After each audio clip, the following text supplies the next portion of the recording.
All right, we're hot. And we're live.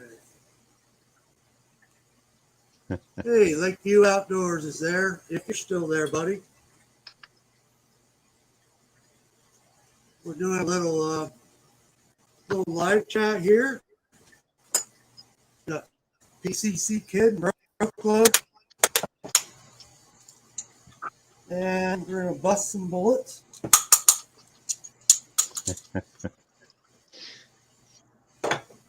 Just kind of wing it. The way I do.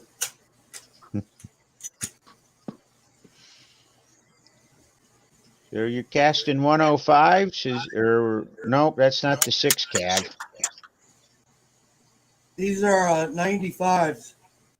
Oh yeah, the flat points. They're those little short ones.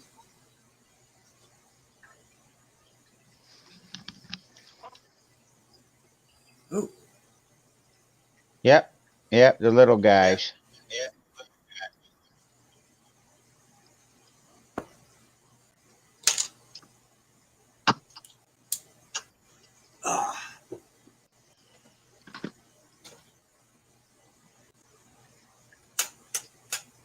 Still don't have this rest where I want.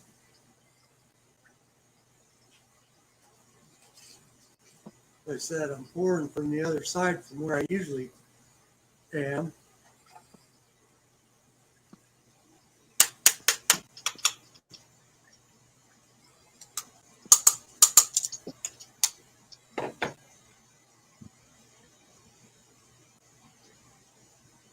Well, looks like your mold should be warming up.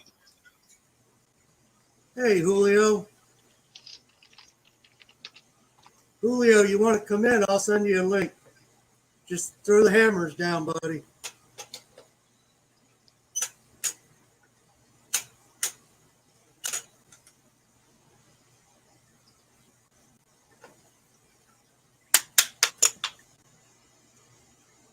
Doing good, Julio. Doing good.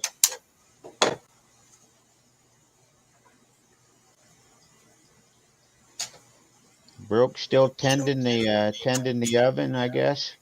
Oh yeah, I'm tending the oven. I'm making a downright mess here. Well, got to start somewhere.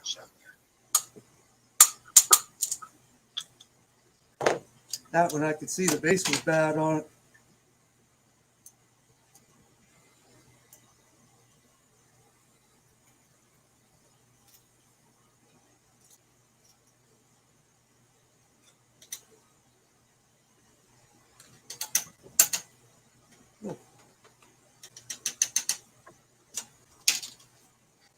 I guess it's still running all right.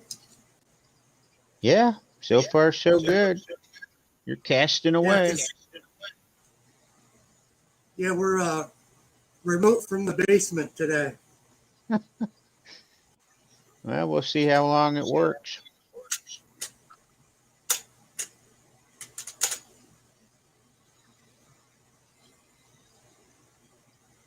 I have this mold here. I have trouble with I guess it's because it's so small. The sprues just seem to be funny on it. Or it's just me.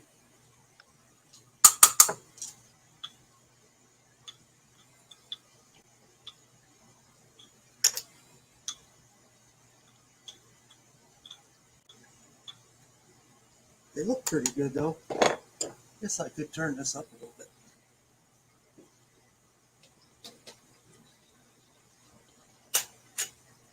So it looks like Julio and Lakeview want you to confirm what you're casting again. It's a Lee mold, 9mm,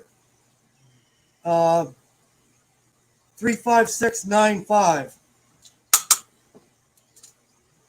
So it's the light isn't really ideal here.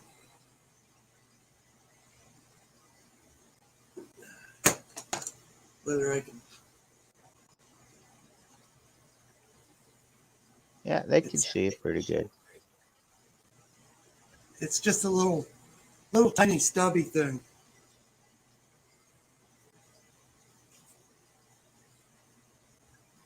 And it works good for my CZ because I can keep the chamber pretty short, even though it's got that blunt sort of.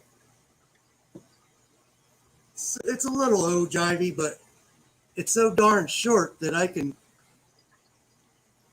seat it, and it doesn't hit the it doesn't hit the throat of the chamber in the CZ, which is known to be real short. So that's kind of why I started using it. And granted, as short as it is, you can't seat it very deep. So it probably will never be terribly accurate. That's my feeling anyway.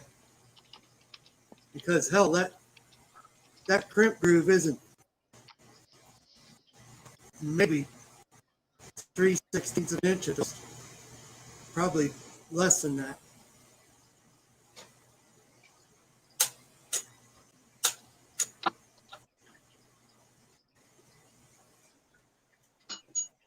Fries are done.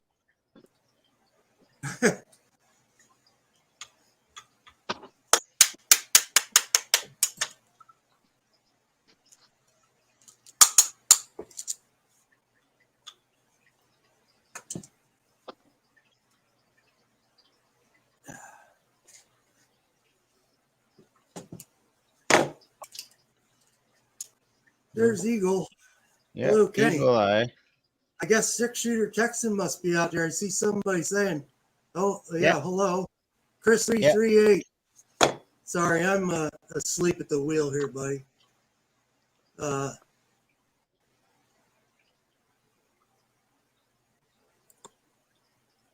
Yep.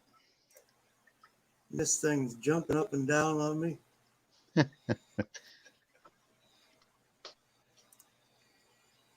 And I'm trying to run a mouse with a pair of gloves on. Oh yeah.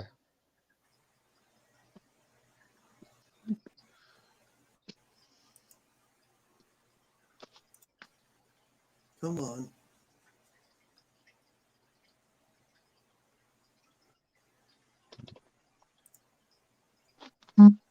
Hey, look, PCC kid. There's some weird mistakes. What was that, broke? What's that? There's some where your mistakes. Oh, you green lighted the slime green, buddy. That's Oh boy. I bet if you put the gray in there, it'll turn out about the same color. But with better Maybe- coverage, is that what you're Maybe thinking? maybe a little more pastel-like, but it'll cover better, I think. So is that Ford light blue or what shade of blue were you doing there? Oh yeah, that's Ford Light Blue. I found them. Yeah, that's what I thought it was. Yeah, And then the slime green. yeah. Oh boy.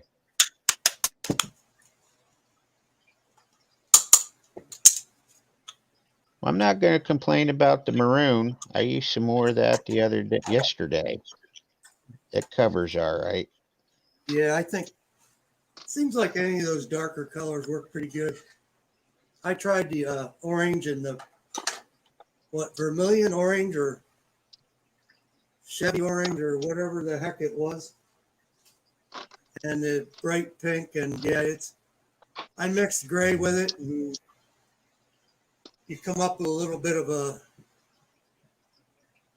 orange you come up with a terracotta, and the pink you come up with a salmon like color. But they coat better with you mix some gray in it. I think I mixed some of this Harbor Freight white, which it works, but boy, it seems to get like kind of thick. Yeah. I think the Tumbaloo bullets coat a lot easier too. because of the extra surface area. Then they like the round nose. But What's that? said I think I like the tumble lube, the micro grooves on the tumble lube, because I think it holds more powder coat. They coat really easy. Hey, there's CW. Hello, guys. ACW. How long you been there? Get this old jalopy running here. It doesn't run too quick when it hasn't been run regular. Right. Oh, yeah. Yeah. How Well, long how's were you everything? there? I didn't see you right away.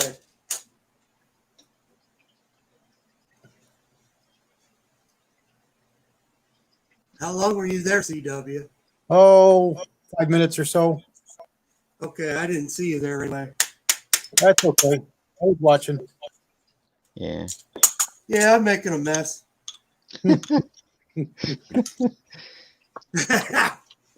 Remote from the basement, making a mess. Yeah. Yeah, so I don't have coverage in my basement, so I run my extender by booster, Yeah. run the antenna to the basement so I could cast and chat. Yeah, I bought one a month or so ago. I haven't hooked it up or set it up yet. It's still sitting here in a box. Yeah. I guess they work. Yeah, because before I bought this, I had to sit on the front porch to get reception. Hmm. And PCC had bought one for Yeah. his grandma's place. Yeah. She And it sits works. down.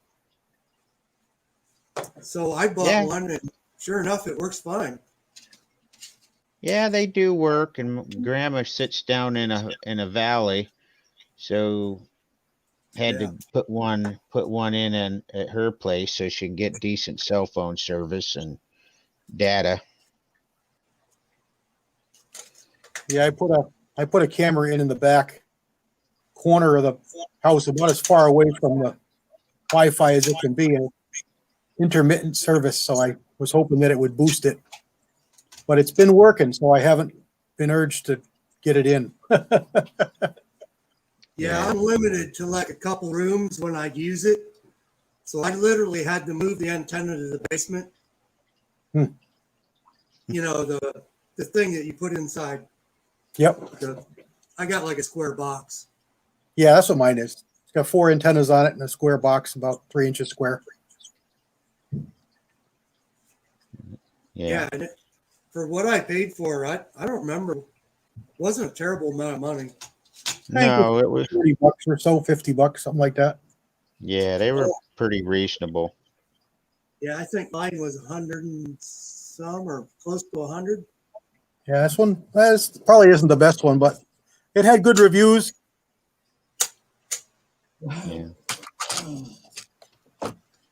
Yeah, the big thing, I guess, is you got to know what band you're operating on.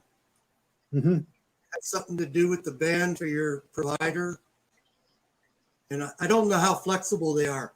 Some may be more flexible than others. Gotcha. Okay. Oh yeah, some of them are just like Verizon band only, for example, and then other ones are multi-band. Yes, I did some digging on that. And well, I knew that your grandma had Verizon. Yep. And that's what my service is. And I double checked it, and it was band 13 and 1 or something like that. Yeah, I think it's band 13's the common Verizon one. I think you're right. Something like that.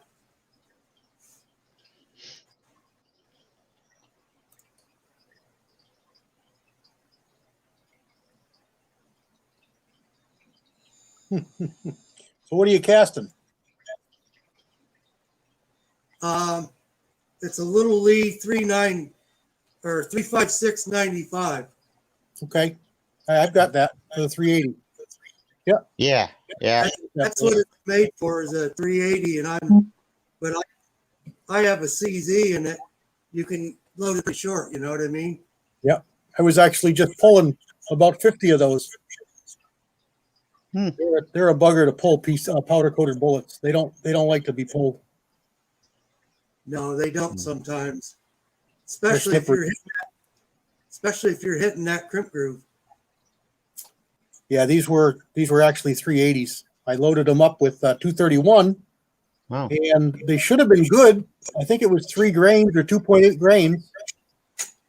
Should have been good, but it wouldn't cycle the slide, Oh, which is kind of odd. I think 3.5 is maximum load in Lyman manual, but I don't load 380 very often, so.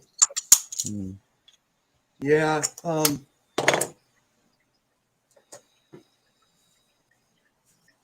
There's not a lot of bullet there, so, but boy, for a 380, it's what the heck's normal for a 380? I don't even know. I just looked. It was like 2.6 or 2.5 as a starting load, and 3.4 or 3.6 or 3.5 for a maximum load was 231 with that bullet. So I just went right in the middle because I was just a fun load and just cast, and it wouldn't even cycle the slide. They shot okay, Right. but it didn't always cycle the slide. I haven't shot many of these in the CZ yet. I shot some in the revolver, which is what I do. Mm-hmm. If I get some loads that are a little light, I just run them through the revolver. Yep. I have that 9mm revolver. So they just go in a different box and they're practice ammo, you know? did K24, did you buy any of those 95 grain Eggleston bullets to try? Yeah. Yes, I bought 3 brands of those. Oh, that's right. I wonder how those Lee bullets you're casting compare height wise to like the eggs, if there's any difference or not. There is, Yeah, because that's what I'm thinking. I'll run up a little bit. there's a little bit of difference because these are a flat nose. Well, that's what I figured. They probably a little shorter, basically. Yes. And the shoulder on the Egglestons and the Be back. Egglestons, the Precision, and the SNS all have a little bit more of a shoulder than these. And that's what I was saying. These seats so short, not very deep, you know. Yeah. And Because I don't think that the accuracy will ever be great with these, but then again, I'm not using them for really what they're meant for. No. You Because know what I mean? I did work up a load in the carbine for the 95 grain round nose Egglestons, but decided not to use them. I think 105s is probably the smallest you ought to go in that thing as far as weight. Yeah, it's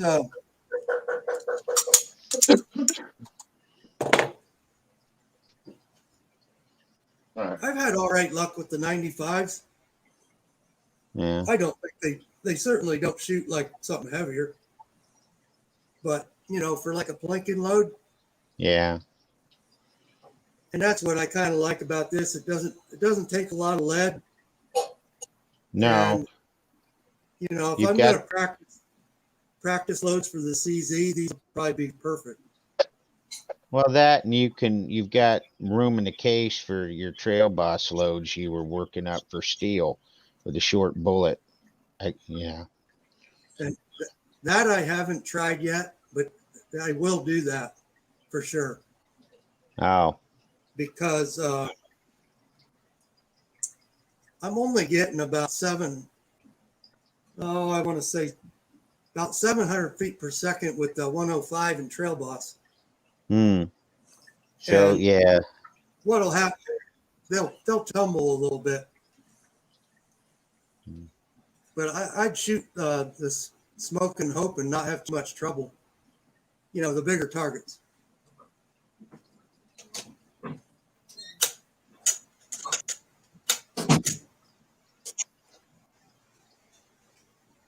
Hey, Kingpin.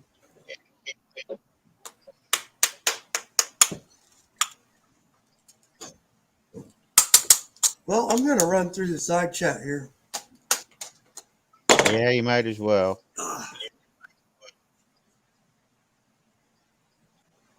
We got Ocean 374, Kingpin, Chris 338, Eagle Eye Shooting, Lakeview Outdoors, Six Shooter Texan. Says we got 8. That's probably about it. Yep. Got Broke Loader in the house. CW's on board. PCC Kid. And your Castaway here. Eagle Eye, don't a lot of people like Bullseye and 45 ACP? I guess 231 you could also use. If that's what you're getting at. Yeah, I think that's what he's looking for. I take it you haven't tested much of that 45 yet. No, I've got bullets cast. I got to get some stuff loaded.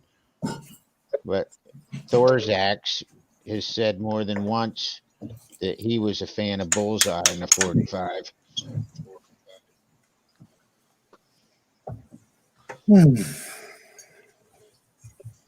Breaking up there a little bit. So CW, how many molds did you get that you had to clean up and whatnot the other day? 6 molds. 6? Yep. I got two Yeah. 258 caliber mini ball style molds. Lyman 457-121 and 3 Lee 4570s, a 340, a 405, and a 450 grain.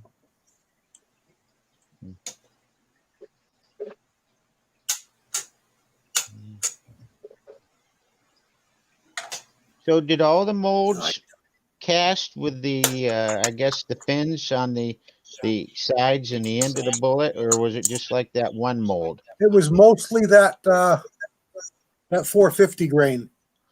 The Yeah. 340 cast really well without a problem. The 405 cast really well, and the 450 gave me some fins. Yeah. It was neat seeing the older style, I guess. Yeah. What those were compared to today. Mm-hmm. Yeah. Yeah, so those had a metal pin. That one had a metal pin on one side and it was just aluminum on the other. Yeah, the bottom has got a little, like a pin set into one side, and then they've got like a molded, it's not a dado, it's kind of like a V. Like a knuckle. And they just fit together, yeah. It's nowhere near as precision as a pin. It's just a rough locator, kind of like a guide to guide it together. Right, and then it has bent grooves that run this way sometimes. Little bitty swirls. It's still like a almost like little scratches in it. It's very, very faint. Huh. Yeah, all the stuff I've got's newer. It has the swirls on the top and on the face. Mm-hmm. Yeah, it helps. It all helped with venting. It helps with fill out. It helps with wrinkles. It helps with a lot of things. It really does a lot. If I did a video a while back on a steel mold that didn't have the venting along the top, and I just did it with a stone, and it's really quick and easy. You don't need much. And I just broke that sharp edge on the top leading edge where you fill the mold from, so that when you put the spear plate over, you got a little groove. And it was night and day for base fill out. Right. Yeah, Ocean and Kenny, I can't speak on tight group in the 45. I've never used it either. So. Baker's great in a 45. Oh, Broke, you can speak from experience? Oh, yeah. What about bullseye with powder coat? What about bullseye with powder coat? I've shot a lot of it. Nobody's having any trouble?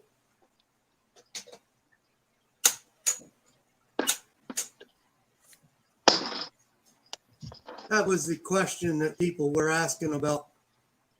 Oh, the sticking. Yeah, I think Yeah, that's the some one people- somebody had said online somewhere.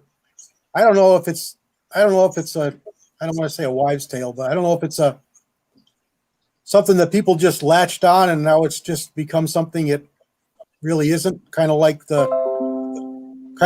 powder coating is rough for your barrel, where that came from. Somebody Right. started a rumor or something, and I have never seen it. I've tried it. I've seen the tests the other guys are running, and I've never had a problem. I shoot quite a bit of different powders, and bullseyes was certainly one of them. Hmm. Yeah, there was a couple old videos that some people had done. I can't remember the channel now. Well, there's so many two variables. channels that I saw. You got to remember that What's that? you got to remember this is not bullets that are made by a company who's doing everything exactly right and the same every time. These are just regular schmoes, and maybe they're just starting out, or maybe they've got old or dead or stale powder, or maybe they're not baking it enough, or who the heck knows? Maybe they mixed it on with something. Maybe they got contaminants on their bullet. Who the heck knows? You know, there's so many different variables that can cause this kind of thing, and you just you know, you look at it and say, okay, it's something to be aware of, but maybe it's not something you'll ever find if you're doing it completely different than they are. You know, I've said all along, you know, properly applied and properly cured powder coat is a dynamite thing. If you're not applying it properly, or if you're not curing it properly, all bets are off. It could be the most awful thing in the world for you. And it's, you know, you're going to blame the powder, but in reality, it's how you're using it. And it's the case across the board. You know, human nature is to blame something else other than yourself, or to look there first before yourself. And ironically, more often than not, we're our own worst enemies, and we cause a lot of our own problems and don't even realize it. Hey, Broke. Kenny's asking if there's a particular bullet weight in 45 that you like the tight group loads with. I think I have it written down. I think it was this one here that I used. This was the 200 grin, I think. Oh yeah, the semi-wide cutter. Tim, yes, I shoot a lot of Glock, and I shoot a lot of everything powder coat, and I've got no problems with powder coating in Glock barrels. They don't want you shooting lead. Has a lot to do with the polygonal rifling and the fact that most people don't clean properly. You know, I never advise anybody to shoot lead in Glock barrels, but Lord knows I've done a lot of it and I've never had an issue, but I also clean my barrels properly. But powder coat is a jacket. It's a polymer jacket, and it seals off a lot of the lead problems. And I've shot a lot of stock Glock barrels with tens of thousands of rounds in my competition guns with powder coated bullets with zero problems. I do use aftermarket barrels, but it's not across the board, and it's more for what they'll do for me with the chambers. They're a little tighter chambers. It's not as much for lead bullets. Salad dressing in there? Yeah, it's about it. Yeah, what is it? They call it polygonal or something? Yeah, it's like little pyramids. Right. Okay. Yeah, I didn't quite understand what the difference was, but some guys were talking about using an aftermarket barrel or something, but I don't have one, so it's a journey that I've never looked at. Yeah, I bought a KKM way back for my Glock 20 when I first got it. Number one, I wanted a longer barrel, but number two, I wanted to shoot wide flat noses lead. And I got that and shot it, and they were great and no problems. But when powder coating came along for me, It was a non-issue. I'm telling you honestly, tens of thousands of bullets through my Glock 35 barrel. My powder coat, zero issues, zero. Push a patch through it, it's hardly tarnished. Yeah, I've not had a great deal of problem with leading. I do get some, but I think a lot of that is me putting a roll crimp on a non-crimp groove bullet. If that makes any sense. Well, I mean, that can cause different things and different things come up, but by and large, everybody thinks that everything is a constant, and it's really not. I mean, I don't know how many rifles you guys have or shoot or whatever, but sooner or later you're going to find some that just foul more than others. Some copper foul more than others. Some just get dirty faster than others, and it's all about the condition of that barrel. How sharp was that broach when that barrel was cut? How rough is that bore? Smoother barrels are going to be less inclined to foul, where a rougher barrel is going to be more inclined to foul, and somewhere in between. So, if you happen to have a barrel cut with a fresh broach or a better quality barrel that's been polished, you're likely to have less issues with any kind of fouling. But if you've got one that's rough or cheaper manufacturer, lesser quality manufacturer, or not polished, not finished, you could have leading, and your buddy who shoots a similar thing is not gonna. I've probably 30 or 40 different guns I've shot my cast powder coated bullets through, and one has given me some leading, and that's my buddy Smith & Wesson 629 Performance Center gun. And 10 grains of unique, and my powder coated bullets, it leads up and fouls like crazy. And the only difference is you clean that barrel and you can feel that it's not super smooth. I shoot 8 to 11 grains in my long Colts, and same exact powder coating, different bullet, and no issues. I've tried from 432 to 429 in diameter. I've tried different powder coats. I've tried different hardnesses. They all foul in his barrel. So not everything's created equal. You just will find some that will, and it's more the gun than it is the powder coating. So I'm going to ask you that question, CW. You ever shoot that little 105 Lee bullet semi-wad cutter? No, I don't have that one. Okay. I was trying to figure out what the optimum speed for it is. Yeah, it's pretty short. It's pretty short. Yeah. That's what I just want an economy blinker load, And well, I shoot a 145, or I used to, in my 40, and that's a pretty short bullet too, in a 40 caliber. And it used to be what I shot for my steel three gun loads, but when I switched over to a 40 rifle or carbine, it didn't shoot it well, so I started using the 175, 180s. But I had no problems pushing it along at 1100 or so. Right. I got this going for speed. I just went for accuracy, and it shot really well all the way out to 75, 80 yards. I could hit steel, no problem. Yeah, and I'm not having any trouble hitting steel. It's when I went in the barn last week, I shot and put some on paper, and I didn't feel that it was doing what it, something heavier would do. Mm-hmm. And it's going about 1,300, and I figure that's about as fast as that's going to go for a 105. You know what I mean? Well, hardness doesn't affect things as much powder coated, but it does still have an effect. So you could try different hardnesses of bullets and see if that does anything for you. Yeah, I ran I have a mix that I casted over time. Mm-hmm. and the harder stuff seemed to group better. Mhm. But I also pushed the velocity on the harder stuff. Mhm.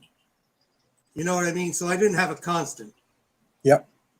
Well, things change. There's so many variables there. You know, the pressure of your load with the kind of alloy is a combination that has long been formulated and figured out, and kind of gets thrown a kilter with powder coating, because the same reaction is there. Powder coating is very elastic, so I don't really believe it has a great effect on that obturation. But the effect is it's more slippery. It causes things to react differently. It's protecting the base of the bullet more, where you're not getting as much.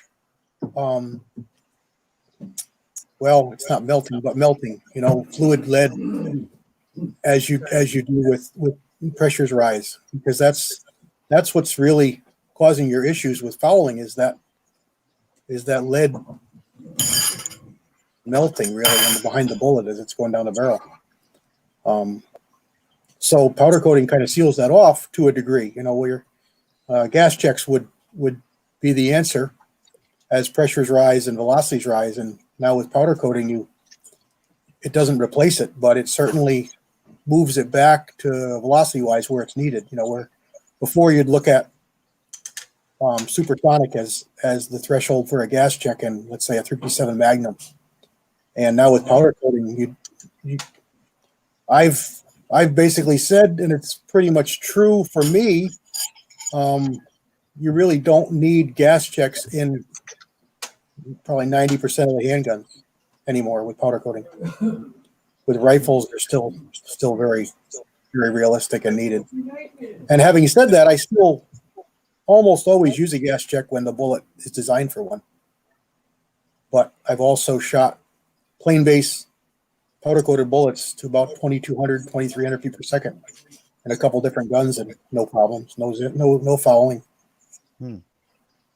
Yeah, I So have some. always, people's, your results may vary depending on your barrel, but that's what I find by and large.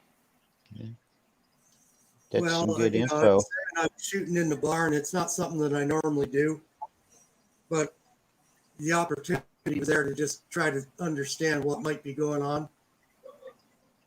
Mhm. Not that there's really a problem for the way I shoot it. And then I was resting off of a bag, which isn't ideal either, I don't think. That's what makes it fun, though. You know, I mean, just when you think you got it figured out, you get a new gun or a different gun, or your buddy wants you to do something with his gun, and everything's out the window. It doesn't work anywhere. You know, you start double checking yourself and making sure that you didn't do something, and all of a sudden, hey, it's just different with this gun. They almost have personality, you know. I had it dialed in for double action shooting. So when I shoot it off the rest single action, it shoots to the left. So and I'm not going to change the sight because I've got it where I want it for what my main purpose is. Yeah, the hot dogs are done. Yeah. I'll be back.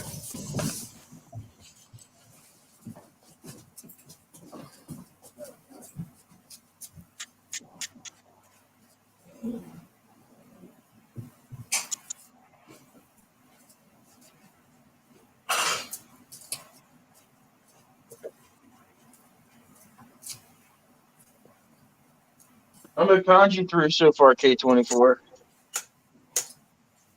What's that, bro? How many pounds you threw? Oh, I don't have shit here. I've been jaw jacking. Oh, Yeah, I didn't cast anything this morning. I just turned the pot on before I come in, started this chat. So like I said, I don't have 50 bullets here, I'll bet. Well, I've seen you put a pound or two in the pot since you started, but that's about it. So whatever's in there. I put those are one- pace cars. What's that? Those were your pace cars. The 2 pound, 2 ingots that you stuck in. That's for your pace. I never heard it put that way. Pace cars, huh? Yep. Well, broke. Not everybody has like 50-pound bars ready to roll. They're not 50, they're 20, all right? Oh, I'm teasing you. I'm teasing. Oh, shoot. Mm. That's funny. Yeah, that's funny. So 20-pound bar, certain places online, $5 a pound. See, broke, you could make a killing. No, I'm good.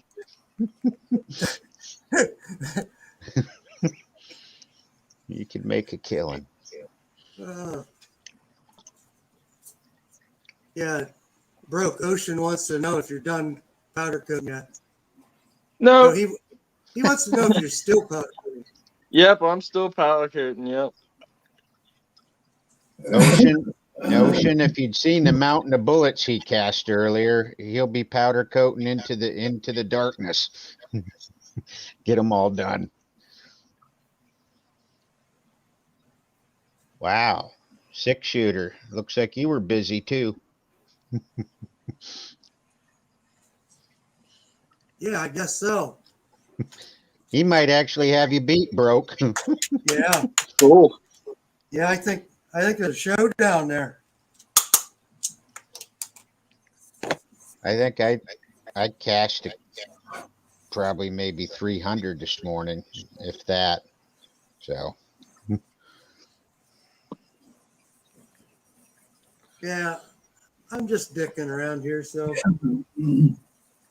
we'll cast some bullets and powder coat some maybe, and chewing we'll the shoot the fat. breeze a little. What's that? I just said you're shooting the breeze, that's all. Yeah. I mean, it's too cold to shoot anything else. Might as well shoot the breeze.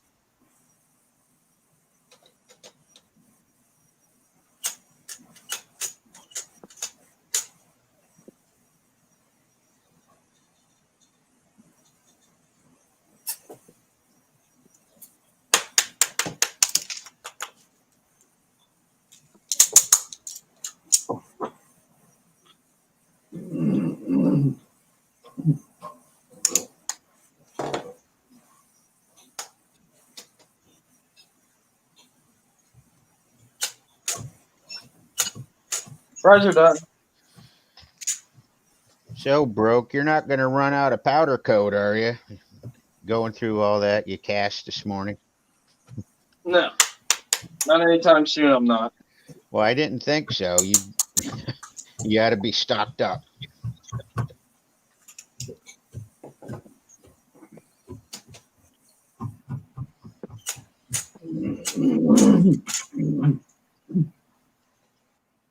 Wow, yeah. You must have been moving right along if it only took you 3 hours. And we just lost K24.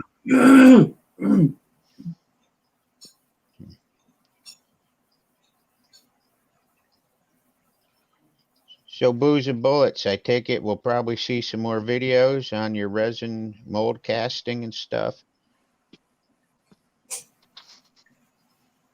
It hasn't been 18 hours yet, has it? Well, I don't know. I just see Booze and Bullets is in the side chat saying he's doing some more work with the resin casting. So I was just wondering. I assume that means more videos are in the works. Oh, he's trying to upload one, he said.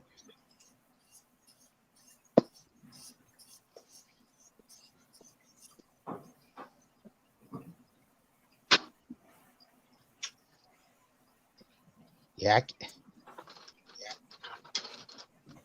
to do with like 1,100 bullets in 3 hours. You must have some serious oven space going or dedicated to powder coat. Well, didn't 6-shooter have trouble with his water? Yes. Hey, I'll bow out here for a little bit, guys. All All right. right, CW. I'll come Well, back if thanks. you're still on. All right. Thanks for stopping by. Me too. If you're still on, I'll come back half an hour or so. Okay. Yeah, I believe we will be. I figure I'll be here another hour and a half anyway. Oh,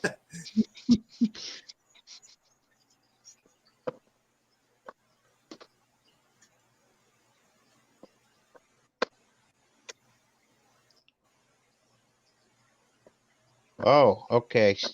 So 6-shooter does them in ice cube trays, 160 at a clip. Wow. Huh. But yeah, that little toaster oven K24 brought up with one tray. I think he can do 50 or so probably at a time. Yeah, I'm it doesn't guessing. hold very much. No, I got no. George. I got George Foreman on standby over here. Well, I was wondering for sure what was in the back corner over there. Yeah, George Foreman. What did I pay for that thing? I think I paid like $8 for it or something. Uncle Something stupid. Jim, Uncle Jim, is that an iPad 3 or iPad Air or what? Which model did you get?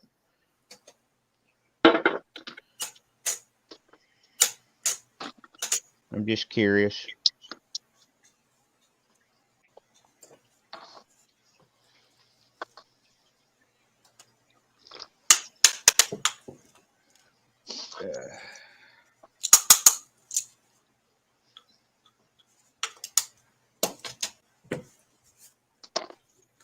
Oh, okay. Anybody want on in there? Throw some hammers. I'll send you a link. Ah, okay. I think mine's a third generation or iPad Air 3, something like that.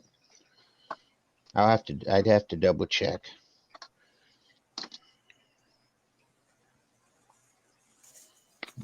Oh, that's right. Isn't 6-shooter shoot to 327 Federal? If I'm remembering correct. He said I'm the not. bullets. Oh, He said H and the R, H&R Mag or something. maybe I'm confusing him with someone else, but there was somebody that shoots the 327 Federal.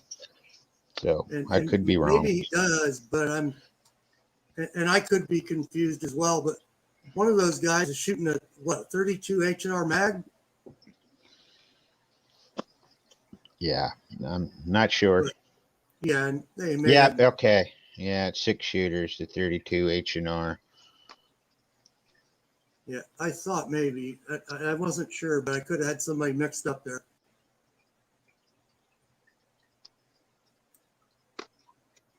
Um,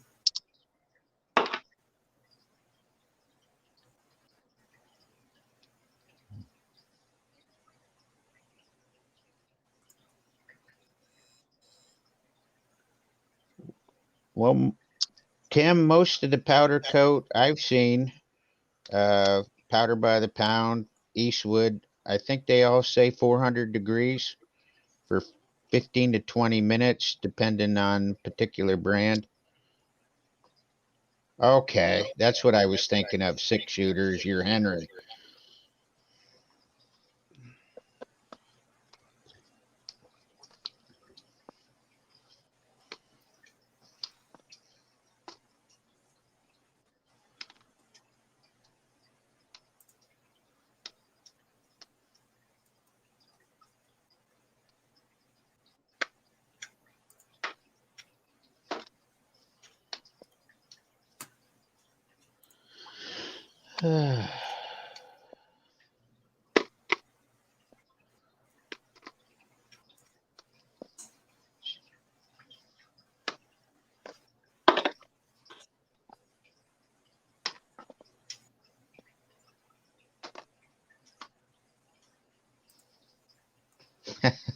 Yeah, Chris, it probably is.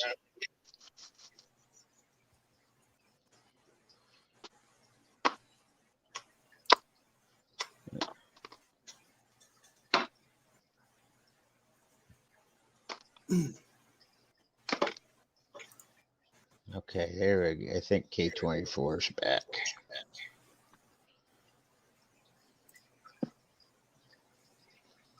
Yeah, I just threw some links out to Ocean and Jim and Eagle.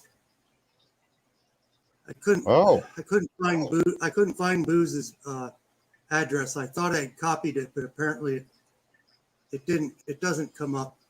oh.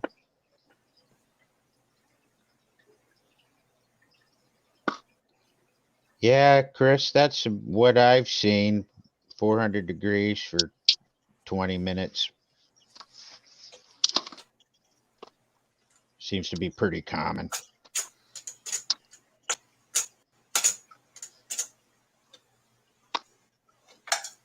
I think it also depends on your stove or your oven too.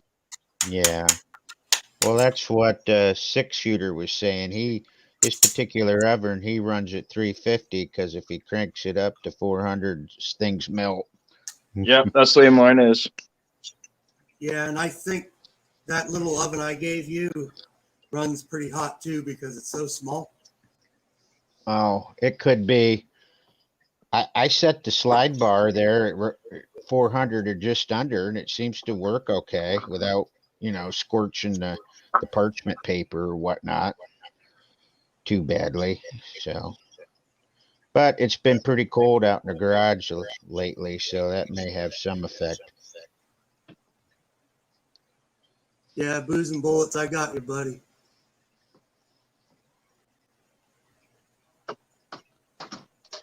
Tap, tap, tap.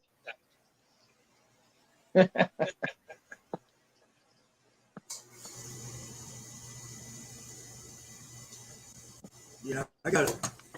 Oh, I believe that, Uncle Jim. I got to throw a log on here.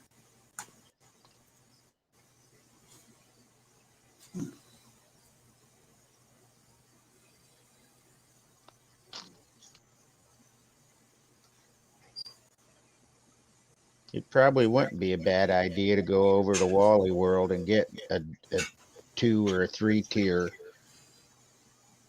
and start using that.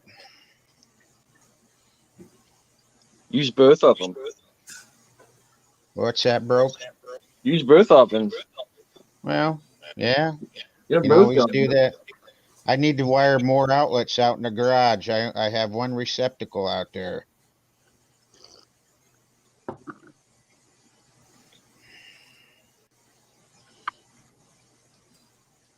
That's on the list of potential projects. Putting in either a drop cord reel, or cut in a couple outlets on that one wall.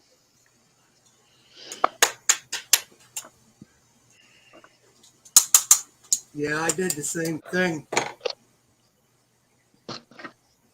I run an extension cord with a 3-plug outlet basically on the end of it because I'm trying to run a laptop and a power supply for the booster antenna, and then of course I run the pod on a separate circuit, so just in case. Yeah, K24, didn't you pick up that oven you're using at a yard sale or garage sale or something for powder coating? Yeah, I think I paid like $8 for it or something. And it has two shelves, and it came with a bunch of other crap. There's Ocean. Hang on there, buddy.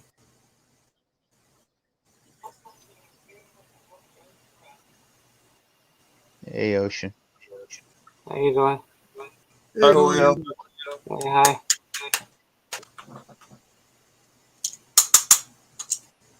How you been? Booze. Huh? Booze.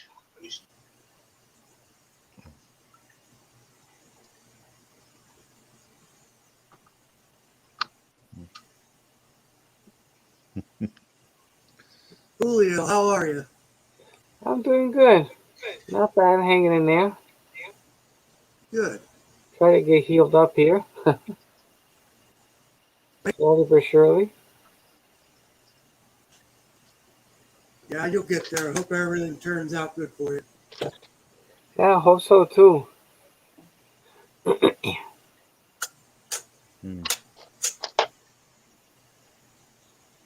We're just shooting the breeze here and casting some bullets. Mm.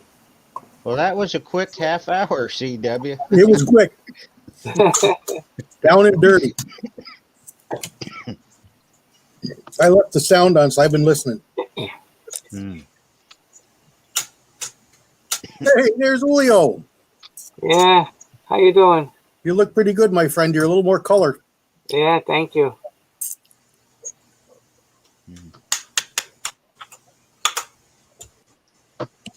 Where's Brokewater up there? He's hiding. Well, he's still coating bullets. Coating and sizing. It's busy. Everybody's busy today, casting and powder coating. Yeah, That was I feel like it's pretty cold this morning, so Yeah. I don't think it got 30 degrees here. I don't know what it is here now. It was in the teens this morning. Yeah, it was like 19 or something like that this morning. Mhm. You guys are up in Connecticut area, aren't you? Yeah. That's what I thought. Wasn't quite that cold here in PA, I don't think, this morning.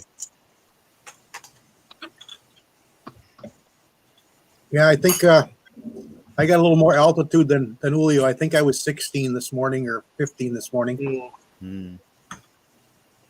But we're pretty much the same. He's a little down towards the shore a little more.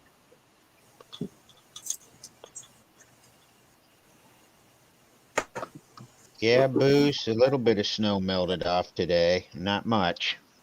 Yeah, same thing here, not much. The little bit we had last time, a little dusting, that melted away. Yeah. I've still got at least a foot on the ground. Mm.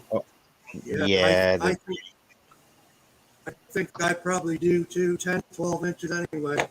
Mm. You're supposed to get more tomorrow, they're saying. I hope they're wrong, but I think I had enough of it already.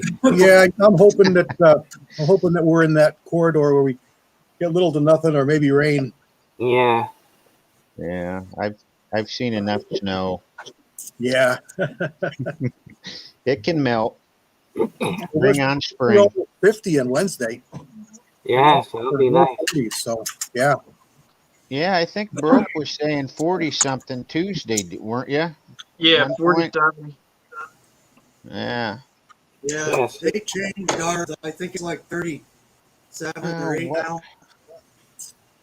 Yeah, six shooter says Maybe more on 70 degrees today. That's awesome. 6, Wow, that's a variable, boy. Yeah, it is. That's a big change from 10 degrees to 70. Wow. oh, Yeah, a there. lot of snow melting. Well, K24, I guess they do have a storm advisory for us Monday morning, late afternoon, 3 inches or so Mm. possible. Yep. Monday, Yeah, tomorrow. Monday through, tomorrow through early afternoon, tomorrow morning.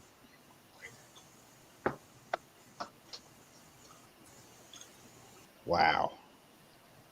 That is a big temperature swing. Mm-hmm. Yeah. We lost K24 again. Yeah, he pulled the cord or something, huh? Tripped over the extension cord. Yeah. He'll be back. So what are you making there, Broke Loader? Oh, I did. I casted 20 pounds this morning. Nice. Yeah, what? Was it all blackout or something? Or No, you it was said 9mm, two different 9mm bullets, the 200 HG clone and the 300 grain 45 long Colt.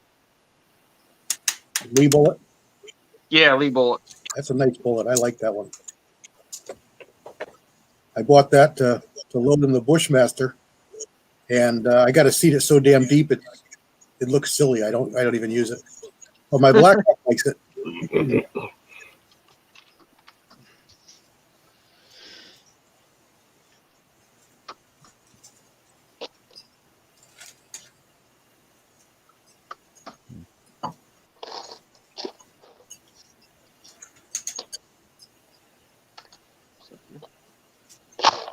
dummy round in the chat there?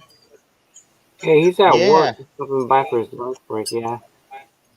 Yes, he popped in over his lunch break, it looks like. And Booze and Bullets. Yeah.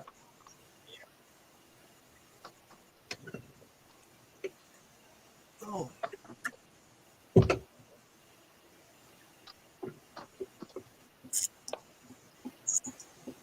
Hey, I dummy watched the round. 38 special load this morning, his video this morning. Yeah, I'm saying it's hilarious.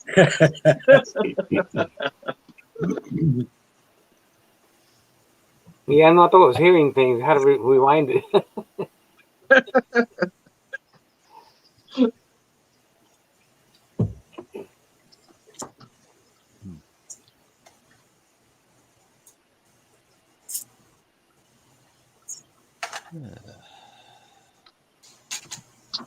So Broke, did What you was try that? mixing that slime green with any gray or anything? Or No, you, just clear glass. yeah, I'd be curious to see what would happen if you put some gray with it.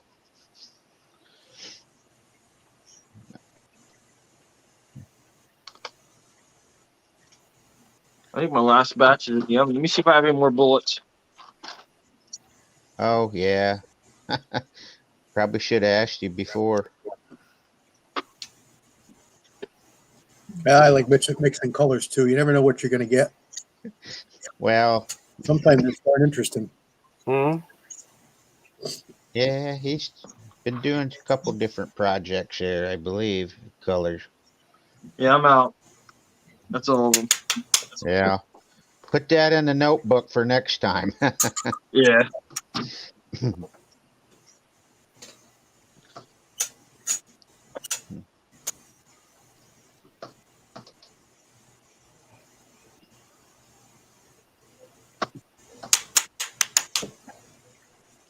CW, can you see the side check? I can see it. Yeah, I can't comment. I wasn't looking at it. I was watching you whack those molds. Can't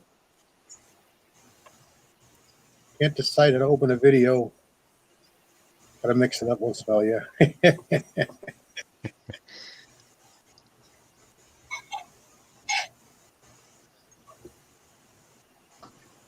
Hmm.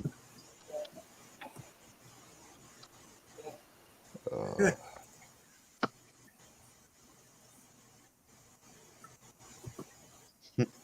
Forrest Gump.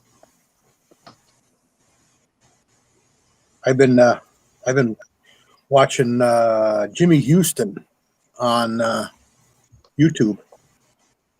The fisherman. Hmm. The deer? He's got a channel. Yeah, he's got all kinds of deer.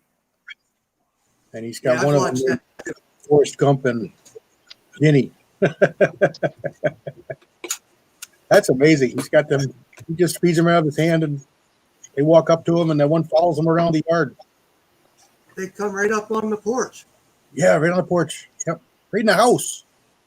He had Yeah. one there in the house one night. They let her stay in the bedroom. Him and Uncle Jim must be neighbors. Well, if you like deer and that, you tune in and check it out. It's really good. You get some great footage up close of deer. He's got his own little family. I think there's seven. I think there's 7 of them. Yeah, there's a bunch. 7 of them, and there's probably 25 more that are wild deer that come around. But I think there's 7. He's got one deer that he rescued, and then she had triplets, and then he rescued 2 more fawns, and then he's got a small buck there that he got. So yeah, 7. He's got 7 in his little pack there. But you can see the big bucks that come in after the does. They hang out in the yard there, and it's pretty neat. It's pretty neat videos. Yeah, I watched a number of those.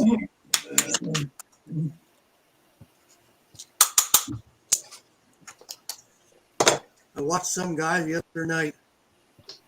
He was in Arkansas. He drives a truck and he does a live stream from his truck. He did an 11-hour live stream Wow. from Arkansas. In his truck. And then he got, what's that? In his truck. In his truck, off the dash cam. And he was in Arkansas, was it Route Interstate 40 or 20 or something? I don't know the routes. But he got, there was an accident and he got stopped for, I don't know, an hour or two. And he's out there in the snow doing snow angels.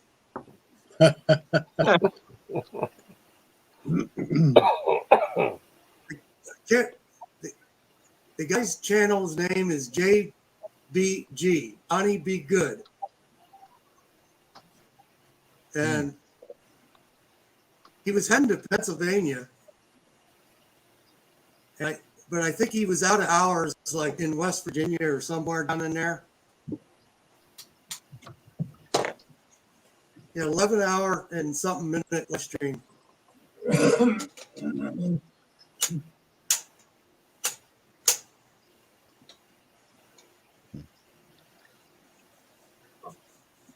It's not for everybody because the road miles are boring as hell.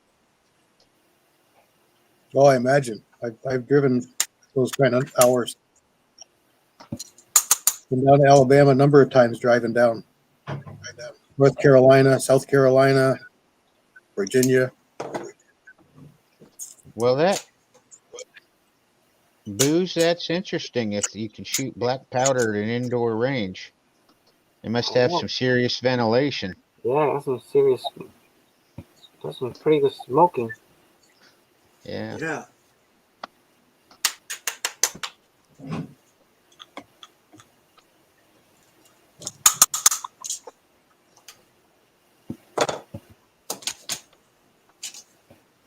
I've thought about getting a U30 replica or whatnot, but percussion caps are as hard to find as primers these days, so I don't know. They are. Yeah. I've had a couple. They're I don't know. I enjoy them more just to have them and take them out and look at them. And Not really shoot them. yeah, they just, the ones I had, I never had any expensive ones. Yeah. They didn't shoot great, and they're real messy. And usually you can only get a cylinder or so through it before you got to turn the cylinder by hand. You can't put the hammer back. You got to help it. And you clean them up, and you're always worried about like a chain fire, so you got to Crisco the front of the cylinders really good so you don't get. I don't know. It just never really appealed to me.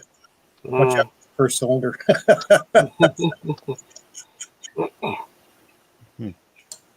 Looks like 6-shooter knows a place where they let you shoot black powder indoors, apparently, as well. Years ago, I worked at a place. We built up a range, and we could shoot black powder in there, but we wouldn't let anybody do it. We wouldn't advertise it. But we did it a couple times, and it did clear out. It was fine. It moved quite a bit of air. Yeah. But we never publicized it. But it was one of the, I think it was a Savage system, and they advertised it as black powder safe.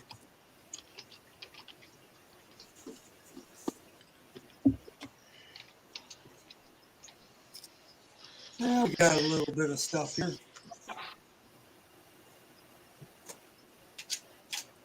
Yeah. I don't have my system refined like you do, CW. Trial by error. But it works pretty good for me. I just gotta, hide those towels I got. Broke loaders starting to see things I don't want them seeing, so I gotta be careful. Lift them up a little bit higher. A little bit higher. Uh-oh. He's like, lift Broke, that towel up a little bit more. You've been studying the video footage or something, asking too many questions? I just want to know what's underneath it. It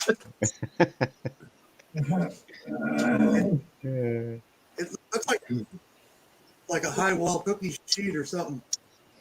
It's like a Highlander's kilt. You don't, some things you just don't ask. Mm. I almost made that comment, a very similar comment.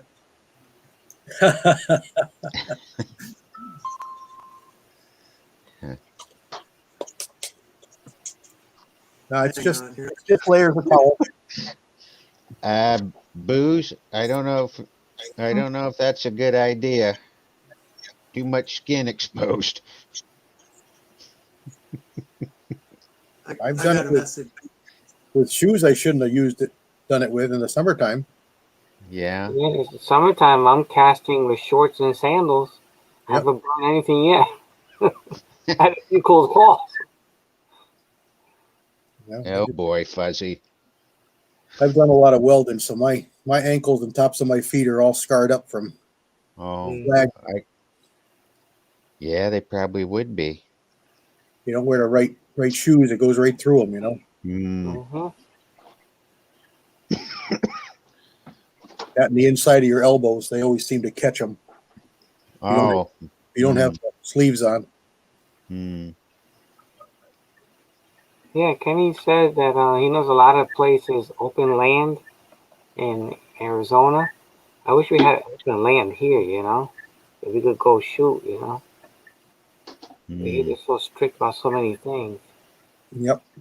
And even then, it's even if you're safe, the neighbors all call the police and want to know what's going on, and they come over and we had a big piece of property one time we could safely shoot. It was a nice big berm there and everything, and we had all kinds of problems with. We could like occasionally and just a little bit, and we're on our own place, perfectly safe. You know. Well, I'm definitely a believer in wearing good leather gloves when you're casting, because there's been a few times where it got some lead coming off the mold or spruce plate. It would have been no good on your hands. I really should. I never do. Yeah. Yeah, I've gotten little burns, like little spots laying in my hands here and there, but Yeah, it's just one of those things. Everybody's a little different.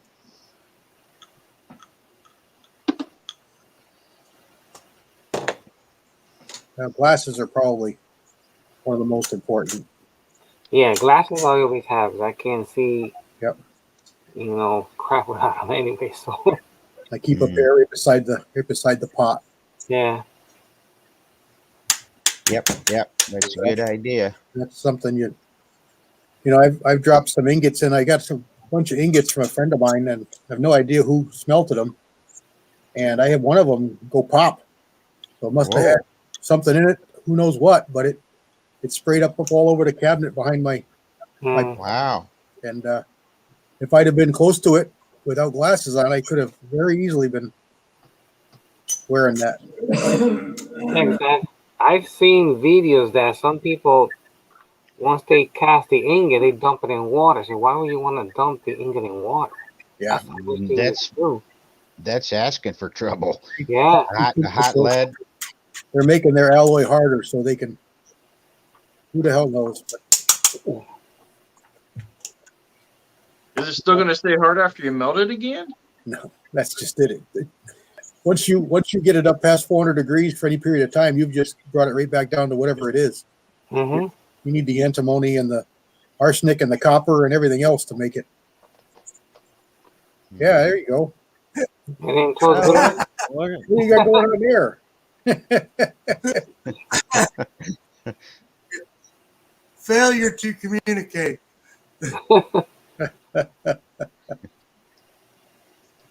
I don't think I've ever seen one that bad.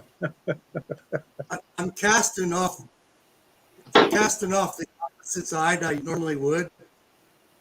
So the rest doesn't work the way I want, and it probably didn't hit the hole at all. Plus, I normally have this on the side. The light's better. I just found the button I can make you bigger. You were just a little tiny half-inch square before. Now I got you full screen. But I lost the sight yet. But I can see you guys better. Oh, yeah.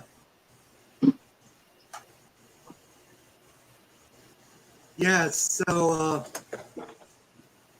yeah, it does. If you close the side chat, it opens up a little bit. Somebody hollers for me there. Let me know. Well, I've always had trouble with this one cavity. And Dropping or filling or what? filling, it doesn't fill the base out. And Check the venting. How's the if I venting look? recall, I think I turned the heat up, and that will work better. It's a 277. Check out the top of the It's a mold and 270. the air venting like we were talking about. It's probably got clogged up somehow, or it's not. It didn't get vented properly. Yeah, it might.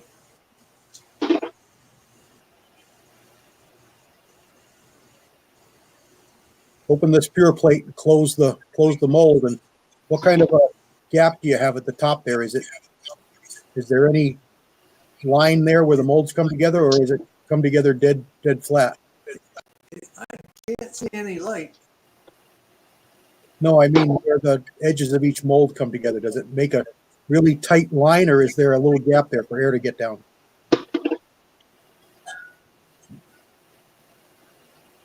Well, it does look different than the other end. It fills out better. I will say that. You can take if you use a file, use a very, very fine file because you don't have to take much off. A stone is better.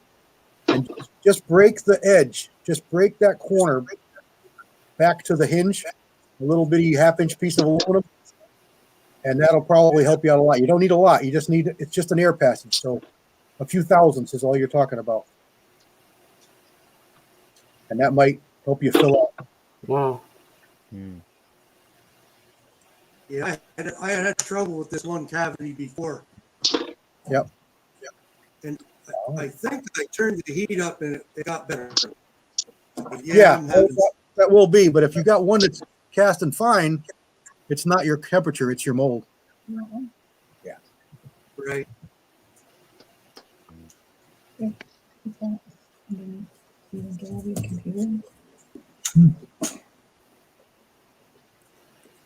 It's a different brand. It's a different brand than the other ones. The other ones were whatever that Texas Toast brand is. Maybe that's the brand, yeah.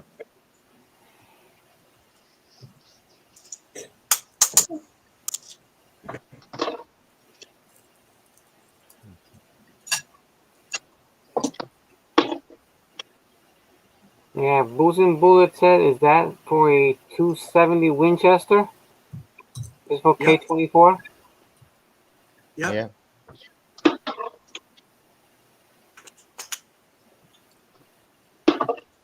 He was doing some reduced loads trail boss with that a while back as well as with his this is revolver. This has been tricky to cast for. But yeah, I'm getting some wrinkles too, even when the base fills out. So it's must be a little on the cool side.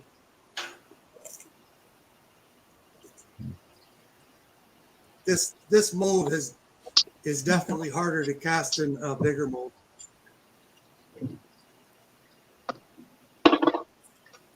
Yeah. Sometimes certain molds like it in a certain temperature and they cast beautifully. And then you grab on a different mold, do the same setting, and it doesn't work. You gotta crank up the heat a little bit more. You know, every piece of metal there seems to be different. Almost always, And that's you'll the way find this. here the cast with really hot lead, but you get frosted bullets faster, you overheat things faster. You know, it's a fine line. I'm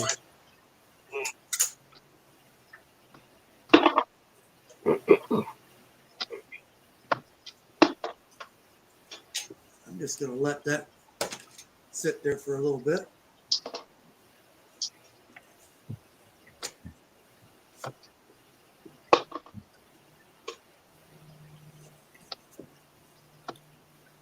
I'm making a pretty big change in how I cast.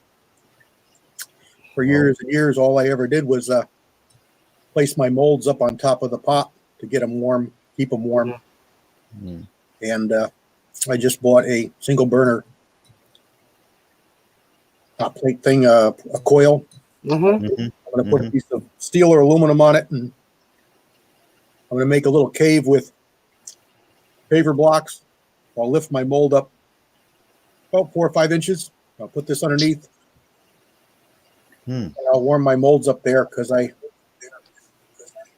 been casting quite a while, and I can only remember a couple of times having a mold tip over and drop in the pot. And it happened to me about a month and a half ago, Oh, and it wasn't fun. well, can't imagine. It gets encased in lead. Mm. Well, it happened again a couple of days ago, and this was a hollow point mold. All kinds of nooks and crannies there. So I swore that was it. I ain't doing that again. That's it. I'm not going to have that happen. Oh, No don't way. blame you. That should be the back porch. There's my phone. So I'm going to use the hot plate and see how I like it. It's going to be something different. But I use it myself and I like it. My hot plate doesn't have the coils, so it's like a smooth top. Mhm. So I could put a few of them on there, and it was pretty good. I I went leave it half hour, 45 minutes or so. 2 different stores, and the only one that I could get was a coiled one at Walmart, but it was only $12. Yeah. Mm. So I've got a bunch of scraps of metal. So I'm hoping I've got that 1/4 inch aluminum. I got some diamond plate aluminum that I made shelves in for powder coating. I'm hoping that I've got some left. I can make a top for that heater, but we'll see what I find. I know I've got steel, but that's going to be a big change for me. I have to get used to that. Mm. Well,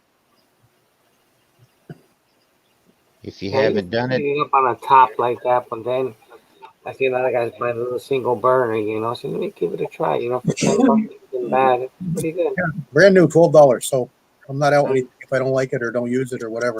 Mm-hmm.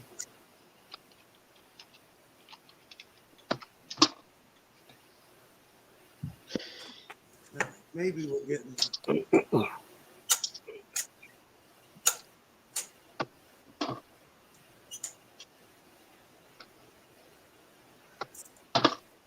I know Brokeloader recently got that 30 caliber 309 230 2R, I think it is. Yeah. yeah. And I wish I'd. He talked to me when he ordered it, and I wish I'd have known because I just don't mind. I don't do well with it, and it doesn't shoot well for me anyway. Mm-hmm. Just I love that mold. but I know you do. I know you do. I've been gonna modify it and try and make it better. I was all set to set it up on the Bridgeport and mill off about a 1/4 inch, get rid of that stupid boat tail it's got, and try it at about 200 grains. I think it would be a whole lot better for me. But then somebody told me that those pins that hold the handles on are hardened steel. So that cutter is a lot of money. It's a lot more money than that mold costs. Mm. Well, I'm not going to take a chance on hitting one of them. Now, mine is not hollow. At least they don't appear to be. But what I was thinking, and somebody mentioned it to me on one of the boards, is you just you take a drill that fits inside the roll pin, and you drill all the way through to the surface of the mold, and then you follow that hole you just made, that tiny hole, to the size of the pin that's there, and then just drive the pin out and take the handles off, which makes great sense. But I don't think my pins are hollow, but they could be. I just got to look, put my eyeballs on it and look close. Well, I think James Pollard just milled a mold down. He did. I remember watching his videos, and I talked to him about it, and he didn't have any problem. But I don't want to roll those dice. Those cutters are expensive. They can be $100, for trying to save a $15, $18 mold. It's not worth the risk to me. But if I can look closer at it and see that they are really roll pins, I can probably do that. Run a tiny little drill inside just to give me a pilot hole, and then follow it with the proper size, and then just drive the pin out, mill it off, and drive the pin back in, put it back together.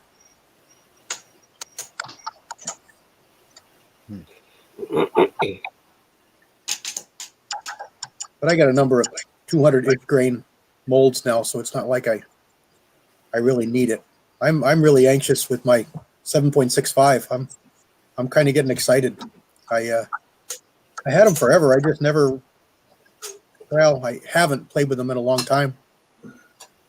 And last 3 years ago now, I got that 1885 Belgium, and it's really neat because it's made right here in Connecticut, way back then.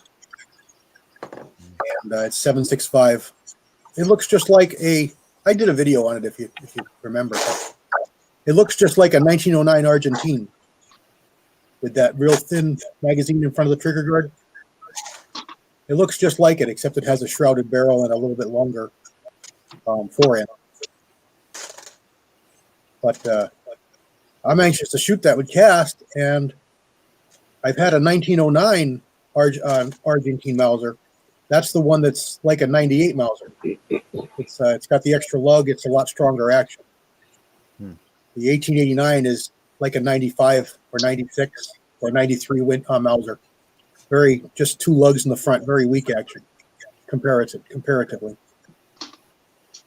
And the 1909 was always going to be another caliber. It was going to be a 6.555 for a while. It was going to be a 257 Roberts for a while. I've made about 6 of them into other calibers. So I'm running out of calibers to make or calibers that I need. And I don't like to do short ones because it's a full length action. So everything I did a 280, I did a 2506, I did a 35 Whalen, I did a 6.506. They've all been longer calibers.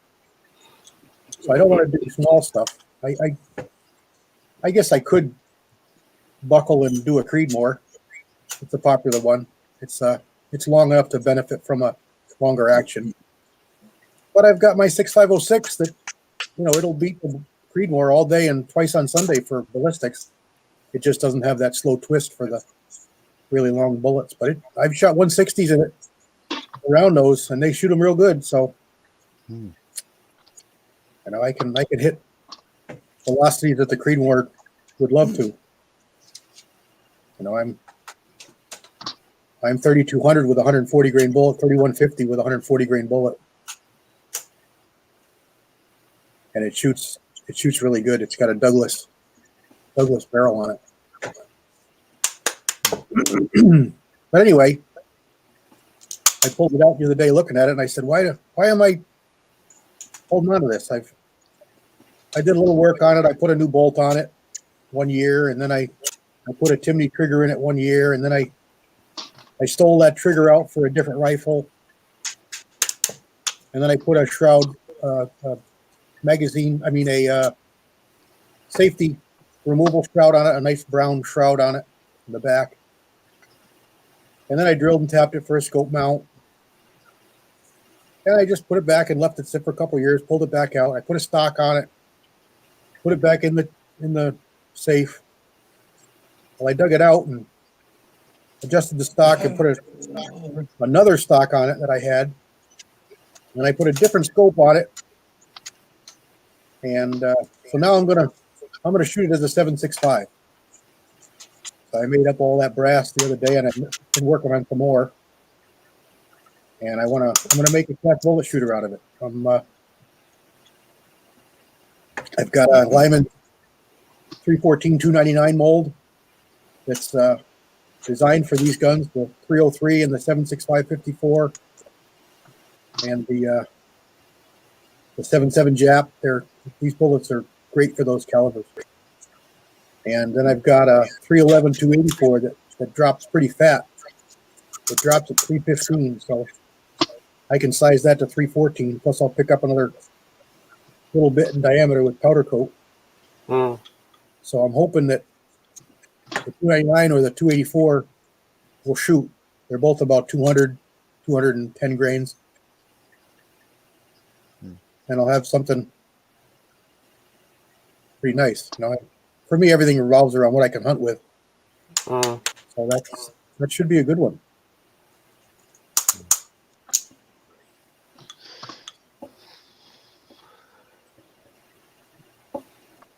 And what you hunt, you do it here in Connecticut, right? Or you go out? More than 10 acres. Yeah, you can hunt with it here. Okay. This thing's giving me fits. You got any ring cleaner? I don't right here. Yeah, that stuff works great. Yep.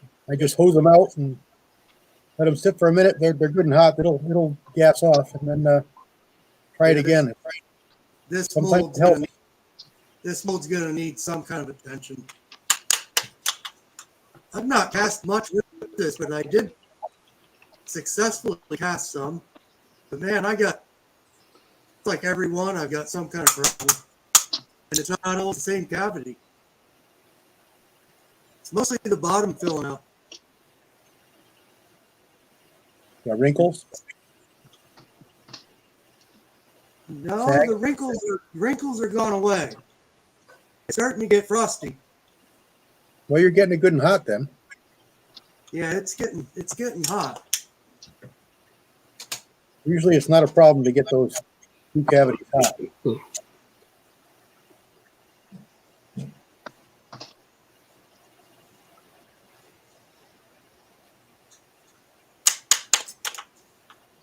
So, you doing anything yet, Julio? No, I haven't done nothing yet. All my casting and powder coating, I do it outside. Mm-hmm. Yeah, I go in the garage. It's just sometimes it's colder. Sometimes it's colder in there. My garage is all insulated, but it's not heated unless I put a little portable heater in. Yeah, I did it once outside, but I froze my butt off. I'll never do that again. Uh-oh. It was cold. Same Plus, here. surprisingly, the powder coat did better job sticking in the cold weather than it did in the warm weather. Really? Yeah, That's interesting. Broke loader got me removing lube from bullets and repowder coating them. So I got two ovens, so I moved an oven downstairs into my reloading room, and I've been playing with that down there, so I don't have to go out in the cold. I was going to ask you that. Does any of that fuel go behind the gas check you know of? Say that again. I don't follow you. While you was doing that, have you noticed if any fuel got behind the gas check there? Oh, when I did the video, I noticed that some of the bullets had a different color powder coat. So the bullet was one color and the gas check was a different color. And then other ones were all the same color. So my assumption is that yes, something got back there and probably burned off, cooked off, and just caused maybe a little extra heat or a little less heat. Something. And that's why I got that little different color anomaly. Okay. But it had to have gotten back there. They're not, you know how gas checks are. They're not really sealed. Yeah. Sometimes even when they're on, they'll move a little bit. So it had to have. And they were soaking in there for 3 hours, so it had to have. And then I, rinsed them and flushed them with water numerous times, and so yeah, it had to. But it didn't seem to do anything. That's good.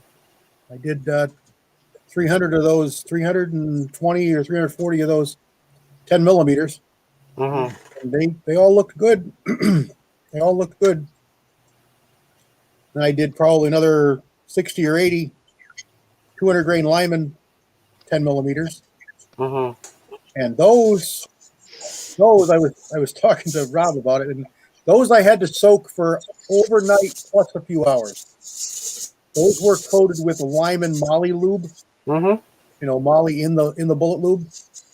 Oh. And they didn't like melting under that Coleman fuel. It did work, and they did clear out, but it wasn't 3 hours like the commercial lubes.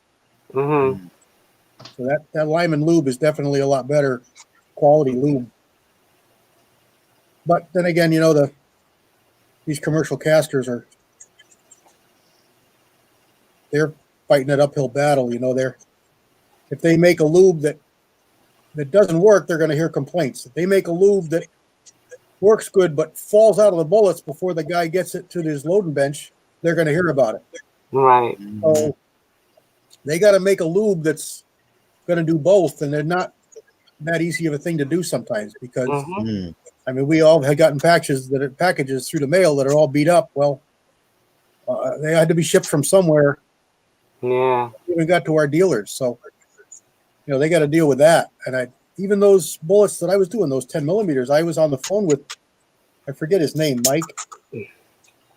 Mike, I think, from that a company right on my head, Double Tap, from Double Tap, and he was funny. This was years ago, but he was almost yelling at me, and then he realized that I wasn't really complaining as much as I was just telling him that this is what I found. And but he says that's what he told me. He said he's up against it, and you can even see in the bullets there were two different kinds of lube, right? Because the first lube he had just didn't stay in the bullets. It dried and it came out in big chunks. It probably was a good bullet for bullet lube, but it just didn't hold up to shipping. Right. Yeah, when I wanted to get into that one point, so many people making different recipes, and I wasn't too fond of honey, a lot of them. Mm-hmm. So I just figured, when powder coating started, I said, let me get into the powder coating. And see, I like that better than the lube. I would say that Lee A-Lock, it works pretty well. Mm-hmm. My biggest thing was it's just messy. You get the bullet lube on there, and the bullets are always sticky. You can't just dump them in a box. It doesn't work. You stand them up. I just didn't like it. Yeah, I have some here, but I haven't mixed with the 45, 10, and that's pretty good. Just not sticky, and functional. And then the A-Locks, you got to do a couple coats for it to be worthwhile, or that's what I always found. And you got to thin it out, and you got to find a good mix. And I don't know, it's so much easier with powder coat. It's so much easier, so much cleaner. Plus, you got 3 colors. I know. I've been using the different colors for different calibers and velocities. That's working out really good for me. Everything soft I do with a silver, some kind of silver cast, so I know at a glance if it's a silver colored bullet, it's softer. Of course, I label my jars, but sometimes loading a bullet on the shelf, 3-4 years ago, you pull it out. Oh, wonder what hardness bullet this is. Yeah, I think to keep the Eastwood powder for the rifles, and then the cheaper powder, I keep that for the pistols, But they don't have much travel, and the rifle figures a higher velocity, so I use good powder in that.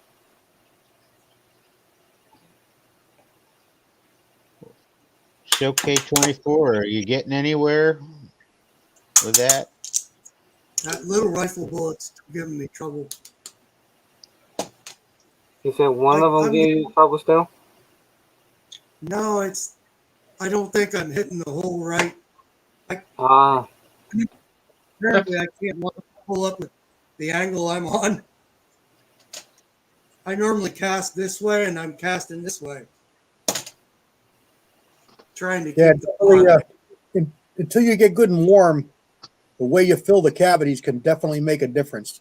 Usually, once you're up to temperature, everything's good and hot, it doesn't make a difference. But sometimes it does. Yeah, I think if I don't hit it exactly in the center, it makes a difference. That's the way I like to do it. That's what I always shoot for. Yeah.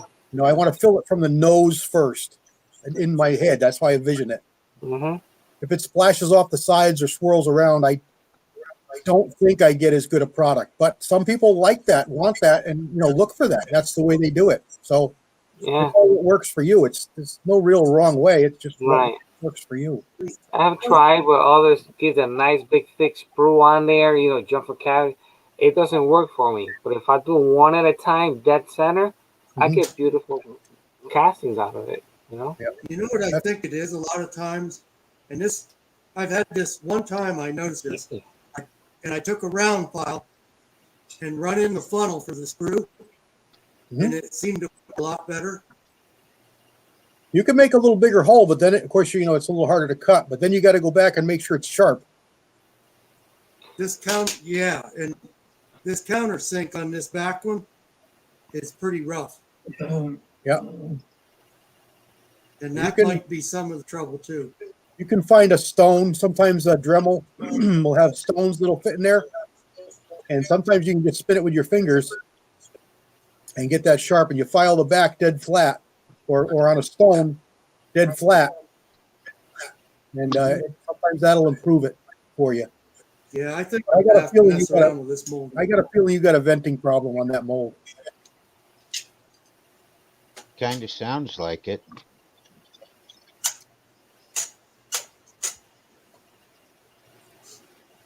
I did a video, if you want to scroll back and look the next time you get a chance, where I did one and it was problematic for the bases pulling out. And I just passed it on the stone a couple times on each side, and it was night and day. Mm.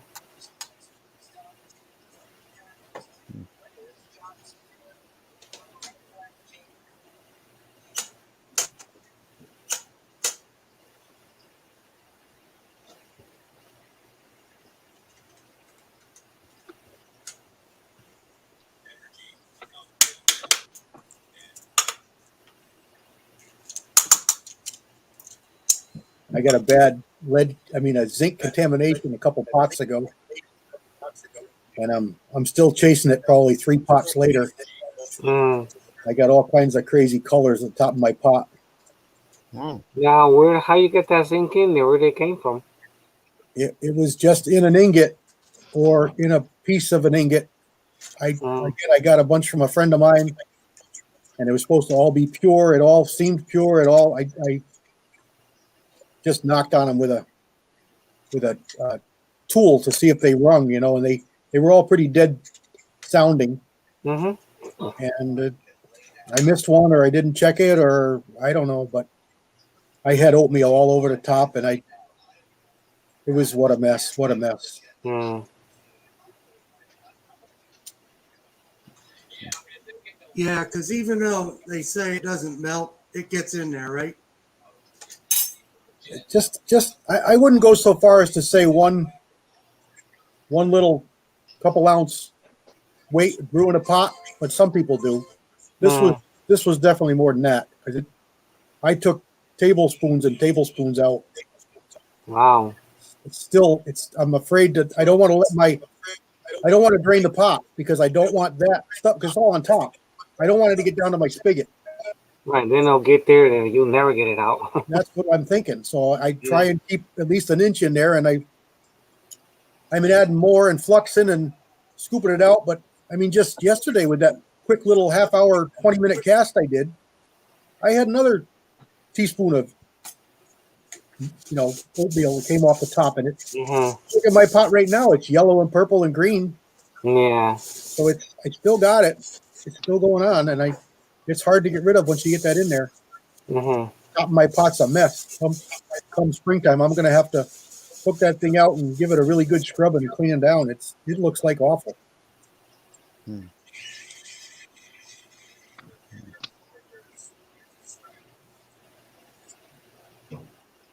I want to try something new with my powder coat too. I saw somebody do it. I didn't read anything about it, but powder bottles for our gunpowder, Mm-hmm. Hodgdon, Winchester, they're black. right. Yeah, it ought to make a good powder coat tumbling bottle. I know that a lot of times you get a little bit of static and you see that powder sticking right to the sides of the bottle. Mm-hmm. It's not very big, but it's big enough for small batches. Right. I'm going to try it. It might work good.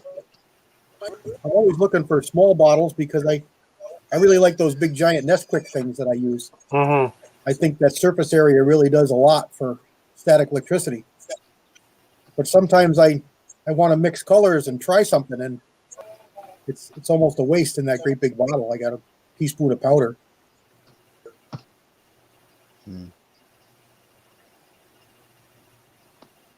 Like somebody's playing the stand-up game over there. Yeah.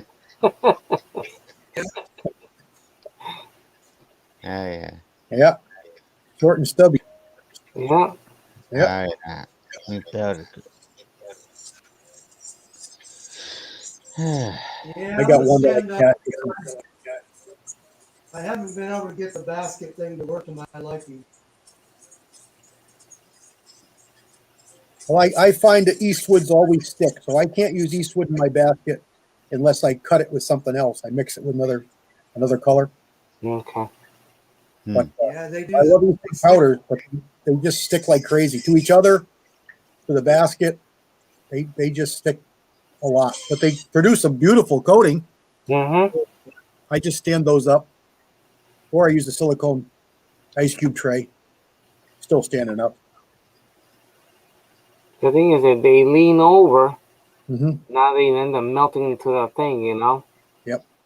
Because I tried it before, they made a disaster. I was pissed. Yeah. It It kind of looked ugly. try and make something nice, and then you get something that looks junky. Yeah. But I think I made a little tongue-in-cheek joke last night with that video. But those powders that I get from my buddy there, that's what was that color last night? Gray, steel slate gray or steel gray, something or other.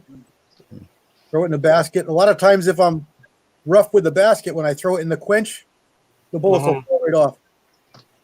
So it leaves no marks. They don't stick to each other badly. They come right apart easy. And in the basket, no nonsense. So that's what I like. If I got to make something really nice or really special, I'll use the Eastwood because it's beautiful. It's flawless, very opaque, a little bit thicker. It's a really nice coating, but little more labor intensive. So for me, it's a specialty thing.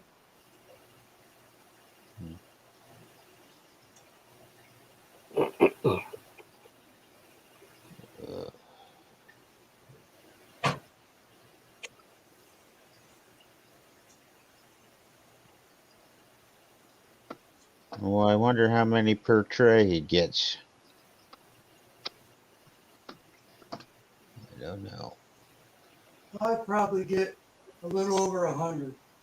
Oh, okay. It's a decent amount.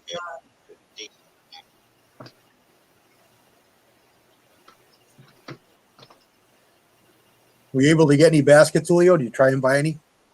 No, I haven't gone to the store yet to get any, no.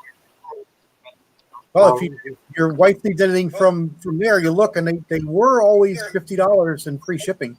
So you can throw a couple in the basket, and she needs some kitchen stuff or something, or you. Right, I can throw it all in and make an order there, yeah. Yep, place an order, and it comes right to you.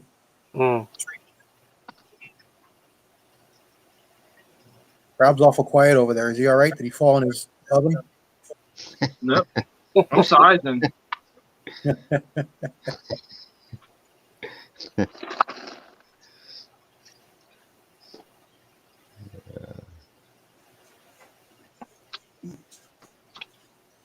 I'm really liking that APP. I'm just using it single stage, one at a time, no feeder or nothing. Yeah. But I still think it's a lot easier. I was going to make an upside down sizer way back when I first started this powder coating thing. But I actually have one. I have a Spartan. I welded up an upside down bracket. I got a plate on it, and I got it a height where I can have a basket, a bucket right there.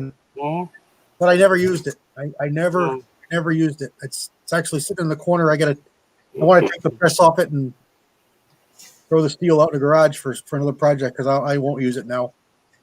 Spartan T press, Spartan C press. Good old press. I don't need it, but I'll put it on the shelf.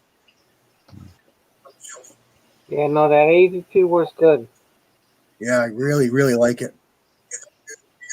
I thought I would. That's why I bought it, obviously, but Mm, it sat for months until I got my expansion room there complete. mm, Uh, Thanks to my buddies, I got that done. mm-hmm. Mm. They come over for about 2 weekends, 3 of them, and knocked it all out. That's Mm. good. Knocked it all out. Got that done. Yeah, you had to put in one about 10-foot wall, so just a few 2x4s, a couple sheets of sheetrock, and then 2 benches. Those were probably the biggest project, but just benches aren't a big deal. Mm, Mm. A couple dozen 2x4s and a couple of sheets of plywood, and they went and Home Depot cut them up for us and long way, so they were full length and mm, everything was beautiful. I kind of sat back and pointed and guided, and they screwed them and glued them and put them in. And mm-hmm. it was good. Looks like it turned out nice for you, CW. I love it. I absolutely love it. I wish I'd done it years ago. So nice to have the room. Mm. Yeah, I went from one big giant bench to 3. Mm.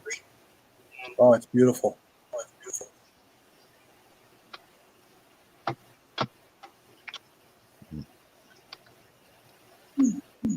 Yeah, I like that other press that lead did for the priming. Mhm. Since I got the RCBS bench prime, I didn't even bother with it. But I like the idea that doesn't use the shell plate. Yeah, no shell holder. Yep. Yeah, I like that idea. I've been using that little Lee bench prime. I'm on my second one. I wore one out, broke it on my second one, and I just moved it when I did this expansion, and I put it away somewhere, and I can't find it. Mm-hmm. I don't know what I did with it. It's not that big of a room. I stuck it somewhere. I can't find it. Mm, I've been using the old RCBS bench prime. right. It's a little bitty thing about yay high, and it uses a shell Mhm. holder and a stem and a little cam wheel. Yeah, that's what I have. Yeah. That's what I use. I've got an APS system as well. Oh, you got the APS. Okay. Yeah, it uses the strips, Mhm. and I've got the tool to put the primers in the strips, and I got a couple bricks of APS primers too. And that is beautiful. The only thing bad I can say about it is you need to use a little bitty plastic donut in the hole of your shell holder. Mm-hmm. Because the pin, it doesn't have a cup on it to hold the primer. Oh. The primers are held by the plastic. Mm-hmm. Uh-huh. It's just a pin that pushes through everything. And you need that little piece of plastic. It just presses in the bottom of the shell holder to guide that pin. And they wear out like crazy. Mm-hmm. I don't know. I got to talk to RCBS and see if I can get a bunch of them. Mm-hmm. I can see them not doing that anymore. It's already fallen by the wayside before it's gone. I'd like to get a baggie of small and large. Yeah. And I got a couple half dozen large ones, but I think I only got 1 or 2 small ones. But I like it. I don't think I got it for free or near free when I was working in the industry. The RCBS guy gave it to me to try out, field test it. And I saw him every couple of months. Mm-hmm. I kind of forgot about it. He didn't say nothing. And about a year and a half or so later, I said, "Hey, I still got this APS. I'll give this back to you." He said, "Oh, no, don't worry about it. That's all done. I get allotments every year, and it don't matter. It's done." Oh, so I got it. That's great. I've always wondered how popular that system turned out to be. But It works great. I really do like it. That little red thing is the only thing I don't like, the little red donut things. And it's kind of large. That's the only other downfall. It's kind of a large thing. But I like the way it works. Each primer is beautiful. I really like it. and they're using it on their progressive press, the one that RCVS makes. They are. Oh, do Yeah, they? Okay. yeah, they're using it. Yeah, right underneath the shell plate is like a little gap, and you shove it in there, and it feeds it through there. Oh, okay. Yep. I think I find that safer than Little using. teeth on the side, and it advances, and Yeah. you stick another one behind it, and it follows it right in. I really Yeah. like it. Yeah, I think it's safer than using all the primers in a tube at the same time. You know. Well, I I think guarantee that it is. well, Yeah. I think that was one of the ideas of why they invented it or marketed it as an option. Mm. Yeah. Even primers in a tube, what you have to do is you have to clean that tube every once in a while, and that's what people don't do.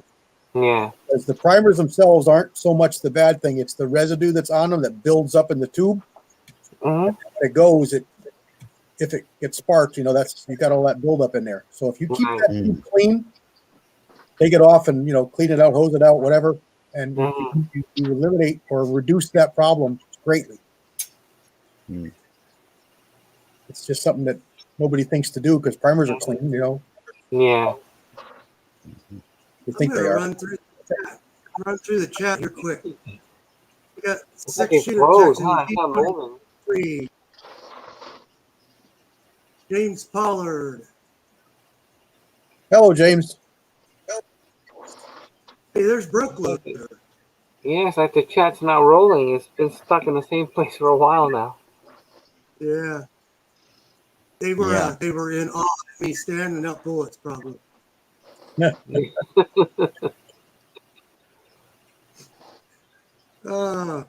it's like watching paint dry. I'm not a big fan of it, but I like the way it comes out better. Yeah, it does Mhm. definitely comes out better. There's no argument. All kidding aside, it makes a nicer looking bullet. Mhm.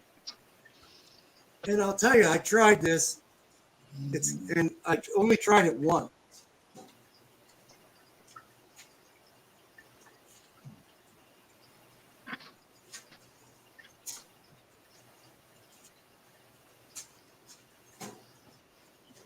So I had a piece of chicken wire, and I got to remember how I did that. I guess like this.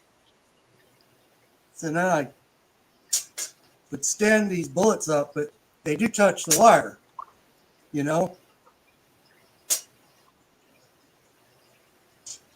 Sort of your skinny rifle stuff. Yeah. No, I see. I use the mini ice cube trays, mini silicone ice cube trays for anything 30 caliber ish. Yeah, see, these are those little tiny ones. I thought about trying the ice cube trays, but I think these are still too small. Well, they don't. The thing with the ice cube trays, there you go. Robert's got one there. The thing with the ice cube trays is even when they touch, they don't leave marks or leave very, very slight marks. Mm. Where the wire, it kind of encapsulates and grabs it and rips a big side off it sometimes. Mm. Right. Because I've used the wire too. It'll go down to bare. Yeah. Yeah, the ones I have, I can't use the ice cube tray because I have the bow tail. Mhm. So it's kind of, wobbles very easily. So I just lay them all flat on the parchment paper, and it does pretty good. Yeah. Yeah. Even when I do, when I do mine in the basket laying down, I just do a single layer. Mm. If I've got them bunching on top of each other, I just do a separate bake. I just do one layer, and I try and keep it loose. I don't even try and pack it. Mm-hmm. It just that's what works for me. I'll get a hickey here and there, a mark here and there, but I'm not too awful anal about it.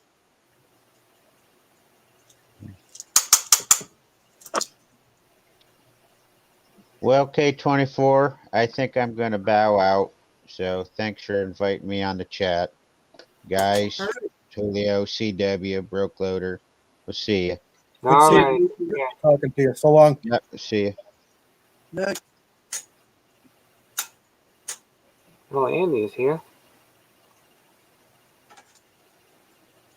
I got a couple really nice comments in my last video. I really appreciate the kind words, guys. It was really, really nice.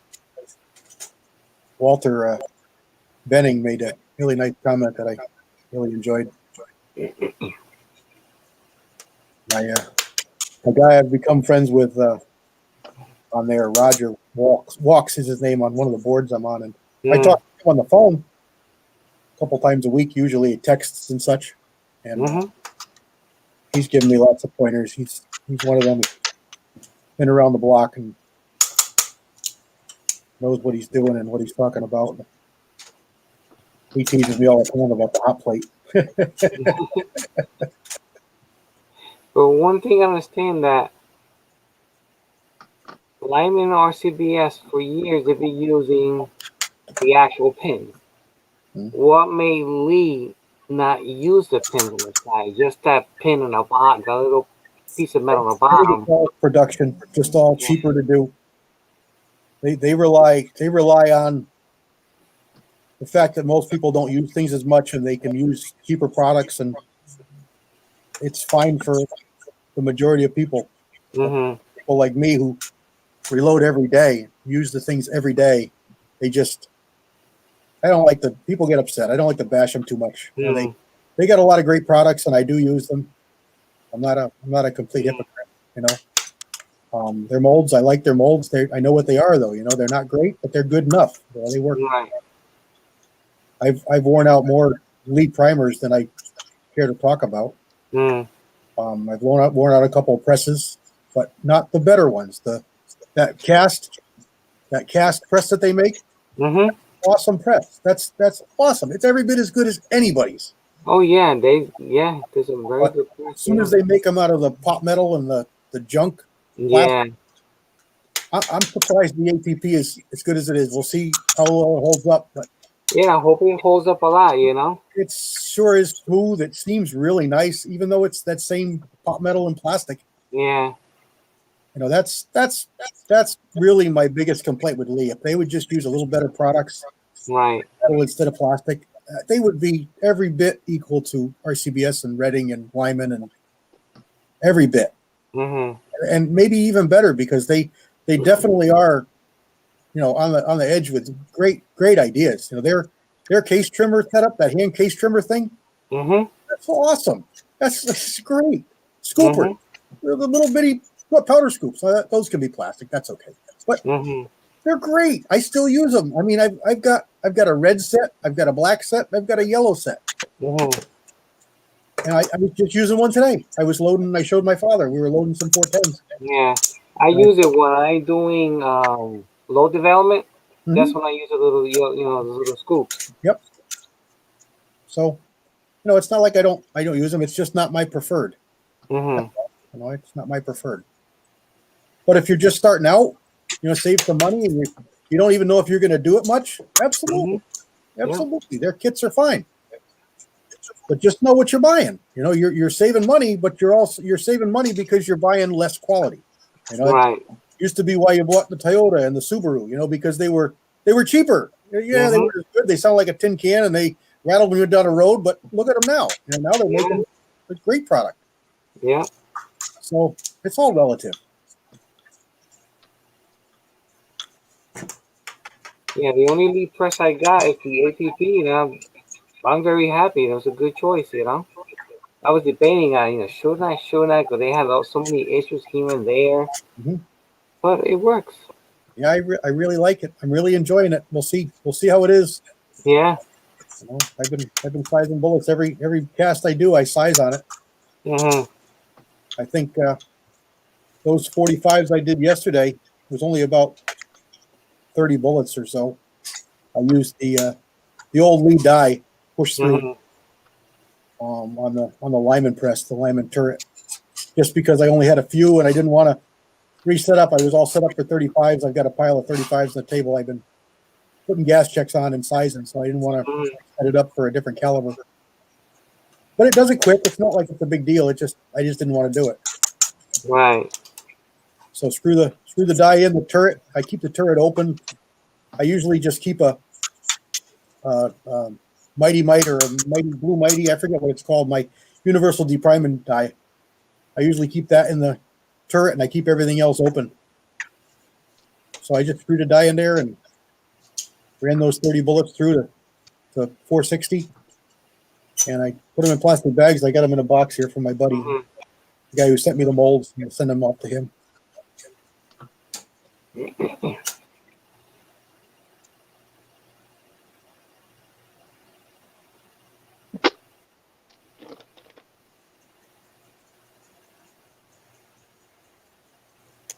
Yeah, you can sit there and you don't you don't get fatigued like when you should do it on a single stage.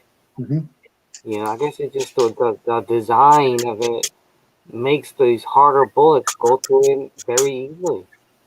They do. They even the gas check. Some of the fat gas check ones Yeah, right through. They go right through. yeah. I don't have to stand up anymore and put my weight on the handle. Yep. No more. Yeah, perfect. I'll tell you though. What did you watch the video I did on those 45s yesterday? Yeah, yes. That one bullet that was finned. I Uh-huh. saved it because I wanted to show the video, but I meant to Uh-huh. throw it away. The last minute, I had to make dinner, and I threw them all in the powder, mixed them all in the powder, put them in the basket, warmed up the oven, ran in the house, washed my hands, started dinner, ran back out, threw it in the oven, closed the oven, ran back in the house, washed my hands again, and did Mm. dinner. Totally forgetting that one of those had the big fins on it. Yeah. I found it when I put it in the size and die. Oh, talk about pushing on it. Oh my God. And you can't push it back out. You got to go all the way through. Yeah, I gotta keep going, yeah. Oh. But it went. That's good. Boy, I had to push on that handle. Holy cow. I don't like working that lineman that hard. Not that I don't trust it, but Mm. it's spirit. You know, it's got a little bit of flex. And I Yeah. had a Spartan T, and I didn't like it because I had too much flex. I stopped using it. And then I bought a T-Mag, and I stopped using that because I didn't like the flex. And this one here, I like it so far, but it does have a little bit of deflection, a little flex in it. It does very, very little, but it's better than the T-Mag though. T-Mag had too much no matter what you did. That was a lot. And you got that little trim in the back you could adjust up, but it just wouldn't take it all out. Mm-hmm. It wouldn't take it all out. So Right. Willie's here. but now I got like 6 presses Hey, now. Willie. So I Mm. can switch around and use a different press and do what I want. You know. I need to get I don't have the second 550 mounted yet because I put one 550 up on a stand. It's up pretty high, and this bench is already high. Mm-hmm. So the loading is actually going to be right in front of my face, standing up. Because I like to stand for reloading. Mm-hmm. With my knee, I can't stand so long, so I got to sit. So I haven't even been using that new bench because it's too high to sit at. My stools Yeah. are pretty high, but they're not high enough. Mm-hmm. So I just go to my old bench and sit down. But if I like it, I'm going to mount that other, or maybe I'll make a stand a little bit lower than this stand. Stand is probably about 10 inches high. Mm-hmm. Maybe I'll make just like a 3 or 4 incher for the 550s. But that's what I want to do. I have the 2 550s side by side, and then one single stage to the side of it, either to pull bullets on or prime or just something quick. Mm-hmm. I always like to have a single stage there, and I've lately been using it for gas checking. I've left the NOE gas checker in that die and leave it there. It's kind of a waste for what that press is, but it's convenient to have it there without having to set it up. And I got the room and the press is set up, so I might as well use them. But I really should use one of the rock chuckers for that and move the ammo master for something else because it's such a big, heavy ram, Yeah. it's a big, powerful press. So kind of wasted what I'm doing with it, but it works. Yeah. K24. Willie wants to know if he could come on. Yeah, I sent him a link. There goes the neighborhood. Love you, Willie.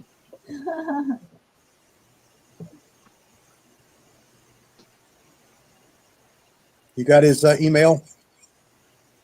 Yeah, I sent him a link. I'll send him another one. Okay, I can send it to you if you need it. Yeah, I can always forward to him also. I don't know. My phone's on charge. It almost went dead. I don't even have it in front of me.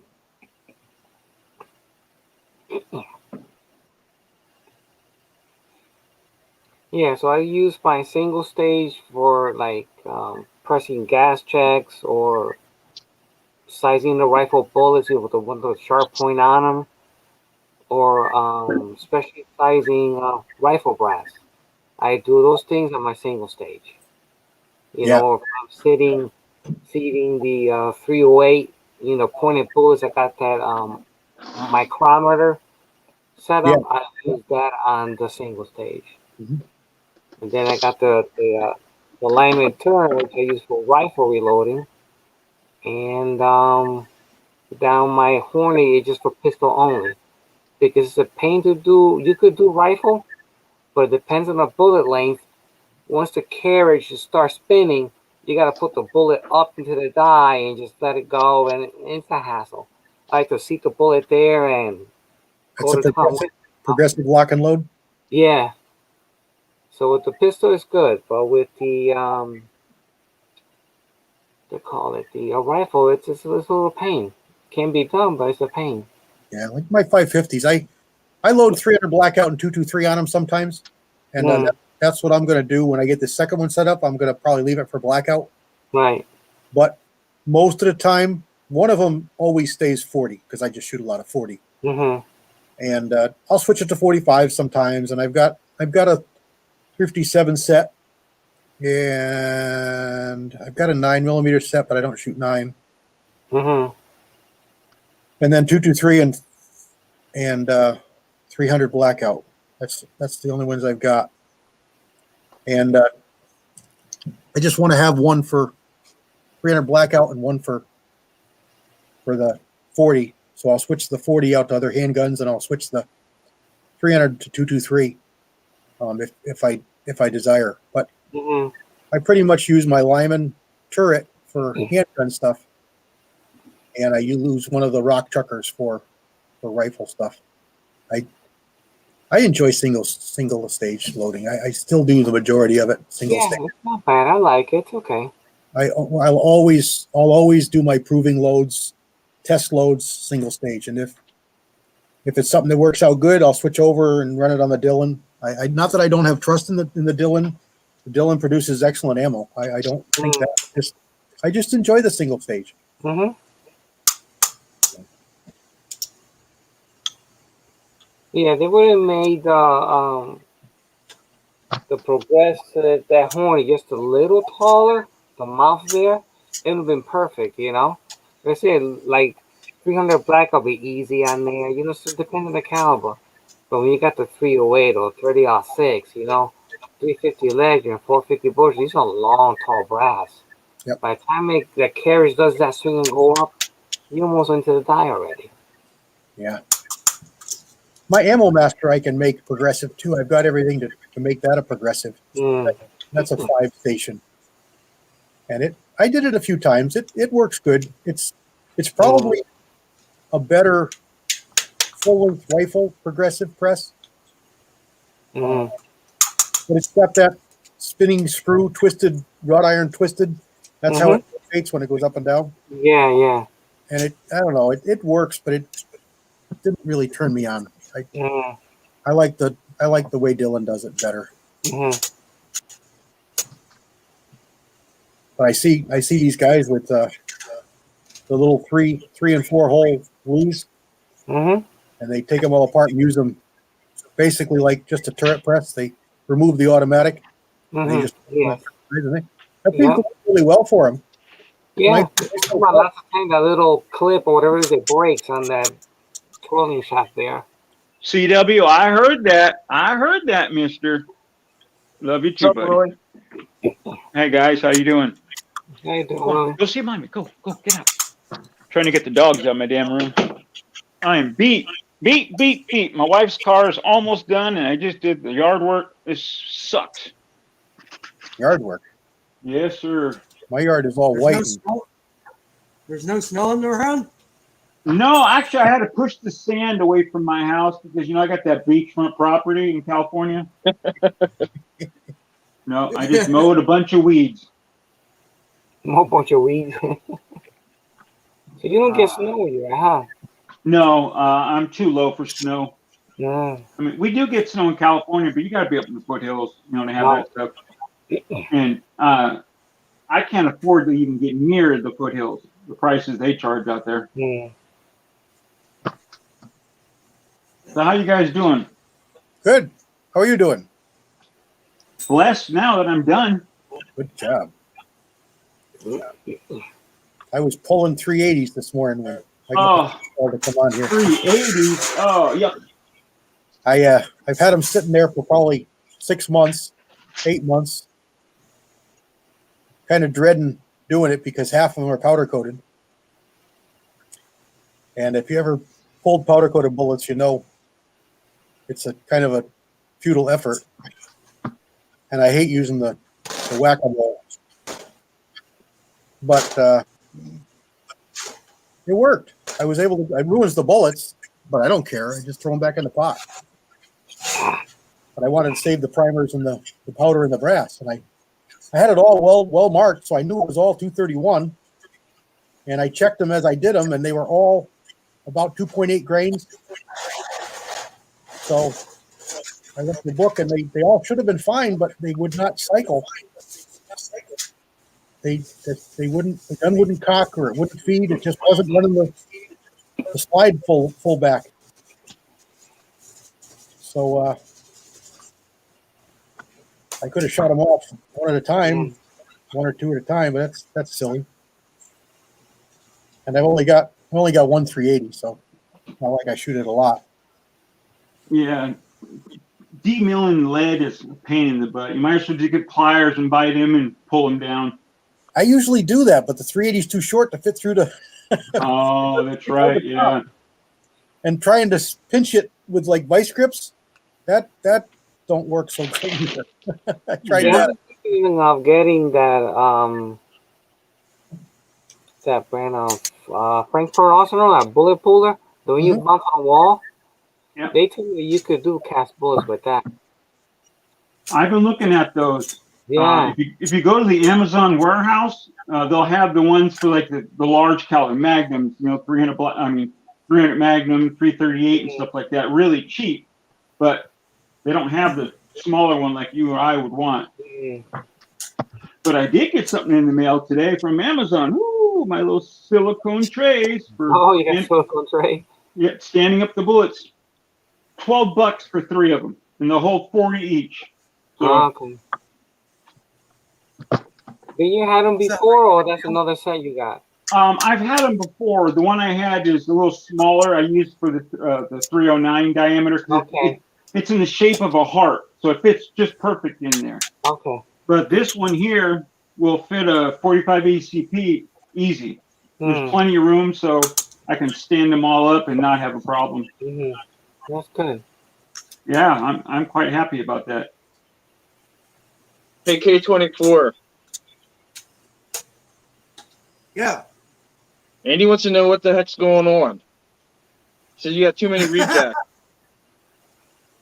Yeah.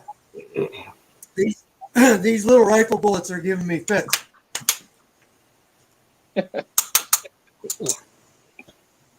Oh, Chris 338, 380s.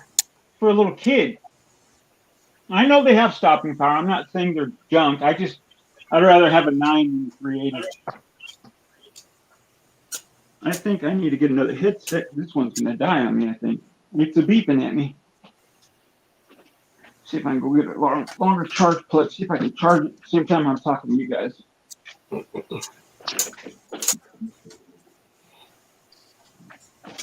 Andy, it never fails. When you go live, it'll never go right. That's awesome. I know. Every time Andy does something. I'm just saying, Andy, if you're live, it's never going to work. Yeah. This thing was working beautifully. As soon as I turned the camera, everything goes crazy. Yeah, I had trouble with this little rifle bullet before, but it's worse today than it was before. But I got to be honest with you, I don't shoot many of them, and if I get 20 or 40, I'm good.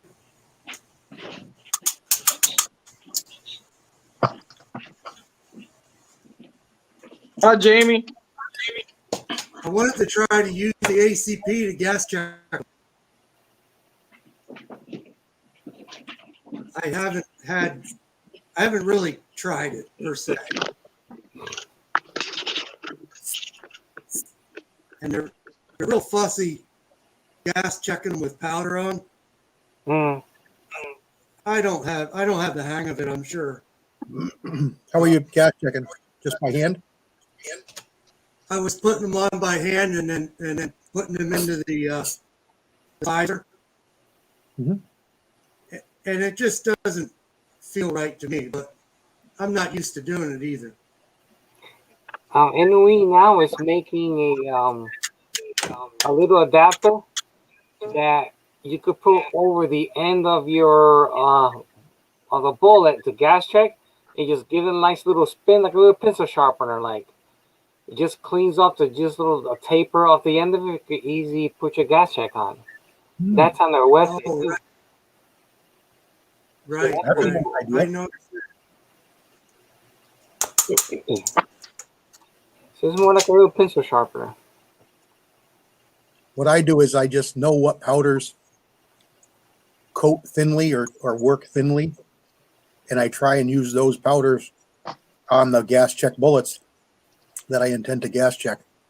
And I haven't had problems. I've got one bullet, a Seiko 35 caliber 352, 245 grain, I believe. And Mm. that one actually has a very small gas check boat tail, and I've read that that's been a problem for their molds for a while with that one.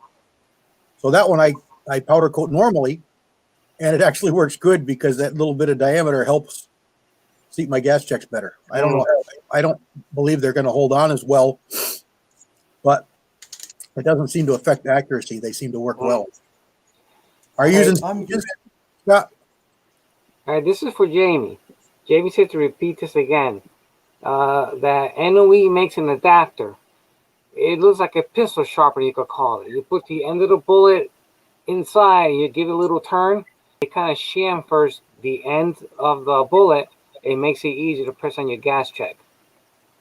That's what I call it, like a pistol sharpener, because that's what someone looks like, you know? I'll check it out. It just takes enough of the coating off to get it started, right? Say that again? It just takes enough of the coating off to get it started. Yeah, it takes a little coating, because sometimes when the bottom of it gets so thick, so you do get a little taper, clean it up, and it makes it easy to put your gas check on. Right. Yeah, I haven't done very many of these. I've only gas checked, I don't know, less than 20. So I've never gas checked anything. So that's a whole different story, you know? Yeah, I like how Andy does his. He'll put the base down, then use his powder coat gun to go around it so the base is bare, so he can gas check them. Or you just gas check them first, and then size them and powder coat them and run them through the sizing bag in. I did that for a long time too. Yeah. But I had that Well- gas check feeder from NOE. It goes on so easy. Yeah, I love mine. I love that gas check seater. It's just takes all the nonsense away. Yeah. It's completely seats them on. There's no, you got the Uncle Jim tapping. He's right. It's great. It's quick. It's easy. And most of the time it works fine. But my argument is, unless you're watching every single one close, you're not going to know if it doesn't seat it all the way on. Mm-hmm. And some of the ones with powder coat, when it's a little thicker, it's very possible not to get it on all the way. Yeah. And That's when you a- push it on, Jamie- it just kind of scrapes it right off. Jamie has a great question. Let's see. I wonder, would it work for plain base design for adding a gas check? See, I got lucky when I had my gas check maker design. I got a plain base gas checker, so it'll go on any 358 design, flat base, non-gas check, gas check. It works great. I just got to order the copper again to use it. Yeah, I ordered gas check for plain base from what's this place we get gas check from? Sage. But I guess they were too thin, they end up ripping. whatever material they were using. I think it's some kind of a very thin sheet or whatever it is. Unless you put enough lube on it, it won't rip them. But I tried and I didn't like it, so I didn't bother with it. A lot of people, if you have the gas check maker, like using a soda pop can or a beer can. I don't. It works, but it's just I'd rather have a brass on it. I mean, don't get me wrong. I shot a lot of soda can out of my gun, gas checks, basically aluminum gas checks. Some people don't like using the aluminum ones. I didn't see any difference between aluminum and copper, and you get soda cans or beer cans, you can make a lot of gas checks out of them. I don't know, something about it. I don't know. Hey, Willie. Yes, sir. You can always do the alternative and just use zinc.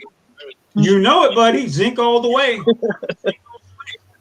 I'm waiting for my new mold to come in. I'm so my iron mold. I want it, but it says 8 weeks turnaround. So I'm like, okay. Yeah. So I went over to Midway and I bought the handles, and then I bought the screw plate handles off of Midway. They had them, or it was eBay, I think, 2 for $12 or something like that. Somewhere around there. Mm. So I know CW likes breaking those. I think the last one I broke, I think it was the same one that I had welded back together, and surprised that I got to weld it. I think it just broke again. I still didn't go back and look to see, but I believe I just re-broke the one that I broke the first time. So technically, I only broken one. Sure. Mm. Well, you got to think it's cheap. It's cheap aluminum. It's not high quality aluminum. Those handles are made of. When the first one broke, I was not doing anything I shouldn't have done. I think it had a flaw in it, or it was compromised somehow. Because I got 15 6-cavity Lee molds, and this is the only one that's ever happened to. So I really think it was a compromise somehow. Just a bad piece of that, an air bubble in it. You should have called Lee and say, "Hey, handle broke. I did. $7, and they'll give you a new one." No, they wanted it sent back. It was just. I said, something, you people are something else. I don't have nothing to do with you. Yeah. And apparently I had given them enough information because I got one in the mail. Mm. Oh, well, good. So they told me no. They told me I had to send it back, and then they sent me one anyway. So I think it's entirely dependent on who you get to answer the phone when you call. Right. Sure, because some people are nice and some people are sticklers. Oh yeah, the first time I called, different. Who the heck knows? The first time I called Lee about my Loadmaster, they're like, "Oh, it's past warranty. No, can't do anything for you." Then I called back a couple of days later, got a different person. They're like, "Yeah, send it in. We'll take care of you." I'm like, "Okay." Then I spent $90 shipping it to them, and the moron left a wave washer out of it, and I had to ship it back to them again. They need to pay for freight on stuff like that. If they screw it up, they need to pay for the freight. They should, especially the second time. Mm-hmm. But hey, it's working now. I'm knocking on wood. It stays working. Mm. Because I love that press. Some of the guys are on the chat now. I just flipped over. I had my screen expanded, so I couldn't see any comments to me. So I see Andy here's called me out on a extension height on a shell holder back at 19 after 5. So 10 minutes ago. 10 minutes ago. I'm like, it's only 229. What are you talking about? I don't know what that is. I don't know what that is, Andy. 229, you said? 519. It says, ACW, get this item to extend the right height of the shell holder so you can remove bullets from short brass. Universal shell holder extension. I don't know what that is. Yeah, I've never heard one. That's cool if they have it. Trying to think of what Hornady makes it, he says. There. I think did you highlight it? Extend the height. There it is. Holder so you can remove bullets. Yes, I have one for 357. It's like an inch tall. So I've got some separate shell holders too that are tall shell holders. Yeah, You have one with fit a 9? No. Sorry, page 24. I got this contraction here. You know, I never opened it. And pass it hard. RCBS. I bought one, and it came in the inside the die set, the die that I purchased, and it says I need it, and I didn't need it. Is this extender here from RCBS? Mm-hmm. So I was thinking of getting someone a machine the top of this, tap it, and I can use the Lee shell plates, the little flat ones, and put a screw in it, or tape a screw somewhere to hold them in, and I can use to pull bullets, you know? So Sure. this is long. This will really bring the bullet way up on top the single stage. You could grab one and pull the bullets out. Oh, that's what he's talking about. Okay. Now, Yeah. Yeah, Okay. put a shell holder attached to this. Yep. And I'll be able to do that. Now I follow. Yeah, so they're sitting here for over a year now. Sorry, I Andy. need one. I'm gonna box You of got ones context, to I buy. So I have an extra one. Down with the APP press. Yeah. Hey, I'm using the APP. I know. I just like giving people crap about it.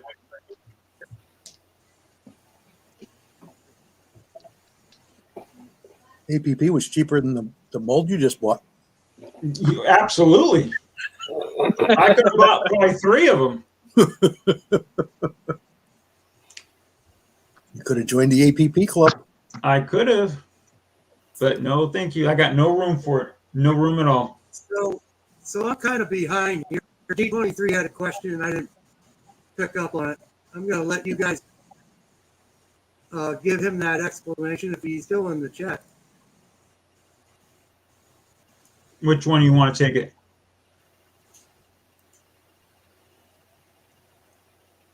Well, okay. I explaining it. gas checks on an aluminum bullet. For me, if I'm trying to get them super fast, you know, that's when I gas check them. So you're not worried about, is the lead too soft? So you're going to lead your barrel, you gas check it, it just backs you up in my eyes. Did I say that wrong, guys? No, you're basically right. As you increase velocity, to increase velocity, you've increased pressure. You have to load more powder. Powder creates more pressure. That pressure vaporizes, melts the base of the bullet. That redeposits on the walls of your barrel as the bullet travels down the barrel and creates leading. Powder coating resists that to an extent, but gas check resists it completely. It's a copper or aluminum, but generally copper. Piece of metal that clamps on the base of the bullet. They do have them now. We were just talking about it here, where you can use them on plain base bullets that are not designed for a gas check, or a gas check bullet that has a little bit of a rebated rim. It's almost like a boat tail, but it's parallel sides. Boat tails are an angle. Where a gas check goes on, it's parallel. So it's just, let's just say you're using a 35 caliber bullet and it's dropping out of your mold at 360. The gas check diameter is going to be like 354-ish, 355-ish. And then when you clamp on the gas check, it's 4 or 5, 6 ounces thick. It brings you up a little bit fatter. You run it all through the sizer, and everything is sized down to whatever you set the sizer at. And it kind of crimps it and pinches it in. Two different designs on styles of gas checks, but basically that's what they do.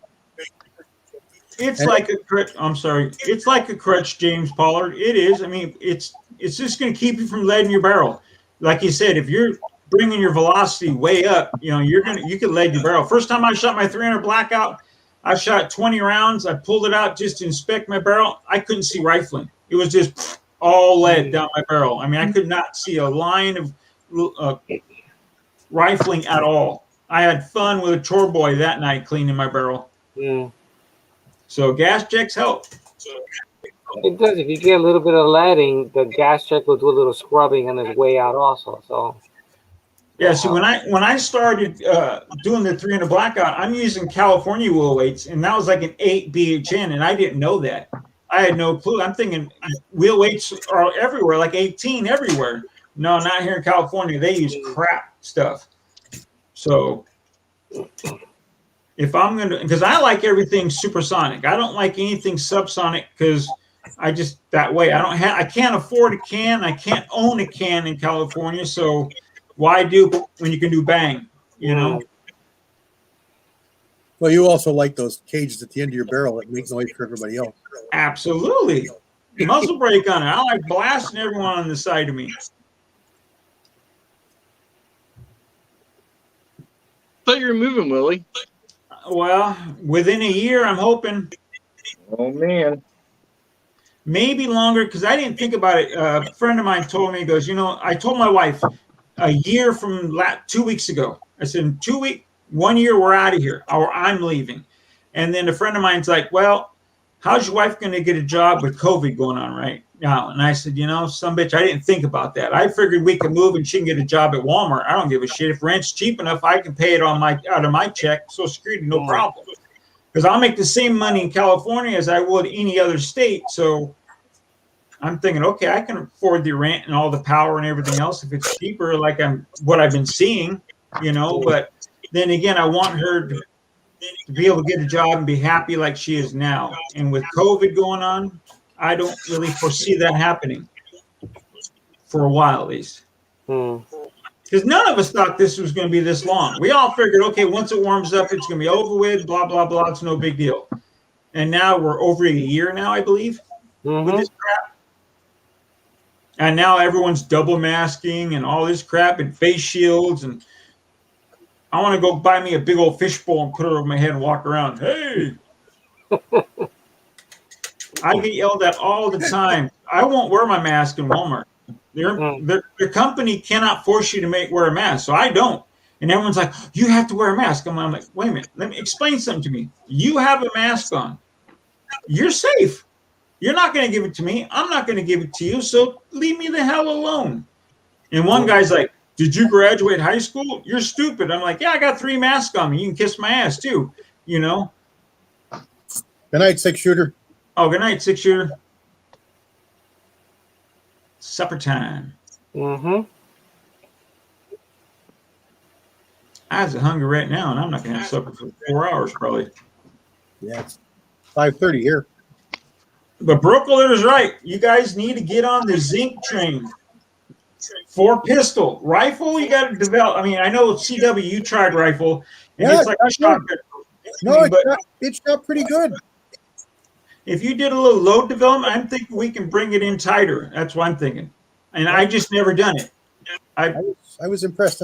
What bullet did I have there? It was a small pointy one. I think it was a 135 or 140 in lead.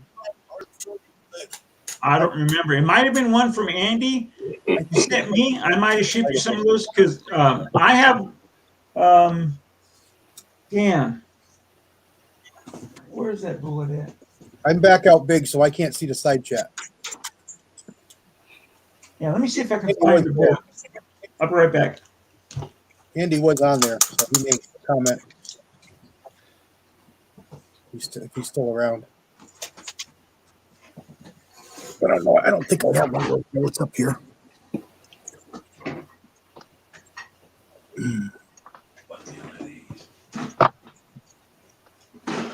No. Yeah.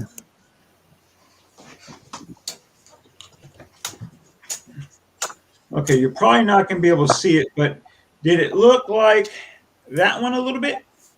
Yeah.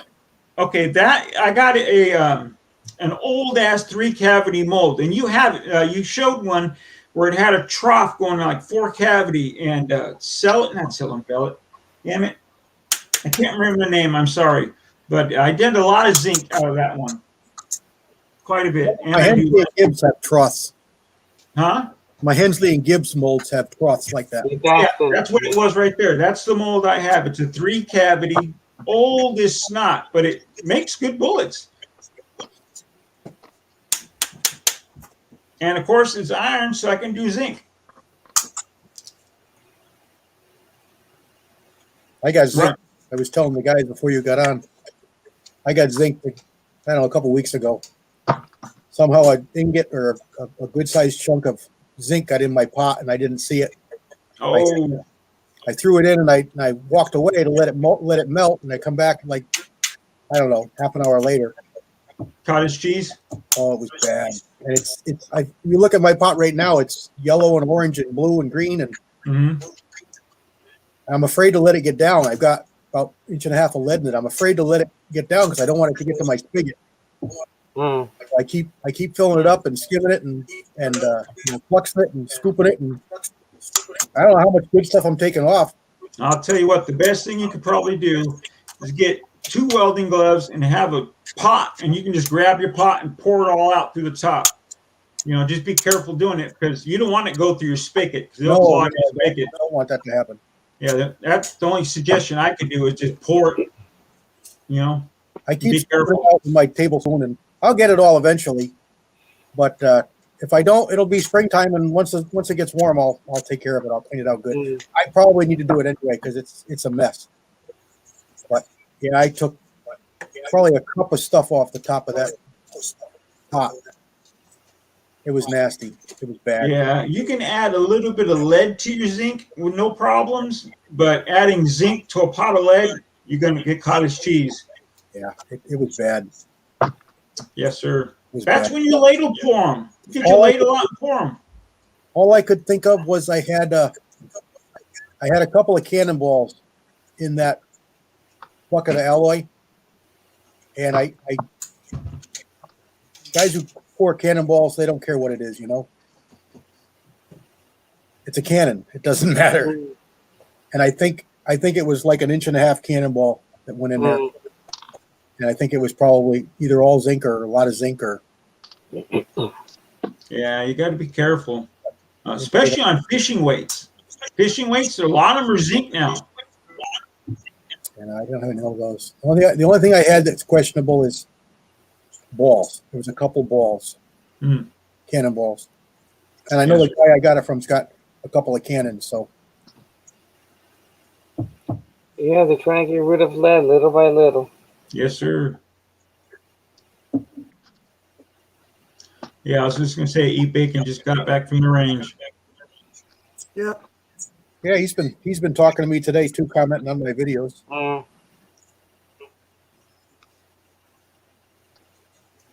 We can't even get close to my range. It's 2 feet of snow in the drifts, and the benches are half covered in snow, and I haven't been there over a month. I'm telling you right now, I can't wait. This week I'm going to mine. It's open, so I'm going. Willie, I go like 2 or 3 times a week. Or I know. I always used to. It's killing me. I can't. Oh, mine's been closed for a long ass time, a couple months now.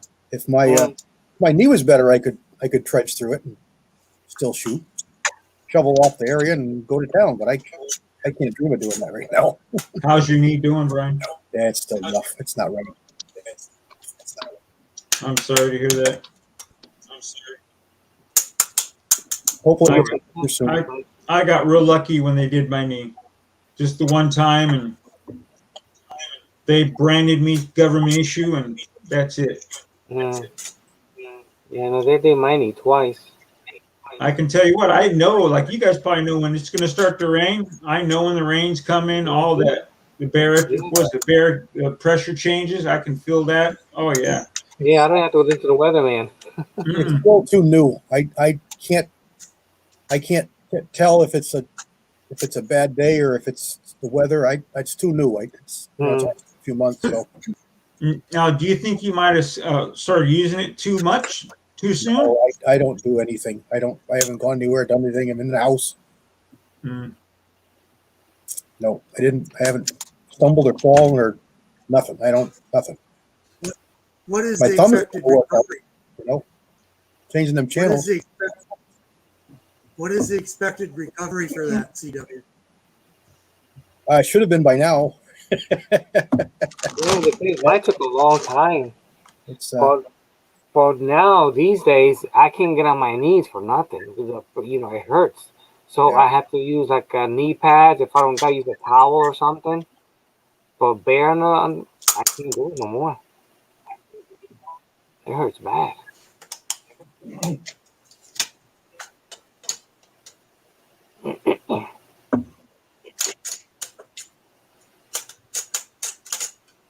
You still sizing there, broke loader?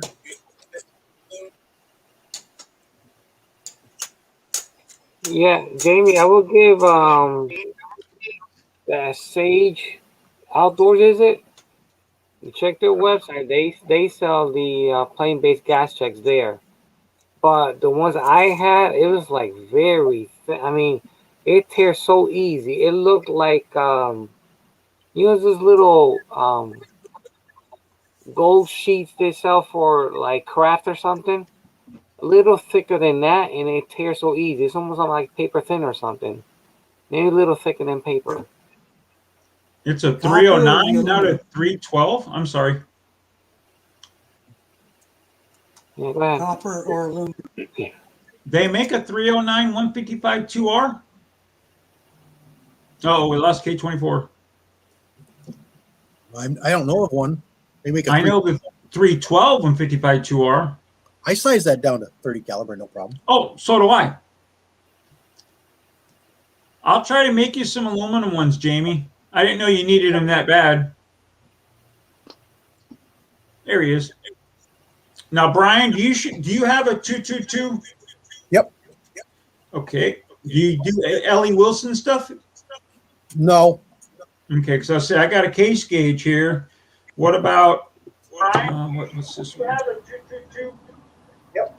A 257. Good day, everybody. Hey there, Mike. Hey, Bacon. Okay, so I got a case gauge here. What about I don't have a 222 case gauge. Well, I can send you one. Hey there, Mike. Now, do you have a 220 Swift? No. Okay, that one's gonna be there. That one I'm keeping. What about a 300 Magnum? No. Don't have one. All right, well, at least I got one gauge to send you. I bought a kit and it came with a bunch of, 6 case gauges. It came with a 22 caliber inside neck reamer, 30 caliber inside neck reamer. It came with a large pistol reamer. So I'm quite happy. Hey, Dead Horse.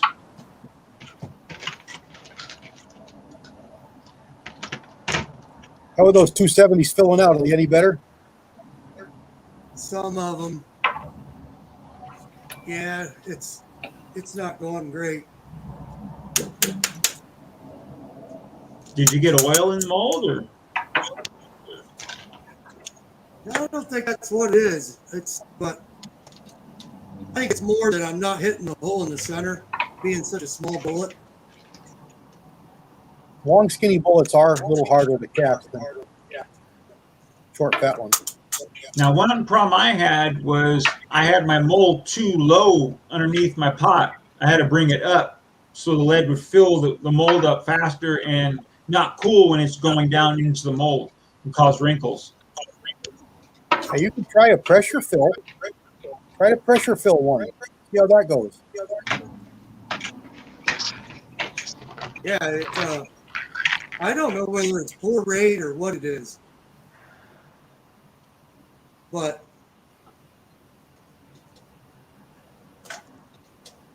it's giving me fits. How's your lead? How much lead you got in the pot? You more than half full? It's about half. Okay, so you got a good head there. Try a pressure fill. Hold the hole right against it, and count like 4 seconds or so, however long it takes to fill that cavity, and see what you get. Maybe I'm poor. If your mold is good enough, you should pull out a finned bullet. Yeah, that's good. Yeah. See, I have no luck with 2 cavity leads. They fall apart on me. I've had 3 of them, and all 3 just the pins came out of the bottom, just fell apart. Mm. You know how much I whack them. I don't have a problem with them. Of course, You hear me whacking it, but I'm not really hitting it very hard. That's the reason I have to hit it as many times as I do. If I Same hit it here. harder, I wouldn't need to hit it nearly as much. Yeah, I I'm do doing the light baby taps too. I'm hitting it to break the screw. If you Yeah, do a good one whack. comment, I hit it. Why you hit your mold so much? You hit your mold so much. I'm not really hitting it enough. That's why I hit it. You want someone to hit the mold, you listen to West Covina Dodge. Yeah, He whacks the hell out of his mold. See them break. he breaks handles. He breaks the pounding hammer. That's the man. Every time you hit one of the molds, CW, somebody else on the internet is yelling, "Don't do that! Don't do that!" Yeah, Uncle Jim's yelled at me a whole bunch of times. It's kind of like that high-pitched whine now, Oh man, I had that 8-cavity one that Pat gave me, and someone opened up the sprue plate hole.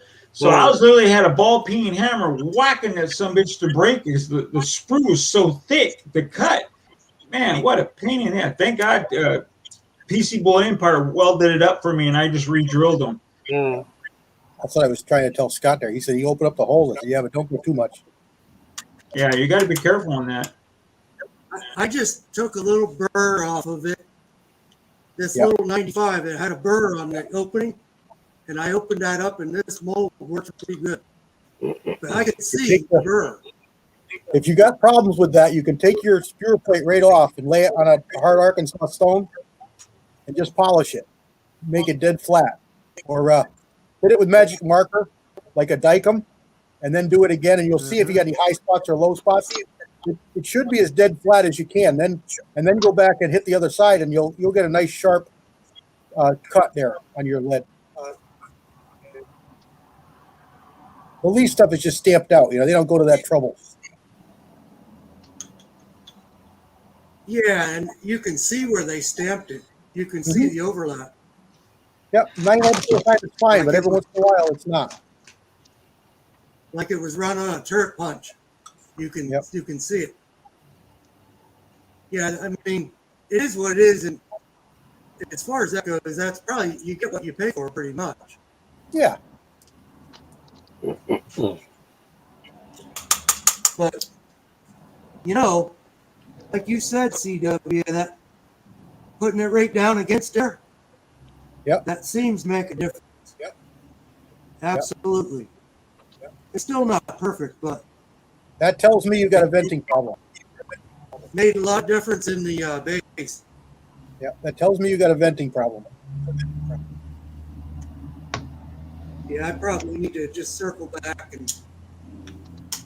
and go through this one again.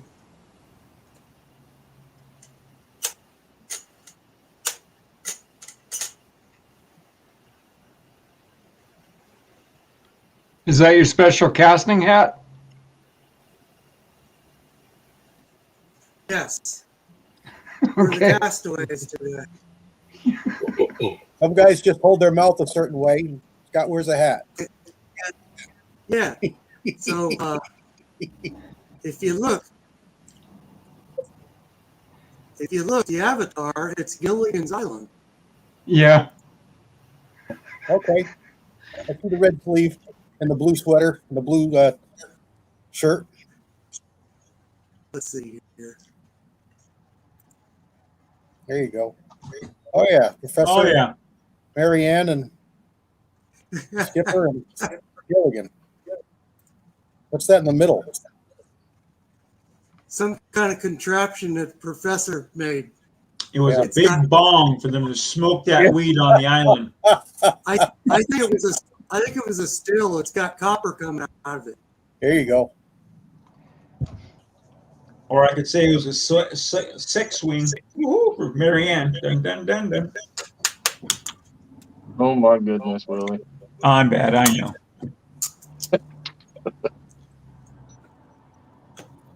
You still sizing there, broke loader? No, actually, I got done sizing now.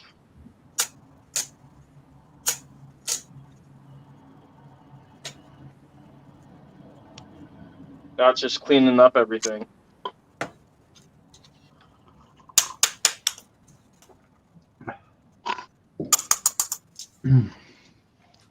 Yeah, I've never had too much luck with a 223 lead bullet. I got some loaded up right now to try that Nighthawk 6 sent me. I'm gonna try his, and I have some that Eagle that gave me a long time ago. I'm gonna try those too. It sounds like a lot of people have trouble with 223. In lead, yeah. Yeah. James Pollard can get it working, and Andy 79Z28 has a powder charge that's working pretty good also. Just I haven't got one to shoot good out of my guns yet, but I'm trying. I wish I'd have tried it when I had my Savage 24. That had a 1 in 14, I think, twist. But everything I got is faster. Or yeah. So it doesn't. I think it's the twist because my 222 shoots lead beautiful, but none of my 223s will. I haven't tried ARs. I don't really care how they shoot lead. I had a couple single shots and bolts, and they're not great. But my 222 is beautiful. Well, I'm kind of glad you mentioned that because I just got a 223 for the first time in a long, long time, and it's got a 1 in 8. So, We'll try it and see. That's just what I found. I know people got to be able to make it shoot. I just haven't been able to find a acceptable for myself. When the gun will shoot one hole with a jacketed bullet, you put a cast in it, it's 2 inches. It's not acceptable to me. yeah. But it's good to take kids out with you, Yeah, it's okay for playing kid if you just want to shoot. Sure. I mean, that's just it. You don't know what everybody has got is acceptable. We're all different, If you're ringing steel, you got a large margin for error. If you're shooting precision matches, you don't have very much margin for error. James Pollard. That's why you got to use zinc. You don't have to worry about that 18 BHN. It's hard as balls. See, it sounds stupid, but I want to take that Lee 230 grain bullet and I have a bunch cast up in zinc and go shoot a hog through the shoulders and just watch the destruction. That's only going to be destructive if it tumbles. Oh, yeah. Well, it hits the bone. It's going to shatter every freaking bone it hits and go right through it. And with a zinc bullet, I bet it will be tumbling by the time it hit it. Have you guys ever heard of this thing? Oh, yeah. Years ago. Well, last time I was on their website a year or so ago, they're still in business. Huh. Anyway, I only have one. They make them for almost all 22 cal centerfires. But one of my friends had two, and he sold me one because he knew I was interested in them. Yep. And it's just a modified 223 case that uses a 209 primer. Yep. And it's got a little dimple in the side of the case. So it holds the pellet. Yep. Right here to keep the pellet from going too far into the case. So then you can just. I'm going to try it out with regular airgun pellets.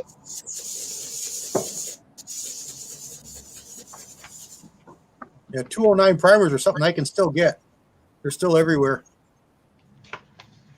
Yeah, well, we don't really have a shortage that I noticed on primers here yet, but it's coming sooner or later. Some of the powders, of course, we don't have anymore. I think they're just dried up everywhere right now. But I've seen a lot of powder come around lately. Not locally, but on the market. I've been waiting for stay ball, 6.5 stay ball. And it just came into my local place maybe a couple weeks ago, and I couldn't get there. But a buddy of mine grabbed me a pound and then grabbed me another pound. He's in there all the time. They only let you buy 1 pound of each kind. I got 1 pound of that set aside. He's got me 2 pounds. Now I just got to get to him because he's about 40 miles away from me.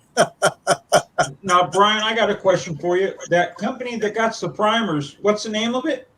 Cabela's. Could you ask them if they'll transfer some to a different store? Yes, so. If you get the phone number, I'd appreciate it. If you have the phone number for that store, I'll Sure. give them a call and I'll buy them and have them ship them straight over. I'll text you with it. Yeah, thank you. Yeah, my local Cabela's got in primers last couple days ago. They were well, they were different prices, but by and large, what I wanted was small rifle. They were $39.99. Oh, all day, every day. That's perfect. Wow. They probably won't transfer them, but it's worth a try. Well, you know, Cabela's, that store didn't buy them. Cabela's bought them, and they allocated them to each store. You know, so I can't believe that. It's got to be just hoarders or people are just there, and who knows? You know, the manager of the store saves them for his buddies. Who the hell knows what happens? Yeah, I've been calling mine and they all just laugh. Nope, can't get any. Haven't seen them for months. Yeah, so somebody's telling stories because if my little store gets it here, you know, in anti-gun Connecticut, they got to be telling stories. I hope so. Just believe me, I'll call them and buy whatever they'll let me buy every day. If they let all the guys that work in the gun shops take the stuff they've hidden on the back shelves out and put it on the shelf for sale, they wouldn't need any. Yeah, probably true. Yeah. Oh, I know it happened everywhere I ever worked. Yeah. You'd go in the back and you'd find a dusty box of ammo that somebody set aside while they were working there, and they haven't worked there for a year and it's still sitting there.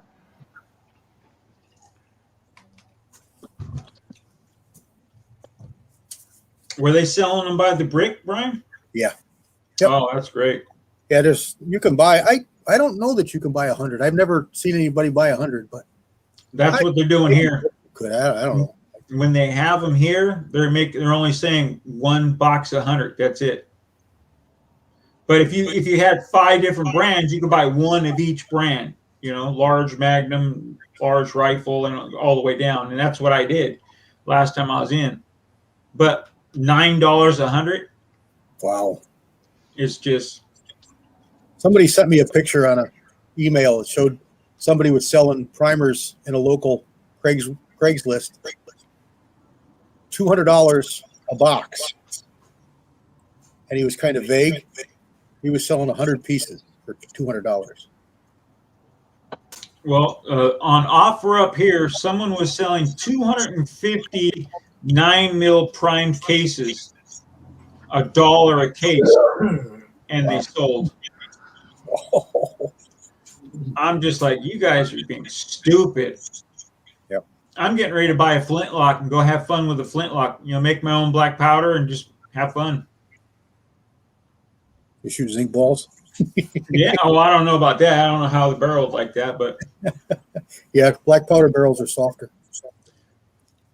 steel. Dead Horse has been trying to get me to buy one because he wants to get one. I'm like, it'd be kind of fun. I've been watching a lot of YouTube videos on people shooting them, and they look interesting. I like black powder rifles. I'm not so fond of the revolvers, but I like the single shots, pistol single shots and rifle single shots.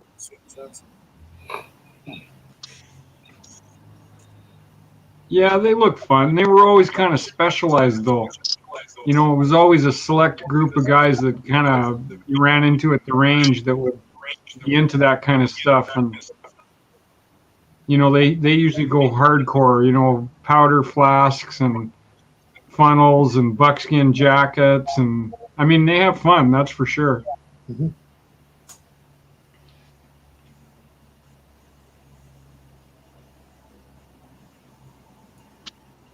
A24 is going to town over there. What's standing up more bullets?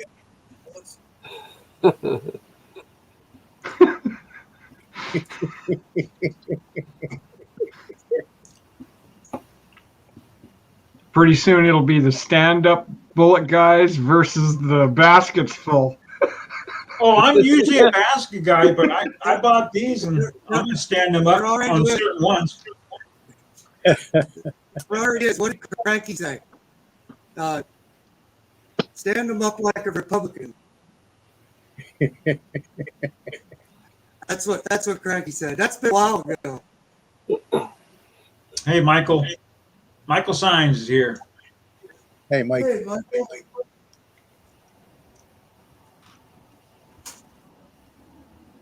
Yeah, I stand up the ones when I'm going to send to people. I want them to look store bought. But for me, I don't care if they're wrinkle bullets or not. I mean, I shoot. How's the barrel going to tell if your bullet's wrinkled or not? It's not going to give a crap, you know.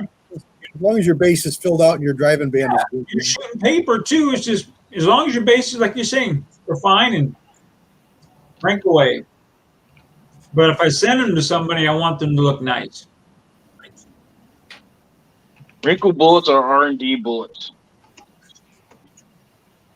I keep a few. I always save a few. Or nose is not filled out, whatever. I use them for different things. I'll tell you what, I love frosted bullets. That's my thing. I just think powder coat sticks better to them. I found that myself. Yeah, the frosted one works better than the shiny one. Now, Jamie, JH586, he can make a beautiful, like store bought, beautiful shiny bullet. I can't do it. I've tried. Well, part of it is if you're buying alloy, you're not scrounging it. If you're buying alloy and you got a nice clean pot and a nice new mold, you're going to produce beautiful, beautiful bullets. You own alloy, you got nothing else in there. But if you're like most guys, you got scrounged lead and range lead, and they're going to be perfectly fine. They're just not going to be quite as pretty. I know that this new lead that I just got from 22 Rimfire, it's all beautiful, clean Rimfire lead. I produce much prettier bullets than my regular stuff, my other range lead. It's got 38 9mm stuff that you melt out. You scoop out all the brass the lead melts out of. It makes good lead, but it's not as nice and clean and pretty a bullet as that. Oh, I make come on, CW. You're a cast master. You're a cast master. You got it down. When I make the 20-1 or 10-1, say, oh, that's that mold 358-311. You just look at a bullet, you know the mold number. You are the man. Most of the time, not all the time. I can't think of that one that you sent me. I know what it is. I just can't think of it.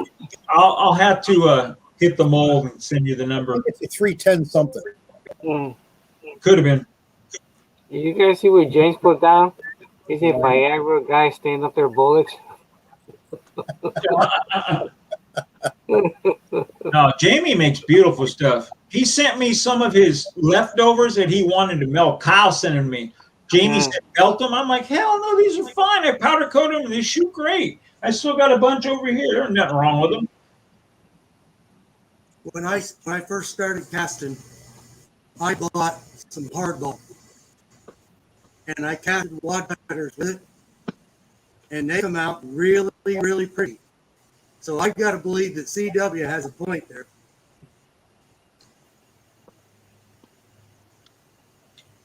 Does it matter? No, I don't think it really matters too much. Okay, I got the prices here for one of my local suppliers. It's not really very close, so it would still be a shipping fee on top of it. But if somebody was going to buy casting lead, they've got three prices here. Soft lead, $3 a pound. 93% lead with 1% tin and 6% antimony, $4 a pound. And 91%, 2% tin, 7% antimony, $4 a pound. Sold in minimum lots of 20 pounds at a time, plus shipping. Pretty good price. Pretty good price. A full ingot is 60 pounds. Wow, that makes mine look like a baby. Yeah. I did that one time. I ordered a pig leg. It was about 60-something pounds of mail. And I said, what in the world's inside this box? Yep. I was in the printing industry for years, and I did accumulate quite a bit of lino, but I wished I'd have got more. I could have got a lot more, and I never did, and I kicked myself. We used to get pigs, just pallets of pigs. Okay, I have a dumb question, so just bear with me for a second.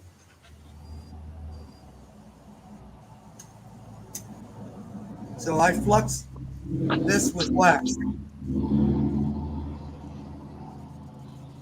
And there's a lot of silver in there. Am I not doing something right, or is that natural? What is your lead? This is what is it? One and a quarter, one and a quarter antimony, and the rest is lead. No, but I mean, is it range or is it store bought or was it tarnished? Was it gray? I buy it from a guy that makes lures, Okay. and it's 1/4 antimony, and the rest is lead. And it might be maybe 1% tin. I will add a little more tin. I think there's like 1% tin. How did the bars look? Were they nice and clean and shiny, or were they tarnished and?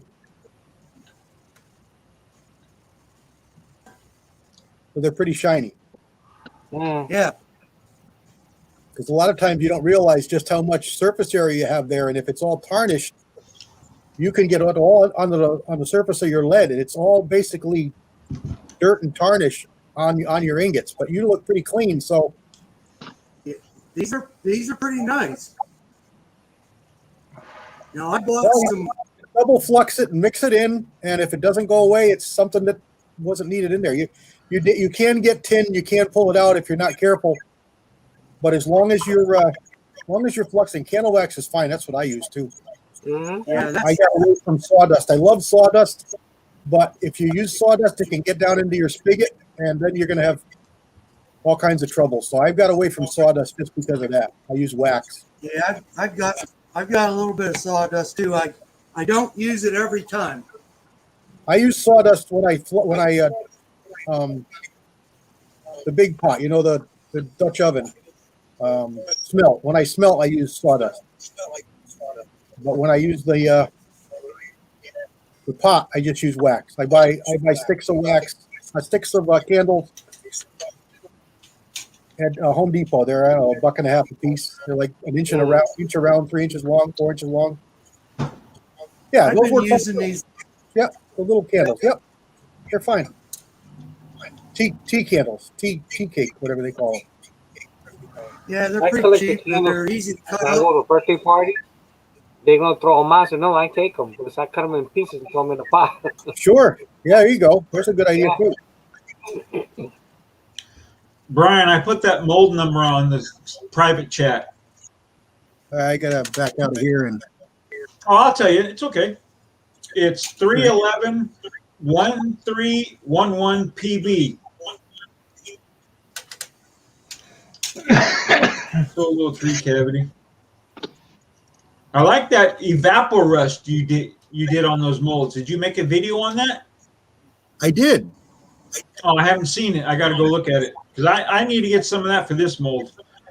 It's good stuff. Yeah, everybody ought to have that. Anybody who does anything for themselves and tinkers around their garage, It's gotta have that a stuff. nice looking bullet. Yep. Mm-hmm. I love iron. It's like the It's close to that 312 155 2R, but it's just It's shorter. Yep. yeah, it's shorter and it has a pointier tip, But now, Brian, you got me on ranch dogs. Man, I love those bullets now. Too.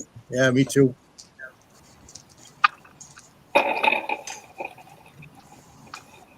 that looks like something like this NOE HTC, but yours got the grooves on it.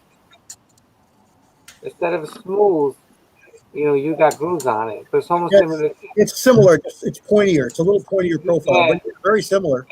Yeah, that's a nice looking bullet. Oh, it shoots nice too for 300 blackout. That's what I've been using it in. Well, I'll tell you what, I got that one of the mold bullets are the 250 grain slick side for the 300 blackout. Oh, I'm gonna have fun with that. Man, I love those bullets now. Tin Man's got that RCBS. That's a nice mold too. Yeah, I think about buying that one too because that shot great out of my AR-10. There you go. That's a mini ball. What's this one for? Yeah. Yeah, look at that monster. I got one of them in 50 and 54.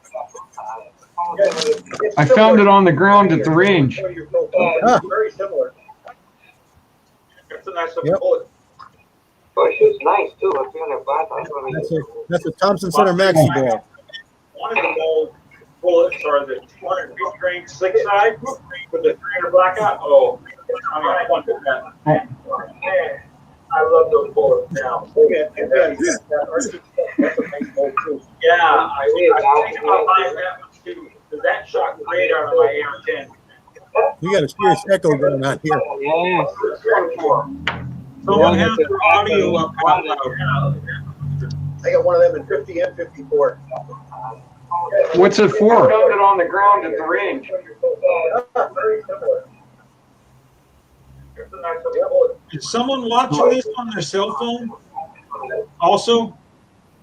No, that was me, I think. Oh, okay. Who is it? I don't know what that thing is. This big one. That's a I found it Thompson, on the ground at the range. that's a Thompson Center Maxi Ball. Okay.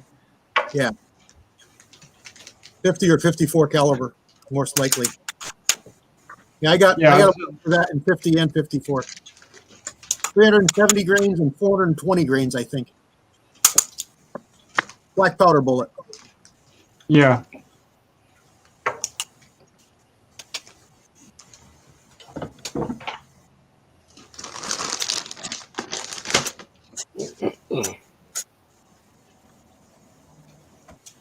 Wow, it almost seems quiet now. All the echoes gone. I know. Yeah, no, I had the side chat on a different screen with the volume turned on. So Oh, okay. Yeah, I use my phone and I just pause it. Yeah, I do too.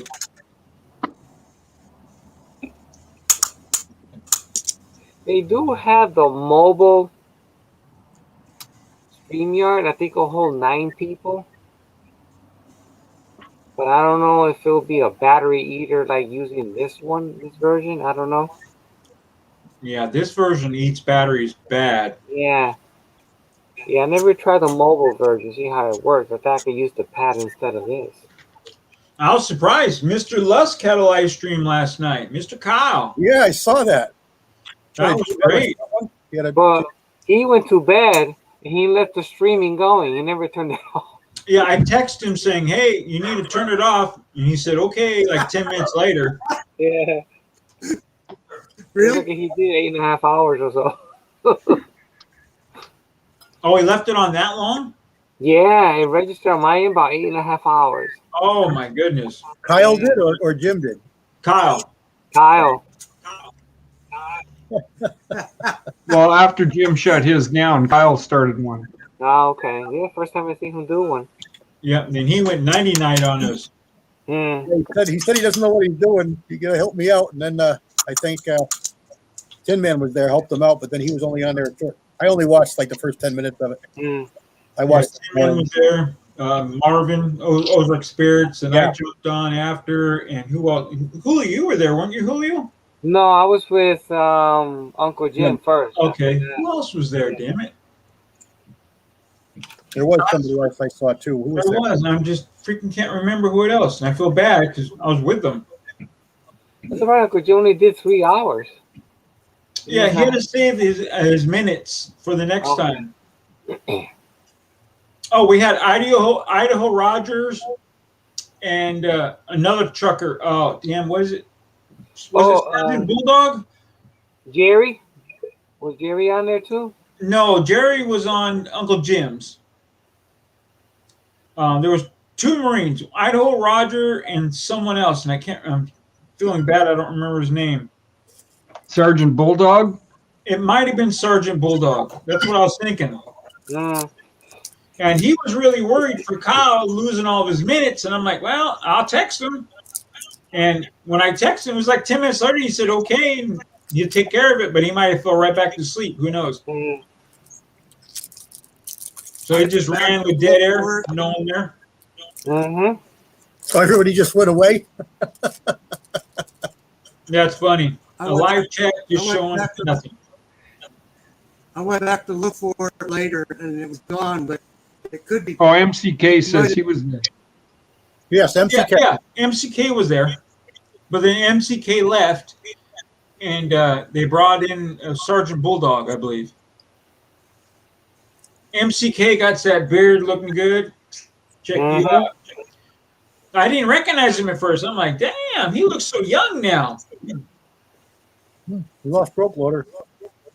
He was peaking and then he was gone. Yep, froze.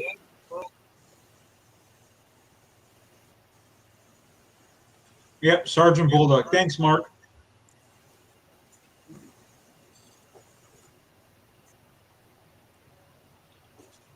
Well, I feel sorry for the truckers are just stuck because of the weather. Mhm. Idaho Rogers, I believe it was. He's been there 4 or 5 days stuck in the snow. Wow. Yeah, I guess wherever he has to pick up wasn't open or something.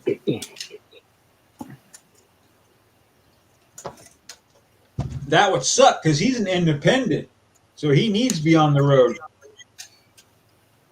I And I thought think he about said he- doing that many years ago. My family member kept saying, "No, that's no good. That's not a life." But that's what I wanted to do, and I liked it. I wanted to, be on my own. So I decided to change my mind. Oh, so you were an independent trucker for a while? I was a truck driver for a company, Oh, and okay. then I wanted to do my own thing. Get my own truck and just I'll be my own boss. But no one liked the idea. Everybody, my family members saying that's not a life to live, and It's rough if you got a family.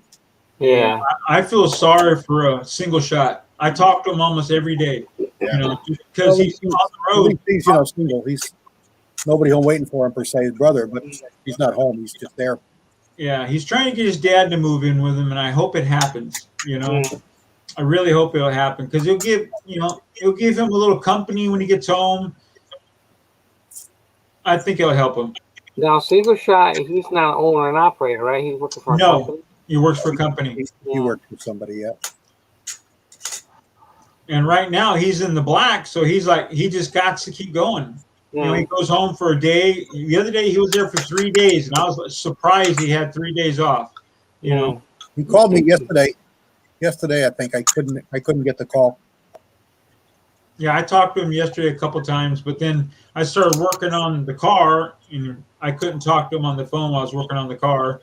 And then I actually spoke with him this morning, and I was going to mow the lawn, so I had to get off the phone with him. So I try to answer it every single time. Yeah, I was on the phone. I couldn't get off. Yeah, broke loader, I understand that. I forgot about till you said something. Then I just remembered. Where'd Rob go? Phone died. Oh, I saw him peek. He was peeking and he saw one eye, and he's gone. I'm going to go back and take a picture of that screenshot. That'll be a good one. I've never attempted to do this on my cell.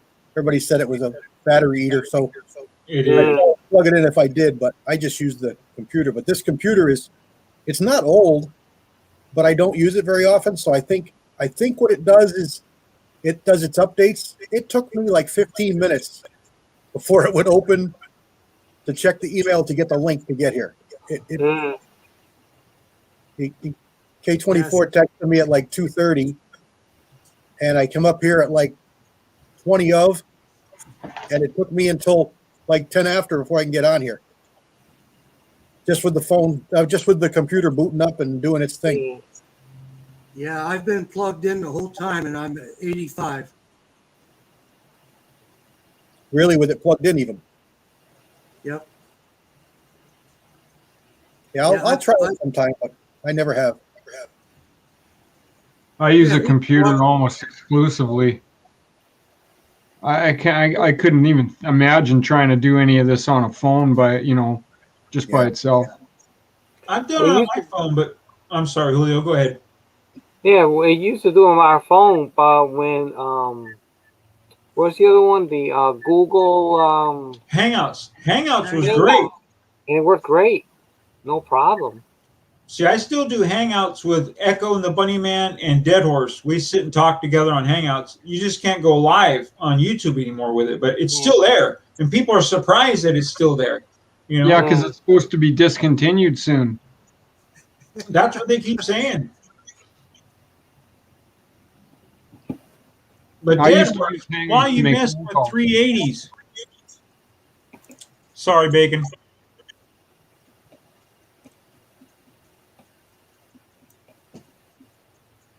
Who's? I don't have the side chat. I can't see it, Willie. Who's saying what? Brokler said, well, K24, you haven't sent enough pace. There it is. Pace cars around the track to pick it up.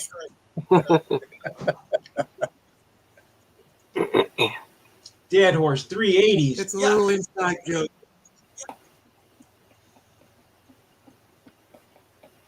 Yeah, I like Brokler. It's an inside joke. I threw more fish back than I kept. Not that happens. I usually do. These pistol bullets are fine.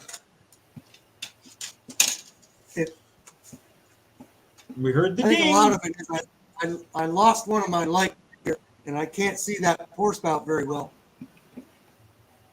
It's Yeah, in it the does help shadow. to have a light. I just bought one of those. Now I'm gonna forget the name of it, but it was at Home Depot, and I think Uncle Jim put one in months ago. It's got 3 panels on it, and you can adjust them. They're like wings. Oh yeah. It's local for us, Julio. There was 2 different ones. One has got a motion detector in it, and it's like I'm gonna say $40. And one of them is a little less power, but it works into a screw-in, incandescent bulb socket. Mm-hmm. I put one of them in the middle of my garage, and I adjust the wings. Oh my God, the light that thing throws! It's beautiful. Oh yeah, they look good. Yeah. look good. Oh, check out that little tray he made. That's cool. Yeah. That's good for standing up those rifle bullets. Anyway, that thing That's is. just- Oh, I love it. I love it. You screw it in, and you can adjust and point the light where you want it. Yeah. And it's a ton of light, and it's LED, so it shouldn't be an energy hog. Mm-hmm.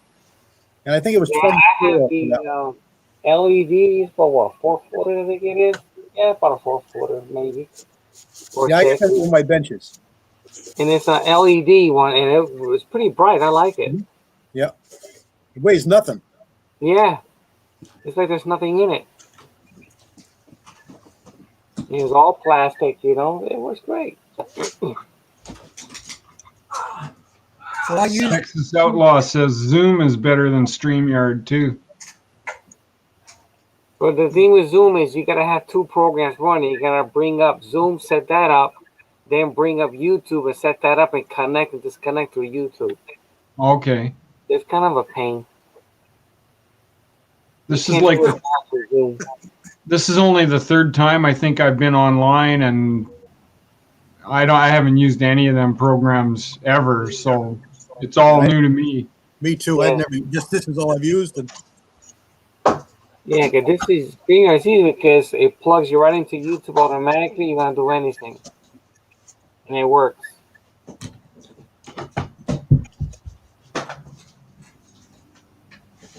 Okay. I saw K24 had that lint roller. No. Harbor Freight. The body man's hammer. You want whacking power? It's the same. you wonder why plastic. the molds fall apart. Oh, no. This thing's great. You do little baby taps. Put down the 2-pound sledge. I'm telling you right here, that got all the whacking power you need. I got my little link roller. I think I pay like $8 on eBay, and that thing is awesome. $9 Harbor Freight. I put plastic PVC over mine, and I love them. No lint rollers. what size PVC you're using, CW? I want to say I didn't get it. I had my wife get it. I cut off a piece and I sent her to the store with it. 1 3/4. I want to say it's 1 3/4. Yeah. Yeah, my Yeah, because I looked. NOE I had to grind on it a little bit, but the Lee it fit with a little shimmin, and I forget who the other one I have is from, but it fit right on. And what I did was I taped up the end, and I filled it with epoxy from the backside, I greased up the inside of the PC, taped up the end, and then pushed the handle in and filled it with PV epoxy. So now I Too can much work. Harbor Freight, and you're done. But it smells like that Chinese rubber forever. You smell like a rubber shop. The mallet. Yeah. You go down that aisle in Harbor Freight and it stinks to high heaven. Nah. Yeah, the whole place smells. Yeah. That rubber. Well, it smells like the tires they have. Yeah. So I used to work at a tire warehouse, so I sold all the parts. So to me, that smells like money. You know. Yeah, it's definitely tires. I would definitely agree. You just go right down the hammer section and get a body man's hammer. That's what that is for working on cars, and you got one hell of a whacker. Wish your Lee molds will fall apart. Oh, that's only the 2 cavities. Actually, when I was doing that, I only had a block of wood when I was doing the 2 handles. When I first started. You remember my blocks? So I was using sticks, like a tree limb. Yeah, I got a little piece of freaking round stock, and I was using that for the longest time. An old hammer handle or something. Yeah. Piece of hickory, yeah. Yeah, I got a few pieces set aside in my box where I keep adding all my little things I'm going to need to eventually give it a try. Next thing I'll have to add is a special CW towel. Once you go down that rabbit hole. I like that idea. Every time I see it, I think, man, that's smart. Yeah, you go down that rabbit hole. It's so much fun. I love it. It's so relaxing just to make the bullets. But right now, well, now I can shoot them because the range is open. But I was like, I don't need a cast anymore. I got plenty of everything I shoot already done. So I don't know. If you saw my wall, you wouldn't think that way. I understand. I understand. I see you casting all the time. And I'm like, God, he must have 900 pounds of bullets on the wall by now. I think it was James Pollard was asking me if I think it was him. Somebody did anyway. A couple people actually. If I just casted for the videos and then just melted it down and started over again. They really used it. I put it on the shelf and. I hate to say I've done that, but not on a video. I was bored. I figured I don't like that look of that bullet. So I poured them all back in the pot, remelted them, and did it again. No, last night was that casting video I did last night was basically just to see what those molds look like and to see if they would pour a good bullet. So I think I did 9 of one and 12 or 15 of another and 12 or 15 of the other one. That's all I cast. But it was only sitting there for 15, 20 minutes. Yeah, it looks good. With the Broke Loader says, "What's under the towel?" Yeah, There you go. What mold's that? That's a 270, right? Yeah. There you go. Powder coated and gas checked. It was very nice. Very nice. Looks like you got a dimple in the bottom of that gas check. Oh, yeah, there is. That means it's not on all the way. That's the trouble with the cap. On top of it to push it out of the die. Yeah, that's what can happen. It probably will be fine, but if you're looking for the best accuracy and sorting your bullets and all, that one would have to get culled. Yep. This one's not as bad. I'd put it in your normal press with your sizing die and do the tap, tap, tap to try to get that to flatten out. It's been sized. It won't do it I anymore. think I know what's happening here. So I put this die in the press here, and I have to use this bushing. I wonder if I get it up higher, whether it'll clear.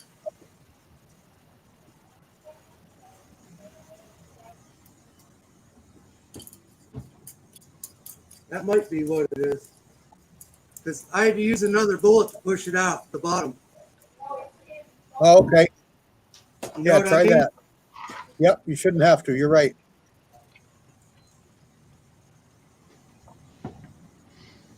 All right, guys, let me go. I order food and it's here. All right, Julio. Thanks for being here, buddy. Julio, All good. I hope you're feeling better. All right, Yeah. thank you, Good night. guys. Thanks, Julio. All right, you're welcome.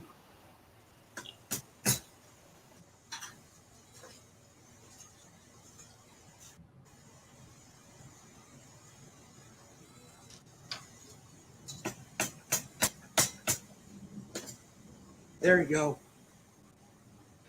Still dimpled it though. Yeah, that means it's not on all the way. Or you've got a really tall-sided gas check and it can't go on any farther. Right? Let me try another one.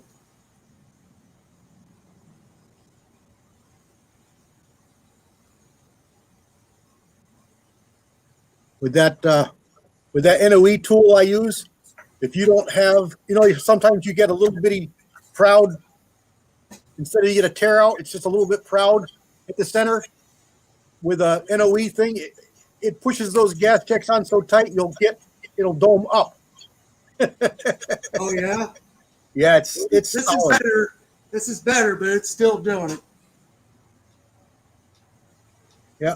Yeah, that's better. It's still got Still a little domed. Yeah, Little you domed, know, yeah. pushed on one side. It's pushed on one side there. Flatter Yeah. on one side. Something else going on there. Either that base bullet wasn't filled out properly, or something going on there with that bullet.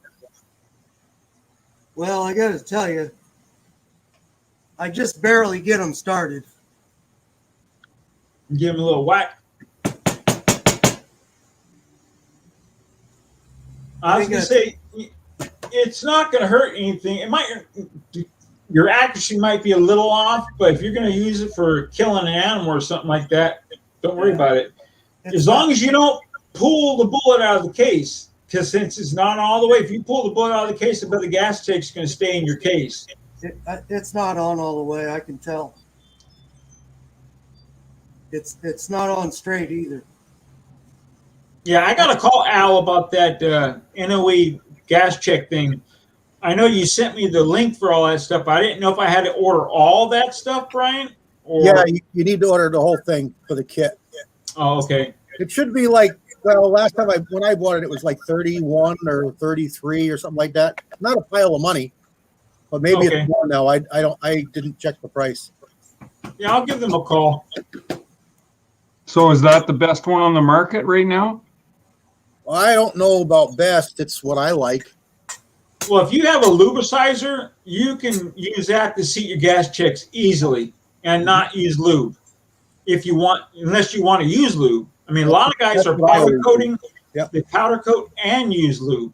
Okay, well, I actually have a lube sizer I bought used. I got it for like $40. Couldn't that's pass a it up. steal. Yeah, There's a that's Came a with a steal. couple of dyes. There's a little piece of steel. It's about inch and an eighth long, and it's tapered at the top. Yep. That goes on your shaft that goes up and down underneath the lubicizer, Right. and that blocks it from moving. And with that, you can seat gas checks, and it won't go down inside the die. Okay, cool. I'll have to look into I that. can go grab one, see what it looks Yeah, that's if you didn't want to lube it. If you If you want to don't lube it, just yeah. want to use it as a gas heater. Is that part that you're talking about actually made by the lube sizer manufacturer? Let me go get one. I'll get one. Yeah. Yeah, Okay. the manufacturer makes your lubicizer. If it's RCBS or Lyman, whatever, Yeah. you can buy that little adapter, and it's real simple. It just, I can't get my camera. Well, let me see if I can get my camera. Well, CW just went to grab one. Yeah, I'm just trying to see if I can show you where it goes, but my camera. Broke loader wanted to know what was under the towel. Ah, Use your imagination, buddy. woohoo! That's a big one. I put that over my water bucket. Yeah, I know. It helps when you drop your bullet. It helps it slide right into the water. Yep. Yeah, see, I have the 5-gallon bucket half full of water, and I go to the dollar store and I buy these wire baskets, and I slide that inside the water. So when I drop the bullets and you just pull the basket up, and all the water stays, and take the bullets. Yeah, that's a good idea. And then you can reuse the water. Yeah, exactly. You never get rid of the water. I mean, Hey, how's the water reusing experiment going? I got up to 11 loads cleaning grass before I finally poured it out. It looked like black tar, but they still came out super clean, almost like Okay. brand new. You know, that brass juice works. It's just expensive, you know, but it Yeah. does work. All right, here is the Hang on. little thing. Okay. I see there's some writing on it now that I zoom it in there. Yeah. What does it say? Pet. Okay, that doesn't do us anything. But the inside of it, and it goes around the shaft, Yep. and it just sits there, and it's got a little taper on the bottom here, so it slides right in. And this part here goes right up inside the bottom of the sizing die, and it just stops it. It comes down, it hits that, it hits the bottom, and it stops. So you can Okay. see gas checks without pushing your bullets through the sizer. So no, you don't have to worry about lubing. You can just gas check. Oh, I'm gonna have to look for one of them then to go with my lube sizer. Yep, it's you only need it if you're going to gas check, but they work really well. I haven't needed anything like that yet, but I know eventually I will. I'm not really ready to pull the pin on the lube sizer. I know that powder coating is really, really taking over though. And Yeah. you're going to have to build up your collection of top punches. Mm-hmm. Probably about Wow, look at all those. there's probably 50 or 60 in there. This is just the one box. These are the ones I use most of the time. That's why I call him the cast master. These are top punches. What they are is you buy one for each bullet. Yeah. That cup there is the profile of the nose of one of my cast bullets. And this part here is the same on all of them. This is what gets clamped into the stem. This bottom part. Yeah, I think I bought an adapter for let Here's me a think 22. for Here's a 22. This one here is a 45. Here's a 30 round nose. See, the bases are all the same when they go in the machine. Just this top part is different. I think I bought an adapter from NOE so I can use Lyman or RCBS top punches in the Yep. in the APP or something like that. I can't remember because I haven't used it yet, of course. Here's an NOE top punch. He turns them out of aluminum. You know what? I was at an outdoor gun show about 6 months ago, and I was going through a box with all kinds of lube sizer sizing dies and top punches, and I picked out a couple that I wanted and bought them. And as soon as I got home, of course, I thought, you know what? Why didn't I just buy the whole box? Yeah. That's NOE. And I've modified. 30 cal. Oh, sorry. Little 30 cal NOE. Yep. NOE. I have another one where I just filed it flat for any Yep. flat That's top what- bullets, and That's what I'm looking for. I got one in here. just a universal basically. Yeah. Oh, it's But in the press. If you have a pointed round, you do want to have the right top punch though, because you can really screw a lead bullet up real easy using the wrong top punch. And when you buy a mold from somebody like NOE, you can order You the can top get it. punch to go with it, right? Absolutely. It's Absolutely. liquid. Yeah, that's what I was gonna say. You didn't buy those with the mold, but you're using them anyway, right? I bought mine. Yeah, I needed one with the same bullet style and the size, and I just ordered it. Here's 4 different 45s. And it's just the nose is different. One's a round nose, one's a flat point, one's a smaller me flat point, one's a bigger me flat point, Yeah. and they're all 45s. Yeah, my dead flat one is downstairs. Yeah. It's all just to fit the nose, and it won't leave any marks on it. If you get the wrong one, you get marks on it. You get the little bitty 22s. You really got to get fancy because they mark easy. Mm-hmm. This one even looks like it's, equal ended, but it's really not. This is the business end. Yeah. Yeah, I wonder if you could flip it over though and use it as a flat base. That one you might be able to. I think it's too small in diameter. But that one you might be able to. Yeah, Brooklyn, you're right. It's kind of like seeding stems.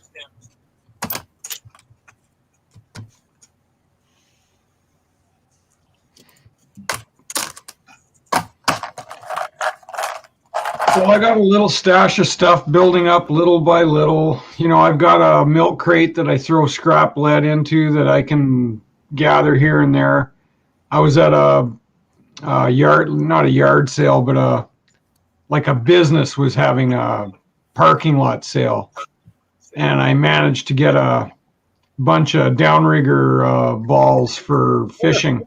And I got them at a good price. So I probably got about 50 or 60 pounds of lead. Just make sure they're lead, though. Make sure some are zinc. Make sure you get a pair of dikes on and make sure you cut it real easy. Make sure it's lead. Yeah, these are all banged up. You can see they're all dented. And watch for 50-50 bar solder. 50-50. Yeah, it's a bar, maybe it's 16 inches long. Well, they got too, but the big ones are about 6 inches long. They weigh about a pound, and it'll say 50-50 or 60-40 or 70-30. That's lead and tin. Oh, yeah, okay. 50-50 is what I like because it's easy. And because you can take tin and add lead and get up to just over 10 BHN. And that way you don't have to fudge around with linotype, monotype, or super hard or anything. You can go with just tin and lead and make a plenty hard enough bullet for probably 99% of the stuff you're going to use. Well, guys, I'll be back. If you guys still on, I'll come back on. I got to finish my wife's car speaker. She's going to kill me if I don't get her door panel back together. So I'll be back in maybe 20 minutes. If you guys are still here, I'll jump back on. All right, Willie. Bye, guys. See you in a bit. Yeah, I just add little by little. If I was at the gunsmith's a few months ago and he had an old Lyman casting ladle in a box, and I asked him and he gave me a fair price, and so I said sure, and I got that, and I got a buckshot mold around Christmas time from one of the suppliers that I was ordering some other stuff from. So add the stuff just one at a time. I'm in no panic. Mm-hmm. Yeah, buckshot's something I started playing with last year. I haven't loaded shotgun shells in 30 years. And I just started. Well, you know what? Here's the crazy thing. I'm interested in survival guns and extremely low powered stuff, mainly. And I'm not really a shotgun guy. I just never really liked shotguns much, even for small game hunting, which I kind of do like, but they just never did it for me. But I live in a shotgun only zone, and they have very specific rules. For deer, the smallest size you can use is 20 gauge. You have to have a minimum of 8 pellets, and they have to be at least 30 caliber. So because I like the low powered stuff, I did actually end up mail ordering a couple of different sizes of buckshot from some casters, commercial casters. And I used the Lee APP to size the buckshot down to use with some of my other kind of experimental subcaliber loading. I'm not sure. I'm kind of hesitating about the 243 though. I have a special adapter that'll shoot size number 4 buckshot out of the 243. But I actually took some double-aught buckshot and ran it through multiple sizers until I got it down to 244. So I've got an actual proper bullet, I guess, or pellet. but I'm really worried about it getting stuck in the barrel because there's a lot more bearing surface on that than there is on a round buckshot pellet. That's the nice thing about lead, though. It generally pushes out, and if it does get stuck, it's easy to get out. Well, and these things are only launched with 22 nail gun blanks, though. So yeah, that might get stuck. Yeah, but if it does, it's not so hard to get out. It's not like a jacket. Yeah. They push out pretty easy. I was sort of thinking. I have a can luring tool from C&H Yeah, that I bought at a gun show, Mhm. and I was sort of thinking maybe I could. This is just a wild guess because I've never done any of this before, but if I ran a couple of can lures around the bullet and then rolled them around a container full of A-locks, maybe that would help a bit. It would help with leading for sure. Yeah, for sure. Yeah, well, I'm going to be shooting them hopefully at pretty slow velocities, like sub 1,000 feet per second, hopefully. Yep. If I can get a 2-inch group at less than 50 yards, then I'm still happy with what they'll do for me. The whole idea is to be able to have, a full powered deer legal round for the rifle, and then a pocket with a few, low powered rounds for rabbits and grouse. Because I'll be honest, I'll never pass up on a rabbit or a grouse, even if I'm deer hunting. I don't care. Yeah. If I see it and a rabbit is just as high on the list as anything else. That's why I had a 32 H&R mag years ago, and I used to carry that as a supplement to the rifle because it was easier to shoot that than it was a sub caliber or loaded down load, and then you had to remember where to hold, and you couldn't sight the same way, so I just used the pistol, and I got away from it because it didn't do anything for me. It wasn't a Magnum. It didn't have enough power to do really the bigger stuff, and it was too powerful for the small stuff. So I sold it off years ago, and then I just discovered been out for a while, but I just turned on to it, the 327. Oh, I'd love to have a lever action in 327. Now I'm loving it. I love that caliber. So that's exactly what I have again. I have my sidearm for small game, for grouse and rabbits and squirrels and whatever. For us, it's snowshoes. A lot of fun. Yeah. And I can shoot 32 Smith & Wesson or longs or 32 ACP, 32 H&R mag. I can shoot 32 longs with a wad cutter. I can shoot anything in it. Yeah, I'd like to play around with 327 as well, but as far as hunting goes, we're limited. Like, I can't use a handgun anywhere except for a shooting range. So I've either got to carry a spare rifle for small game or sub calibers. And I like I'm interested in the sub cal stuff, always have been. So I did a video a short time ago on inserts. Yeah. Yeah, I find them to be pretty inaccurate. I want to try a rifled one, but I bought a couple of the non-rifled ones, and they're so bad I almost look like I'm wasting money trying to find a rifled one, but they should work. You get like an 8-inch rifle. I have 2 rifled ones that I bought from Numeric Arms, and they're made of aluminum. Really? And I did a little bit of testing. I have the targets on my website. I'm going to do a video on them as well here sometime shortly.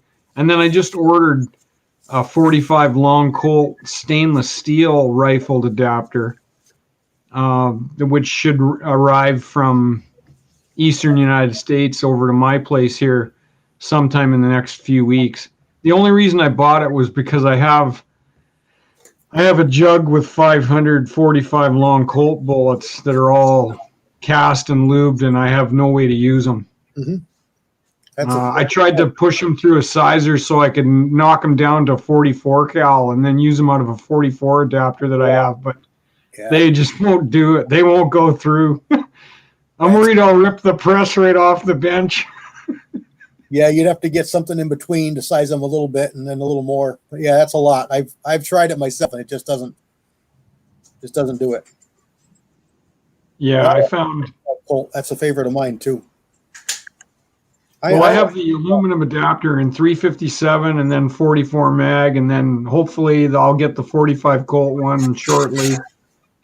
The smoothbore adapters are super fun to use in the shotgun with pistol shot shells, though. Oh, I And imagine I'm getting effective groups, with I was testing with number 6 birdshot, and I'm getting reasonably effective groups at 15 or 20 yards. Wow, that's impressive. I shoot them out of a 14-inch barrel 12 gauge. Mm-hmm. I made up a shot load for the 327. I load, I forget what the load is, but it's a fast powder. I can't remember. It's been a while since I loaded it, but I use a couple of waxed milk carton wads. I put the powder in, prime the case, size the case, put the powder in, put the cardboard from the milk cartons over top of the powder, and I fill in 50 grains of number 9, and I managed to get some number 12 shot. And then I put a 315 ball, and I crimp the ball. So you look at the shell, and it looks like a round nose ball crimped in the end of a case, but it's got 50 grains of shot under it. So if you use it for a small game like grouse and stuff up to 15, 20 feet, you can actually aim that ball and it will go really close to your point of aim. And you get a nice field of that shot right behind it. So it works well. Oh, I might have to try that, because the problem I was running into, I was using red dot, and the only reason I was using red dot was because I didn't realize that Spear had load data for shot shells. Mm-hmm. So I kind of just figured it out and ended up using red dot. But what I'm thinking is happening is, because I just glue a cardboard overshot card, mm-hmm. and I think the blast from the primer alone is enough to dislodge everything from the shell. Sure. Yeah, I'm sure. Because I was getting chronograph readings that would range anywhere from 200 feet per second up to 800 feet per second, and they were all over the place. You're reading other things. Yeah, you're reading the gases, or you're reading. Yeah, you're either too close, or you got other things coming out of the barrel. Yeah. The one test that I did do that was actually kind of fun was I set up a bunch of pop cans, and I was because I figured if the pellets would go through a pop can, then they were good enough for me. And every time I shot at pop cans, they went flying all over. And when I looked at them, there were full holes. Yeah, my number 12 will go through both sides of a aluminum can. I shoot 10 feet like you'd shoot a snake, so it's plenty powerful for that. But I bought it years ago. I don't remember where it was, but it was somebody like Sportsman's Outpost, what's that Sportsman's on the computer? Warehouse? Sportsman's Warehouse, maybe. Yeah. Years and years ago, they had just a little rag with 10 pages, and they had number 12 shot in there one day, and I ordered it from them.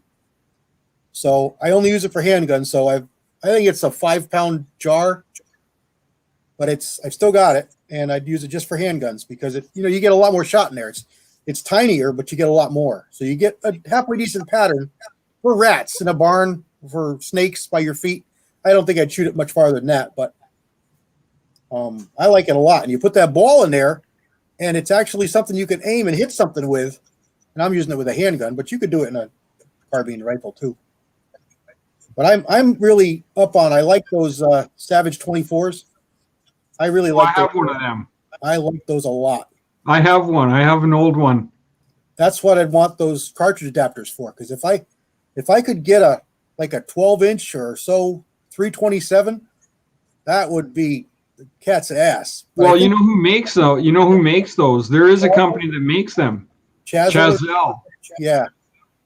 But 327 is high pressure. So I don't know that I'd find one. I've seen 32 longs. I've seen the 327 Magnum one available on Chazelle's website. I actually emailed them and attempted to order one, but they won't ship to Canada. So I'm, like most of the companies that have ones that I want won't ship to Canada. So I've kind of got a limited couple of places I can buy. The smoothbore ones I've been getting from the Shooter's Box. Okay. which is over by you guys somewhere on the East Coast. Mhm. And they also made the. They didn't offer the rifled ones when I bought mine, but now they offer rifled ones. And then Numeric Arms had the aluminum rifled ones from a company called Dyna Arms originally. I assume they're out of business, which is why Numeric is selling their stuff. Yeah, that's how they usually get stuff. So Wow. the only thing I'm worried about the aluminum ones is that by the time I finish testing them, there won't be any rifling left. That's what I'm thinking. I think about aluminum, but maybe they're low pressure and lead. I guess it would work. I don't know. But I did do some testing, and I did get some results that were okay, but I only got those the length of a shotgun shell to get that bullet moving up to speed. Because if I'm doing a 44 mag in a 2 3/4 inch adapter, that bullet only has maybe about an inch of barrel to accelerate, and after that, it's downhill from that point on. Yeah. I think I was getting around 600 feet per second or something. Yep. Yeah, but if your follow through sucks, it'll bounce off the walls a couple times before it gets out of the barrel. Yeah, I thought you got to rotate them exactly the same every time and mark them and turn them. And I don't know. They just never turned me on. I got a couple and I don't like them. That's the picture that comes to my mind. I mean, because essentially that could be what's happening. Yeah, if you don't follow through, for sure. For sure. I mean, I'm a bullseye shooter forever. If you don't follow through, you can definitely affect that bullet's flight. Well, I had some 38 specials that were tumbling out of that thing for sure. I mean, they were going through the target sideways at 20 yards. Yeah. So, but I don't know.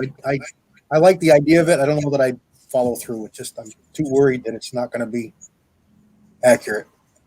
And they're a lot more money too, Yeah, well, the only ones I've been able to either get are the ones from the shooter's box. And, here's the crazy thing. I kind of complain pretty regularly about the shipping cost to get stuff to Canada, because most of these companies kind of dump their shipping off to some subcontractor, and the price just gets crazy. Like NOE, for example, I had to take a $4 chamber length button out of my shopping cart once to save $25 on shipping. Wow. And when I went to the shooter's box to buy subcal adapters that were rifled, I thought, well, I may as well just bite the bullet and I'll buy 3 or 4 of them all at once and spread the shipping out over all of them, and kind of make me happy. But no, they just add $25 to each one you want to buy. So I'm looking at, just for one adapter from them, I'm looking at about 75 bucks Canadian, 55 bucks American or something with shipping. But I think an American can order from them for like $6.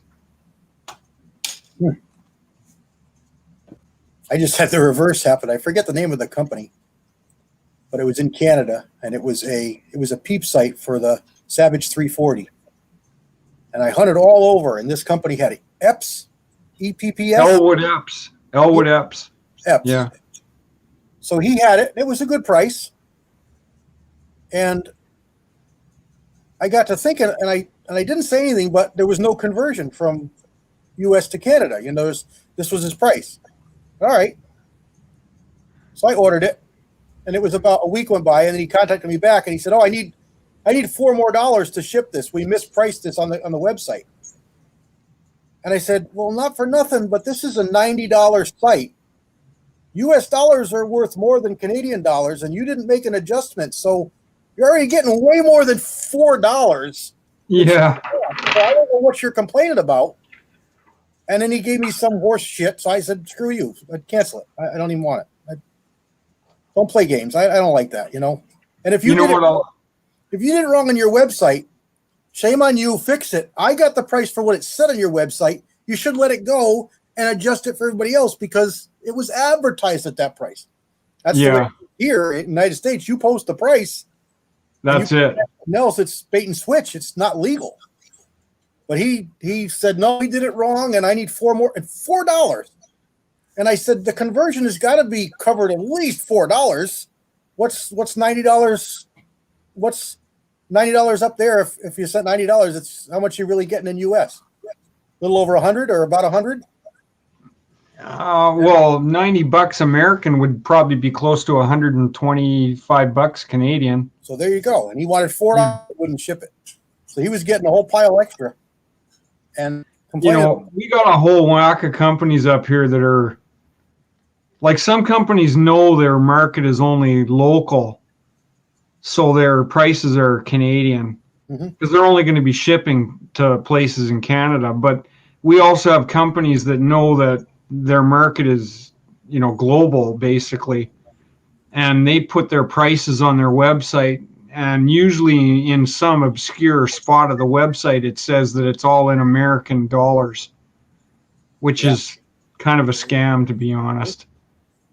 if he had come back and said, you know, we set this up for Canadian, you know, you're in the United States, it's going to cost us a little more to ship it, I might have treated it better. But he played it off like they screwed up the website and didn't post the right price on the website, and it was $4. It wasn't like it was $20 or something. Yeah.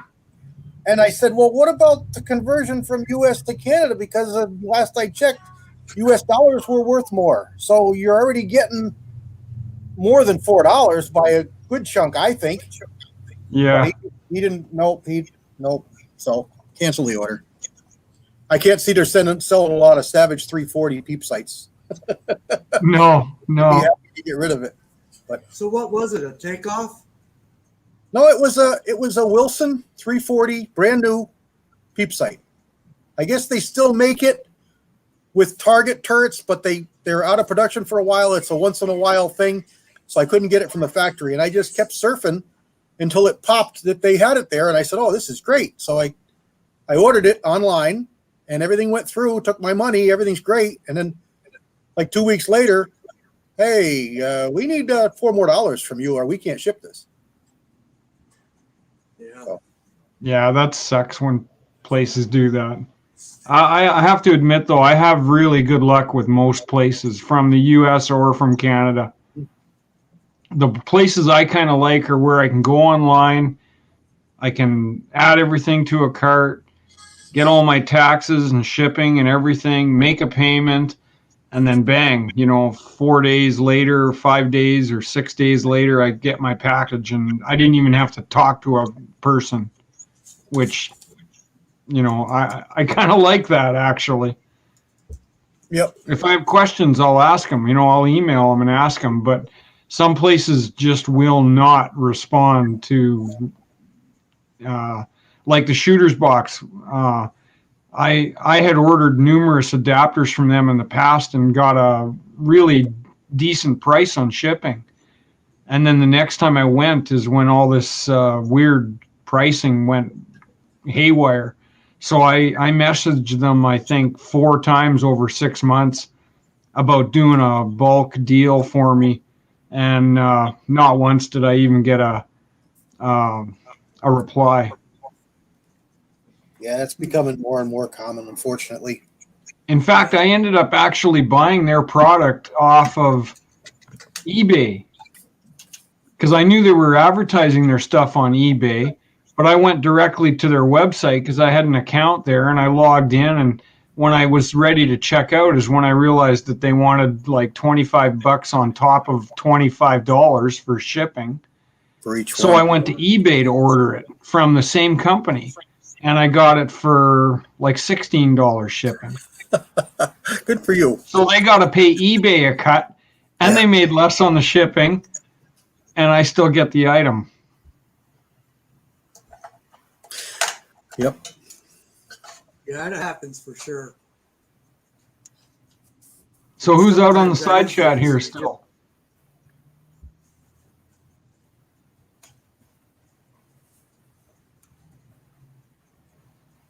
I don't know. We don't have a whole lot after 7:03.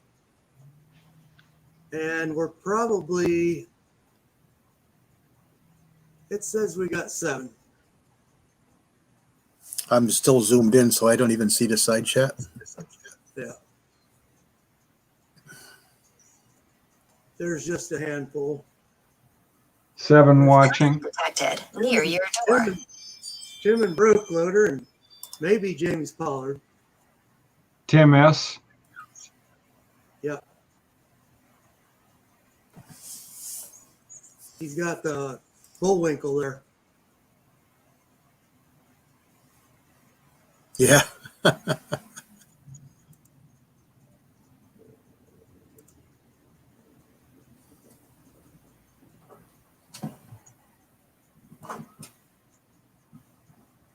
don't know if James is here or not.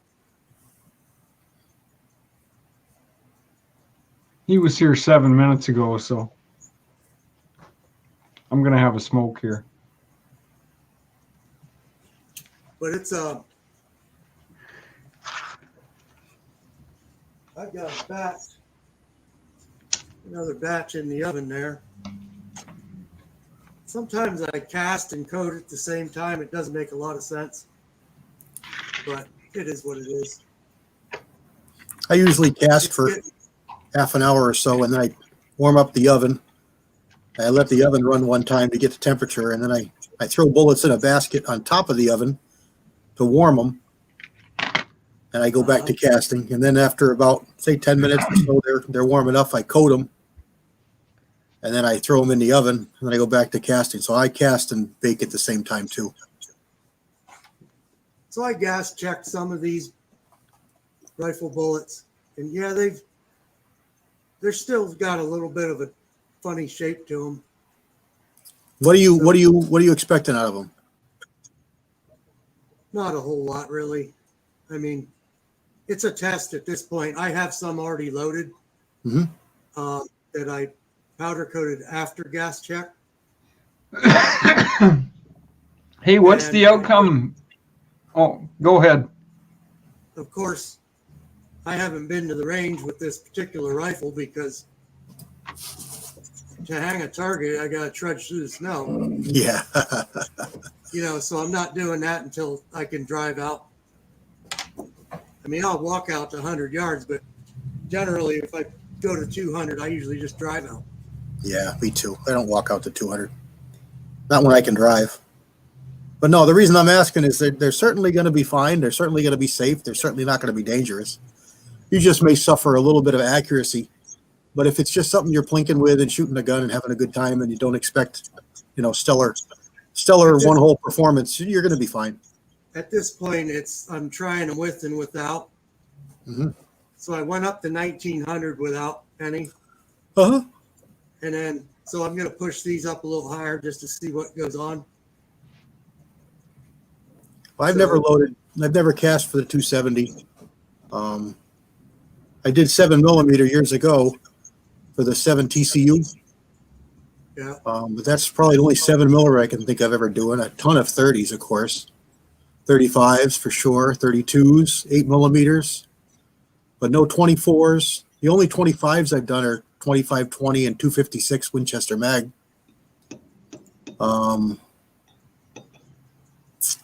So I don't really have much experience with the 7mm 270, 6.5, any of those, but they're no different than the rest of them, or at least not a great deal different.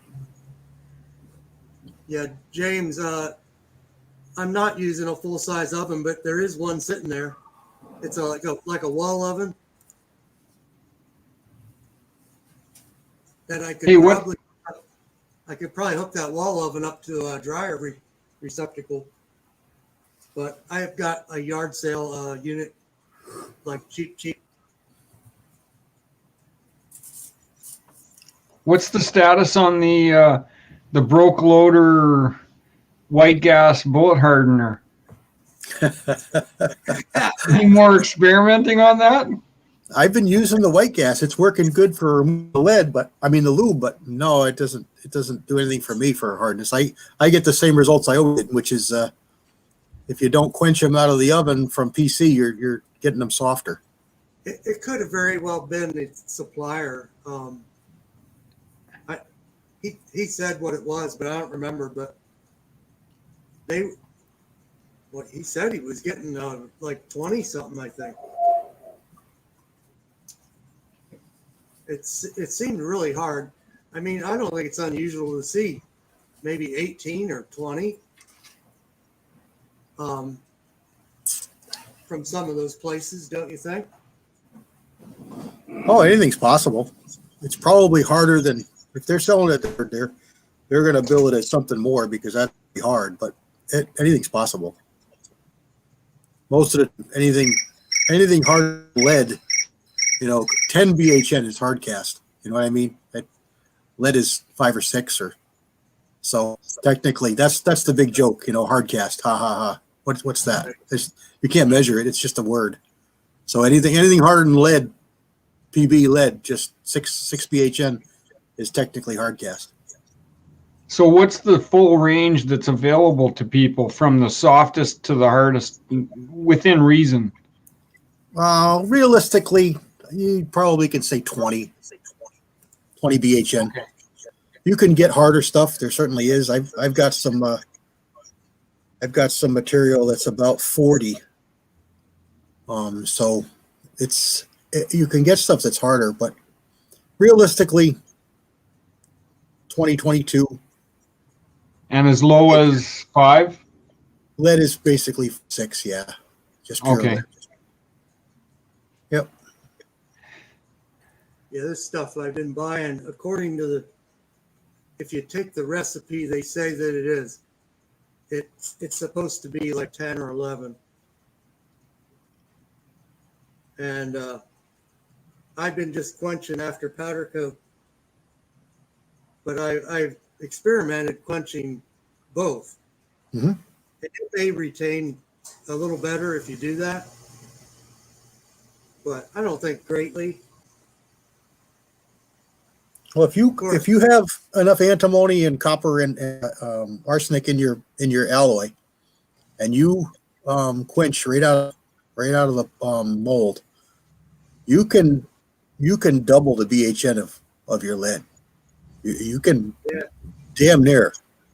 That's what some guys claim. I don't Oh, know. it's definitely true. The only reason it won't is if you don't have that, copper and arsenic and BH and antimony in. Like you can't quench hard, just tin and lead. Right. Now, having said that, if you take a 10-to-1 alloy, which is just tin and lead, and you quench it, and you yank it right out of the cold water, and you read it, it'll read rock hard. But within a matter of 10, 15 minutes, it'll go right back to what it was. If you take linotype and you cast a bullet, drop it in cold water, and read it right away, it's going to read crazy high, 40 or 50 BHN. And you read it in 10 minutes, it's going to read 25 or 26 or 22 BHN. They stabilize. It gets instantly hard and it stabilizes. And then it'll grow as time goes by. It'll get harder and harder and harder as time goes by. And then it'll reach a point, who knows where, because it depends on what your alloy is, a month, 6 months, a year, 2 years, and it'll go back softer again. But you can make it harder by tempering it. Stick it in the oven, 400 degrees for half an hour, 45 minutes, an hour, depending on the alloy is how it works. And you take it out and throw it in water, and it's going to be harder. But there's no better way to remove all the hardness in your lead than to stick it in an oven for 400 degrees for 20 minutes and then let it air cool. That takes away all kinds of hardness. Now, it will get harder with time if it's got antimony and arsenic and copper and a couple of the other hardness, I was going to say minerals, but compounds in there. But it's going to take time, and the variable time is depending on what isn't and the percentages of that that's in there.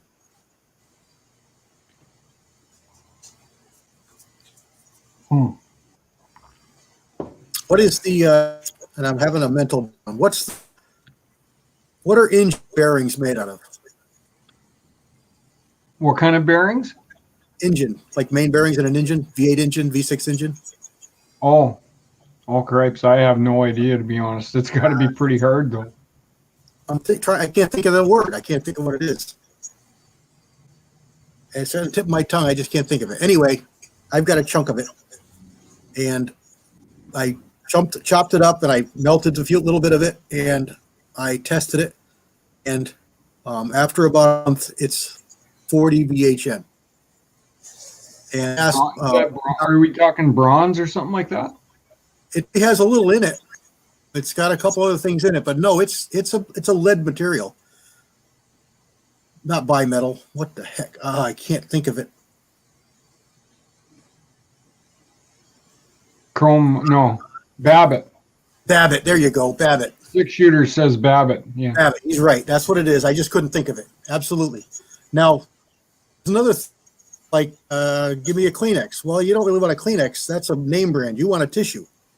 So Babbitt is that's what it is. But there's all different kinds of Babbitt, from soft to hard, everything in between, depending on what it was needed for. This happens to be super, super hard Babbitt, because that's harder than most Babbitt. And I asked a question on a couple of websites that are really knowledgeable guys, and the one guy that I respect his opinion on there, he basically for all intent and purposes, it's it as super tin. Just use it as super tin. Just consider it super tin, like tin plus. So if you'd add a little bit of tin to make your bullets harder, you could add a little bit of less of this, and you can get harder bullets. But it's basically tin. Okay. I'll have to check and see if the Rotometals site has any of that kind of stuff. Even though I don't really think I'll ever end up ordering from there, they have some good information on that site. I use Rotometals for super hard. I buy super hard from them. And you get it from Midway too. Probably some places up by you will have it as well. It's called super hard. And it's I believe it's about 30 BHN. I believe that's about where it is, 28, 30.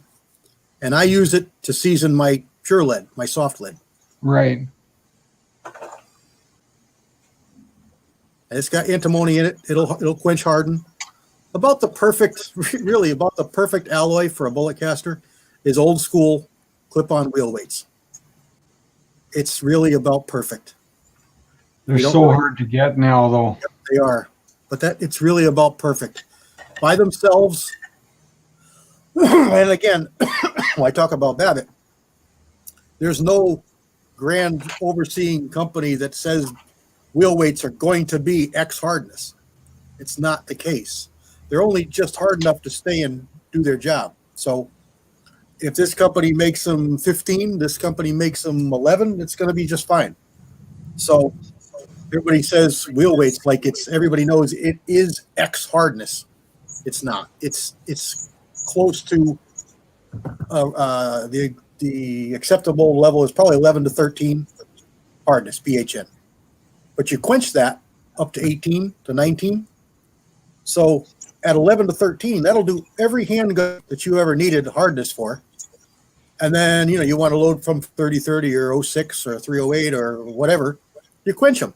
And you get 18 to 19 BHN, and that's plenty hard enough for a rifle. So it is like the perfect alloy for a bullet caster. But to get now, you can't get it. Don't confuse stick-on with clip-on. Oh, no. Stick-on is basically pure. Right. Dead soft. Clip-on with a little clip, generally, what I'm 11 to 13 BHN. But like Willie said before, you get the California stuff is softer. So I don't know anything about that, but I do know that there's no steadfast rule that says clip-on wheel weights are X hardness. They're just hard enough to do their job. Whatever. So when it comes to combining the three, the hardness and the velocity you want to shoot them at, and the what was I going to say there? Whether or not you need gas checks or not. Mm-hmm. If you have like a harder alloy, can you shoot them at a higher velocity without putting a gas check on it? To a degree, yeah. To a degree. Okay. It's not. And then lower hardness, lower velocity. Basically. Yeah. Okay. Rule of thumb, basically. There's always variables, and I don't like to talk in definites and finites because there's always something, or there's always somebody that's going to say, I did that and it didn't, so I don't like to talk in absolutes, but generally speaking, yeah. Used to be anything above supersonic, you'd look at a gas check. Well, I'm going to have to start looking into getting gas checks then, because I know if I eventually want to load for my rifles, I've been kind of hoping to avoid gas checks. So they're so damn expensive and so hard to get. I try and buy all my molds that I buy new without gas checks, because with powder coating, everything I do, I don't need a gas check. There's nothing I do that requires a gas check.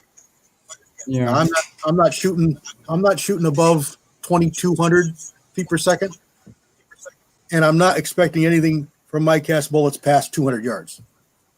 That's what I do, and the majority of that is inside 100 yards. But I like to be able to stretch to 2 for some of my rifle stuff. Yeah, Right. The reason I gas checked these bullets was I wanted to go to 2 to see what would happen. Yeah, Because- and also same as you just said, if a mold takes a gas check, I'll put a gas check on it. That's just me. I like to do that. I've tested a few non-gas check with a bullet, and I always found that with a gas check was better. So that's what I do. But you can shoot gas check bullets without a gas check. Sure. And James is right there. The other thing that everybody talks about is velocity, but in reality, pressure is the bigger factor. The pressure that your charge of powder produces is a bigger factor in your leading and issues than the velocity itself is. Because you can get velocity without pressure. Well, yeah, I've kind of noticed that when I'm flipping through the loading book for different data. I mean, Some powders are faster. I hate to say it, but I'm picking loads based on grains of powder I need. Sure. Because here, I mean, I'm averaging a penny per grain. Mm-hmm. And the difference between, 20 grains or 30 grains is 10 cents a shot. Yeah. So, Another week of shooting. yeah. Sure. Yeah, and that's like the same reason, part of the reason I'm using this little 95 grain in 9mm. You don't burn up the lead as fast, and if you're using a relatively fast powder, you're not using a lot of powder either. I'm seriously starting to think I got to build a portable bullet trap. Something like reasonable, something I can carry out to the 50-yard line. And Well, there's a couple guys online with videos about what they did and how they do it. I think the guys use. I was just watching Georgia Boy the other day, and he was using a 5-gallon pail with rubber mulch in it. I don't know how good he popped it, but I mean, I think Uncle Jim's got pails, buckets. Yeah, he's got. Yeah, I've seen his pails with sand or something. Yeah, lots of stuff you can use. I just imagine, the range I shoot at is a really old range. I mean, it's probably been there for 40 years, and we're shooting basically into a hillside. Will they let you harvest the lead? Well, they probably would, because it's a really unregulated range. There's really no range officers. There's no rules. It's like going back in time to 1975. Mm-hmm. You just show up and do what you want to do. And well, you can make yourself a box pretty easy. Just chicken wire and 2x4s. Problem is, it's shovel it in and you sift it out and you fill in your holes, and you're going to get a whole pile of lead. If it's been there that long and people have been shooting, don't worry about it. The problem is, though, the hillside's covered in ferns and weeds, and it's. Well, you're going to sift it out. It's not as hard as you think. It's definitely easily doable. I had quite a bit of lead, especially if it hasn't been done. Goodness. You'll know right away if it hasn't been done. It'll be lead laying on the surface. So that if it rains, it brings the lead to the surface. You'll see it laying there, bullets. Hey, bro, you never know. I might have something you want.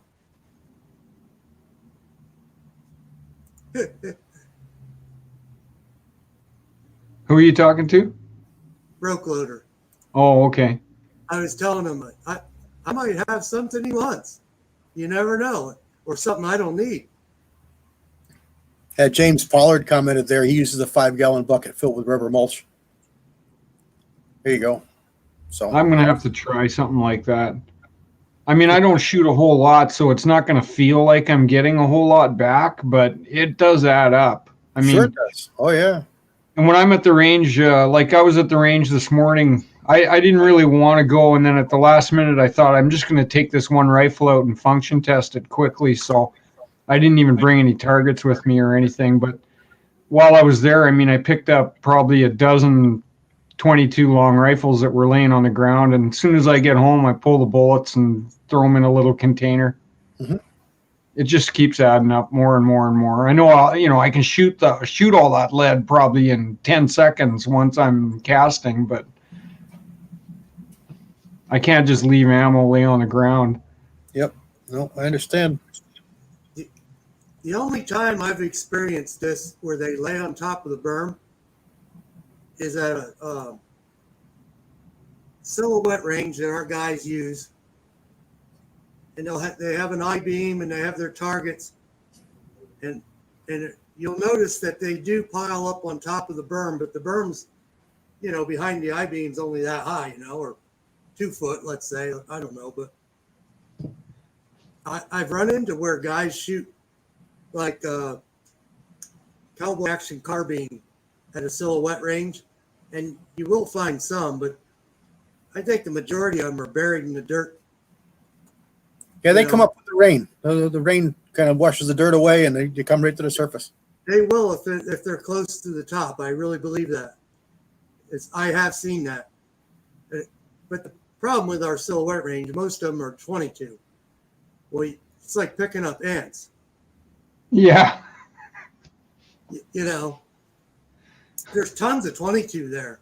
If you want to bend over and pick it up or sift it or, figure out some means to go through it, it is there. Well, it certainly adds up because Lord, I've got about a pile of buckets in my garage that are full of 22 lead. Yeah. Well, I've never seen anybody at our range ever picking up lead. In fact, most guys don't even pick up brass. I was there one day and I was picking up lead in front of the steel target that I shoot. And I get, they would retain maybe a third of the original weight of the bullet. So I'm out in the middle of the range and I'm picking this stuff up, and the range master, I say range master, he's a maintenance guy. He comes out and he goes, "Hey, can I ask you something?" I go, "Yeah, sure." I figured he's going to go, "What in the hell are you doing out here?" He goes, "It'd be all right if I use your chrono." And I said, "Yeah, no problem." I said, "I was just out here picking up some lead." He goes, "What?" Most of these guys shoot full metal jacket, and they got this, if they're shooting full metal jacket, and a lot of them will go, "Oh yeah, I tried some of that cast stuff and it didn't work." Well, they probably never tried to, really understand what was going on, or, what the right size was for them. And they just bought the stuff off the shelf that was 3.56, 9mm or whatever.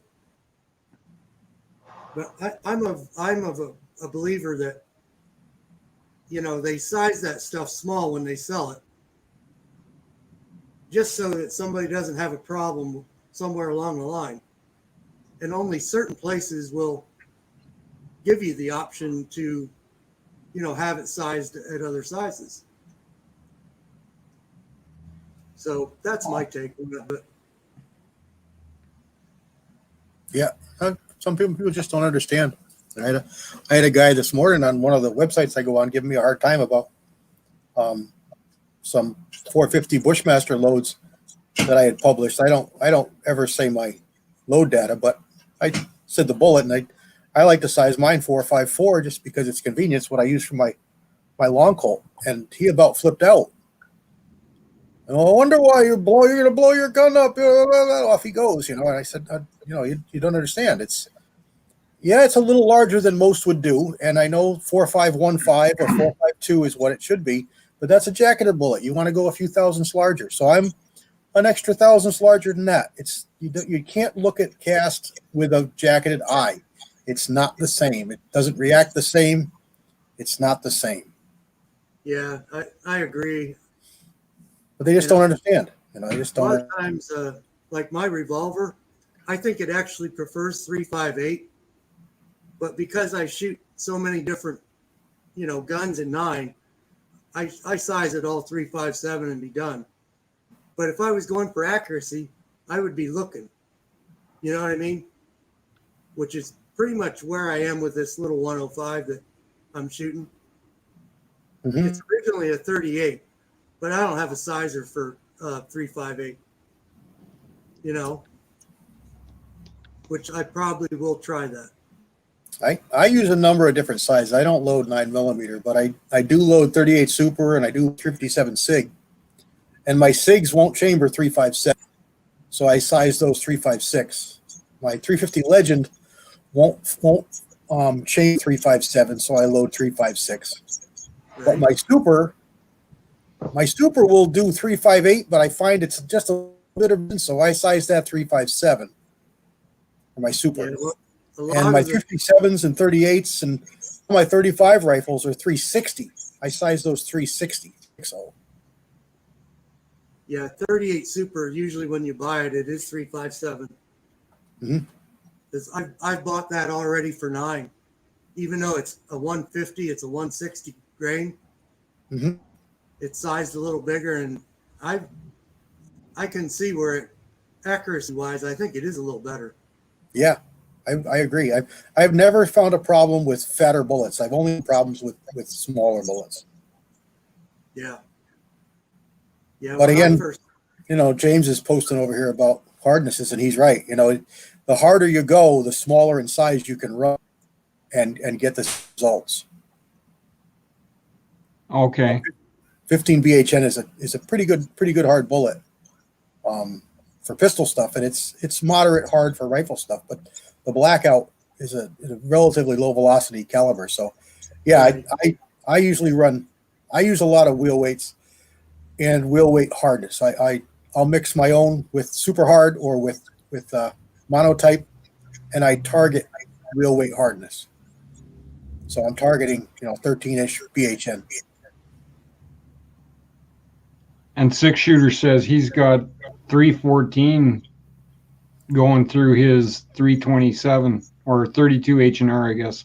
Yep, I do too. I size mine 314. Yep. I got a box of Sierra 32 caliber handgun bullets at a gun show a while back, and I was thinking I would load them for low velocity 30-30, give them a try. Mm-hmm. They might be a little tight, but they're lead? No, they're jacketed. You can certainly do it. You are getting kind of big for jacketed. I've certainly shot 310 jacketed in 30-30 without any problem. 312, it'll certainly go. I just would be weary of any kind of heavy loads. Keep them really light because you're going to have a lot more resistance in going down the barrel. Yeah, I just want to load them for plinkers, shooting at pop can. I love shooting at pop cans. That's my number one favorite thing to do. I'd probably hit a pop can. That's good enough. I'd probably be more inclined to trade them off to somebody for an appropriate diameter, being they're jacketed. The problem we have here, though, is that 32 caliber rifles are really pretty uncommon, and all 32 caliber pistols are prohibited now. Oh, really? Yeah, a bunch of years ago, they prohibited all 25 caliber and all 32 caliber pistols. There's a couple of exceptions for Olympic target shooting or something like that, but you can't shoot any, there's no market for 32 cal here anymore.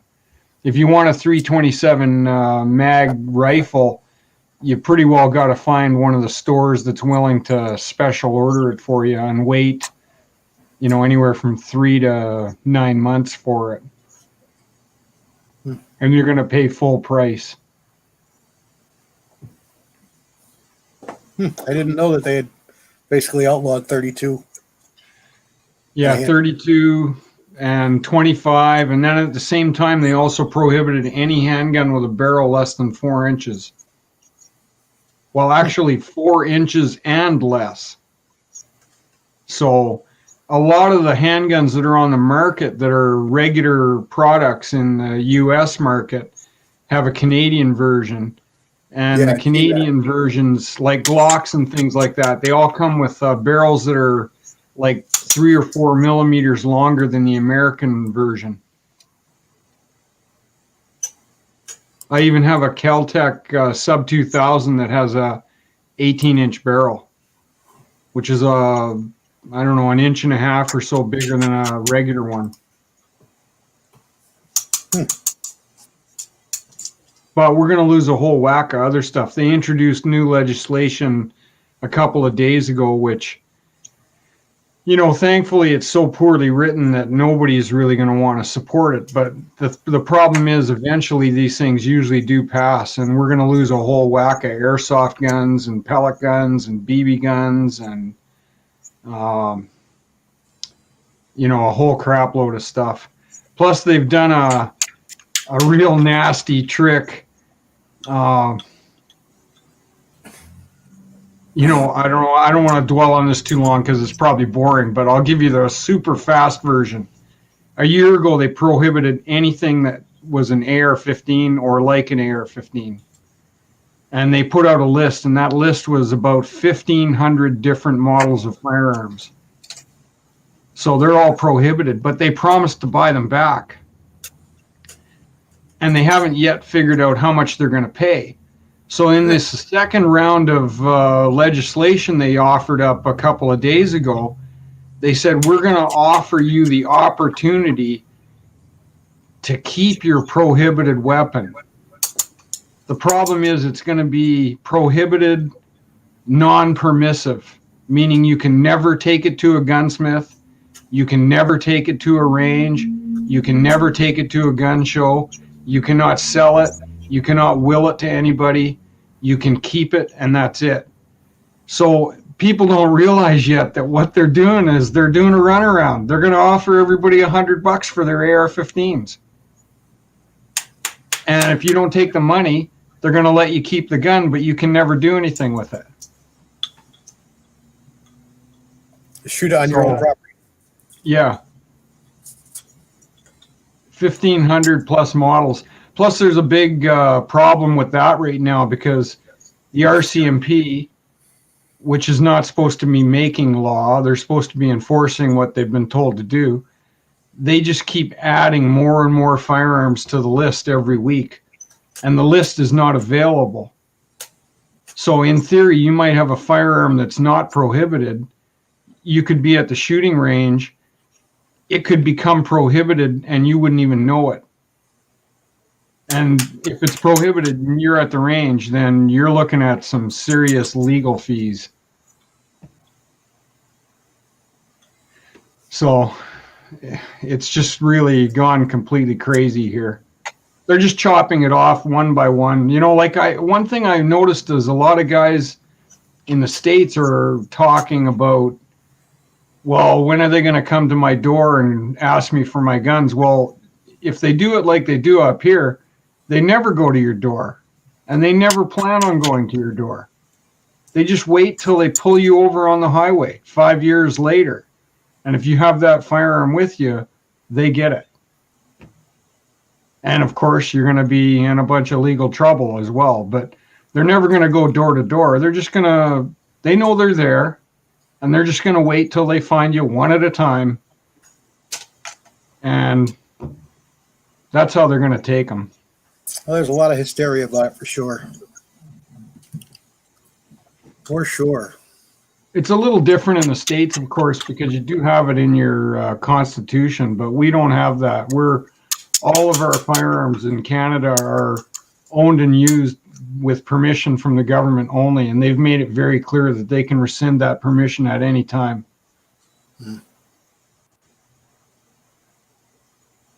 Well, they're trampling on our Constitution here quite a bit, so it used to be something to. It's not even acknowledged, so it's getting really bad. I always kind of wondered why nobody, not necessarily an individual, but why none of the larger organizations or whoever's fighting for this, why they haven't really pushed for the big one, like a reversal of the NFA or something like that. There's probably legislation on them all the time. I mean, people always talk about it, but I haven't heard about it either. It doesn't seem like any of the organizations have ever really gone after the thing full force. I realize they do fight the smaller fights, at local levels and things like that, but it's an uphill battle all the time for us too. Although we do have some cool firearms that we can own here that are... Yeah, we can't. Yeah, the short barrel stuff. Yep. Like my 22 I had at the range today, it's a 8-inch barreled Ruger 1022.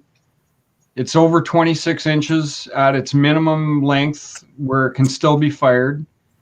So it's a non-restricted firearm. And with a firearms license in Canada, I can just go into a gun shop and put my cash on the counter and pick up the gun and say thank you very much and leave.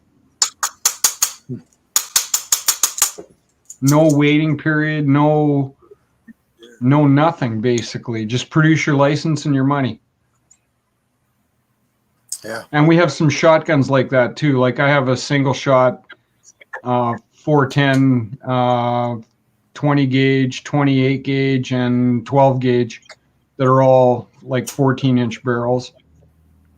And they fall into a category where I can have I can have basically any barrel length as long as it was manufactured that way, and it still meets the overall length requirement.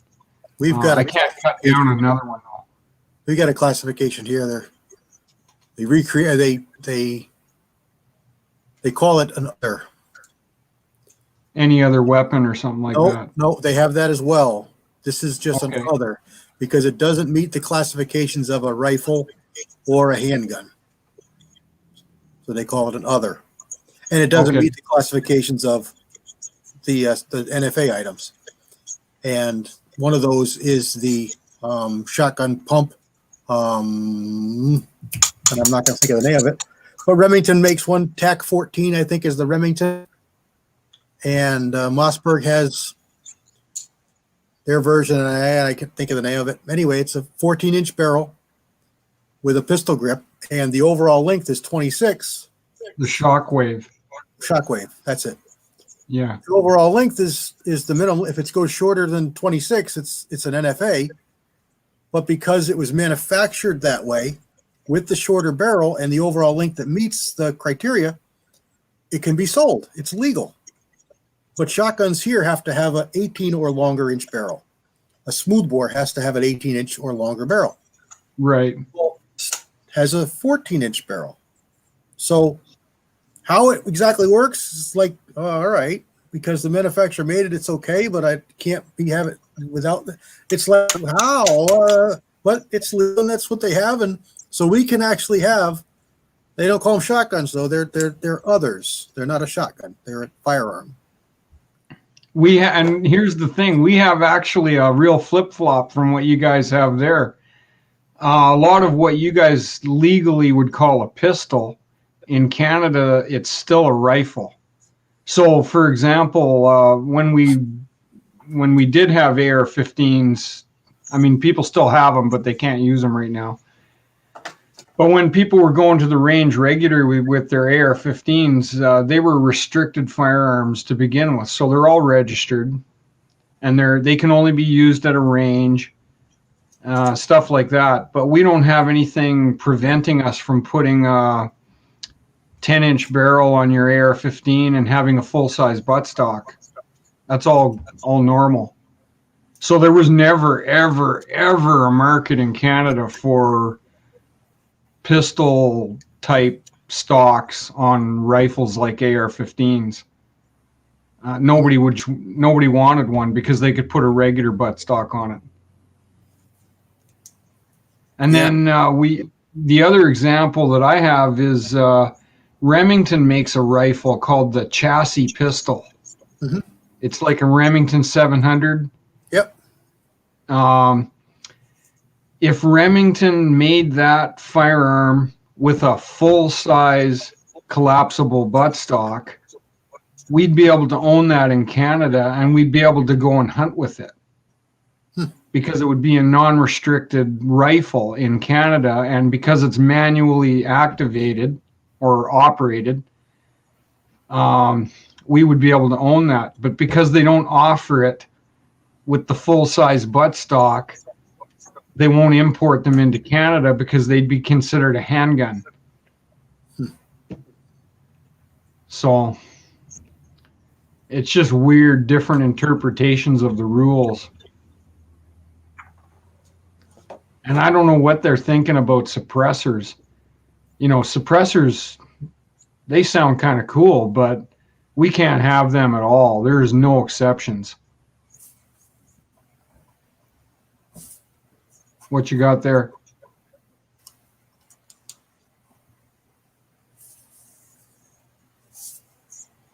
I don't know if you can see that. It looks like you don't have a vent line in the back. Yeah, the one side Yep. is doing it on both cavities. Yeah. That's not great fill out. Yep. And that'll affect how your gas check goes on. That'll affect how the bullet is. Yeah, after you cool that down, that's what I would do. If you want to, tomorrow or next day or whatever, whenever you get a chance, send me some pictures, talk to me and text me, and we can go over that, or call me or whatever, and I can tell you how I'd address that. And it's a pretty simple thing. You're just gonna put a bevel on the top edge of each of those halves, and it ought to clear it up for you. It looks like it's got it in the front, out near the end, but it doesn't look like it has it well in the middle, and it doesn't have it at all in the back. From what I can see there. Yeah, I've seen this before, and I don't know. I can't tell. I don't remember if it was this mold or not, to be honest with you. Andy says you need to raise the temperature up. Yeah, I did turn it up, but it's been a little bit. And You've got the fly cuts, but for whatever reason, either they're clogged, or your spear plate is way too tight, or your spear plate is warped. There's probably a couple different things going on, but it doesn't look like that vent is right.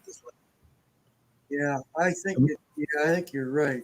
The fact that you were able to pressure fill it and it was fine tells me that it's not the temperature. It's the mold. It's the mold. Yeah, and I think I see it now. And the sprue covers up the one partially. Yeah, just unscrew that when it cools down. When you're all done, unscrew that spear plate and get a hold of me. We'll go through it and hopefully figure it out. Yeah, I wonder if this is the same mold. I saw that. So I saw it before, and I was like, boy, that's odd that would happen on one side like that, like consistent. The fact that you can drop a good bullet from the front and not from the back, it's not the temperature. Although hotter temperatures may overcome it because it'll flow a little better, and a little more tin in there might help overcome it as well. But it still doesn't address the problem that you got going on with that mold. But it's fixable. It looks fixable. It doesn't look like it's a big deal. Yeah, we'll see what it does here. It may not. I can't remember if it's this mold that I had the same problem with or not. See, this is This is a 9mm mold. This isn't that rifle mold. I know you had a 6 cavity you were complaining about last time we talked, and you didn't think you'd ever be able to get that one to be right, but that was probably 2 months ago, Yeah, month and a half ago. yeah. Some of the cavities up by the handles wouldn't fill out, or it was the ends. I think it was both ends.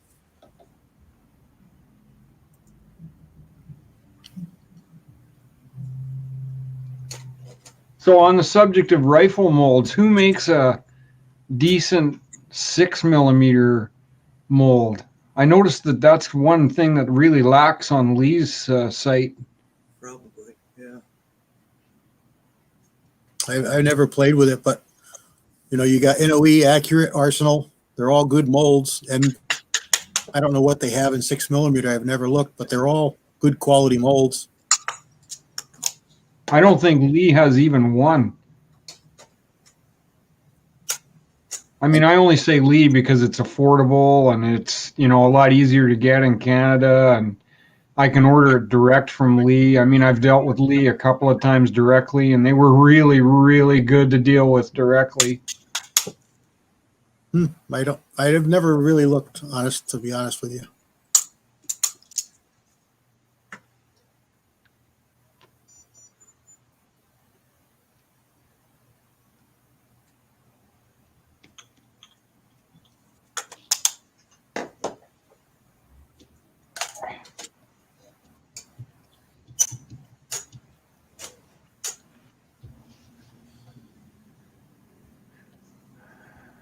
Andy's taken off.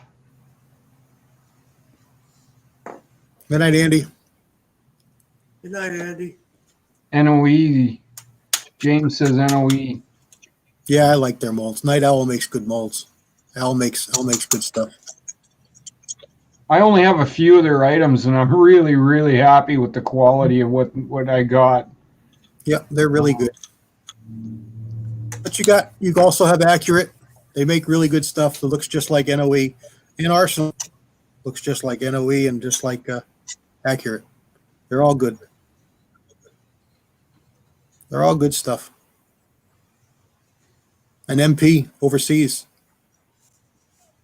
My heck. MP molds. They're awesome quality molds. Good night, Tim. Good night, Tim. Good night. There you go. James uses a 6mm NOE.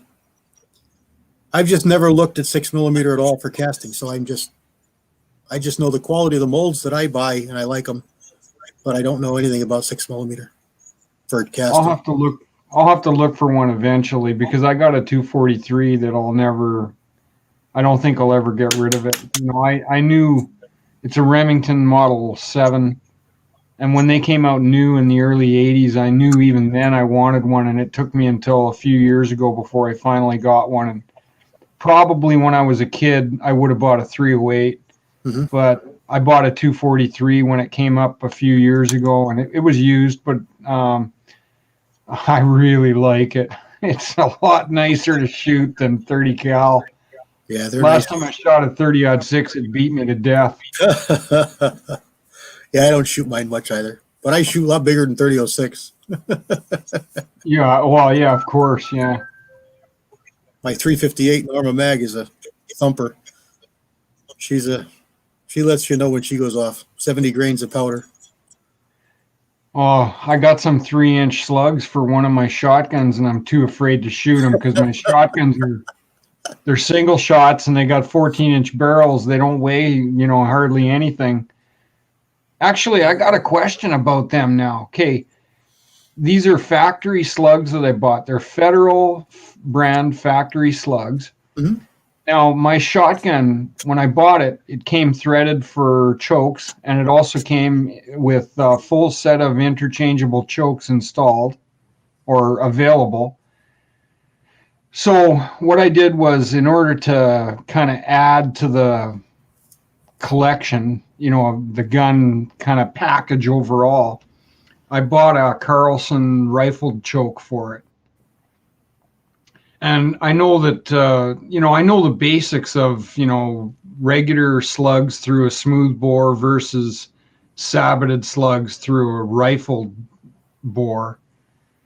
But on this one box of Federal slugs, it says very, very clearly on the label, it says for use in fully rifled barrels only. And I don't know if that's because it's not accurate in what they think you might shoot it in, or if it's not safe to shoot through a rifled choke. I don't see how it would be unsafe, but I'm sure for sure accuracy. I wouldn't be afraid to shoot it in a smooth bore without a choke in it, without any kind of choke in it. But, Right. I don't know either. I really don't know for sure. I've never tried it or read about it but I've seen it too. Rifled chokes only, rifled barrels only rather. Yeah. Usually the worst you do is just leads, but with a saboted bullet that's designed only for fully rifled barrel, to shoot that through a rifled choke tube, I don't know. Yeah, I don't know. And it's like really clear on the label. It's not like they, on one hand, I kind of thought, well, maybe they would just say, that the accuracy would be, deteriorated if you shot them through a smooth bore. I don't know if they just weren't thinking the way they worded it, or I kind of trust them though, because what I'm finding is that even if I go back into old loading manuals, I can find little tidbits of information that they give you that they knew about, like when I was doing my pistol shot shells, I found an old Spear manual that had shot shell data for pistols, and it kind of mentioned something in the article about once you get to a certain pressure, you're going to start seeing a decrease in performance because it's going to blast the shell open too fast. You shoot donuts. Yeah. So, I mean, they knew what they're doing. They know what they're doing. I mean, I'll be honest. I don't know if I ever had a malfunction with a factory loaded round.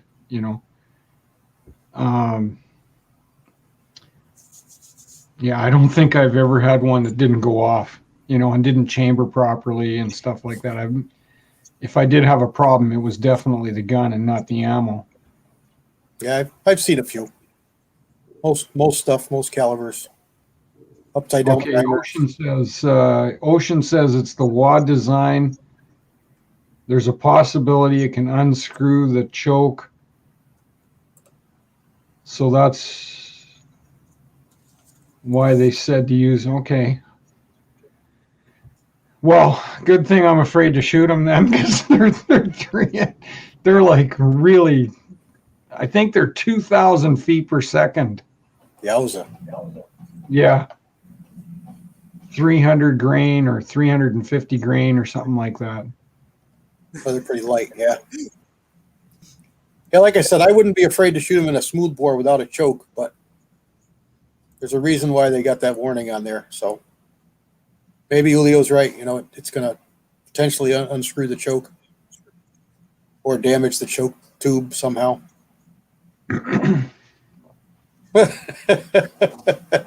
Yeah. Do we have a troll out there?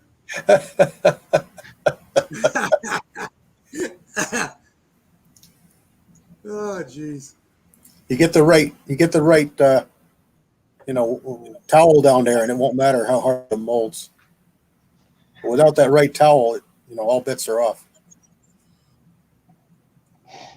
Yeah, and I'm not using the edge of that basket either. I'm just whacking it freehand. Isn't that how it's normally done? I've taken the lead in the mold on the What's side that? of my bench and hitting it. I don't know. I just kind of started doing it, and I don't have to hit it as hard.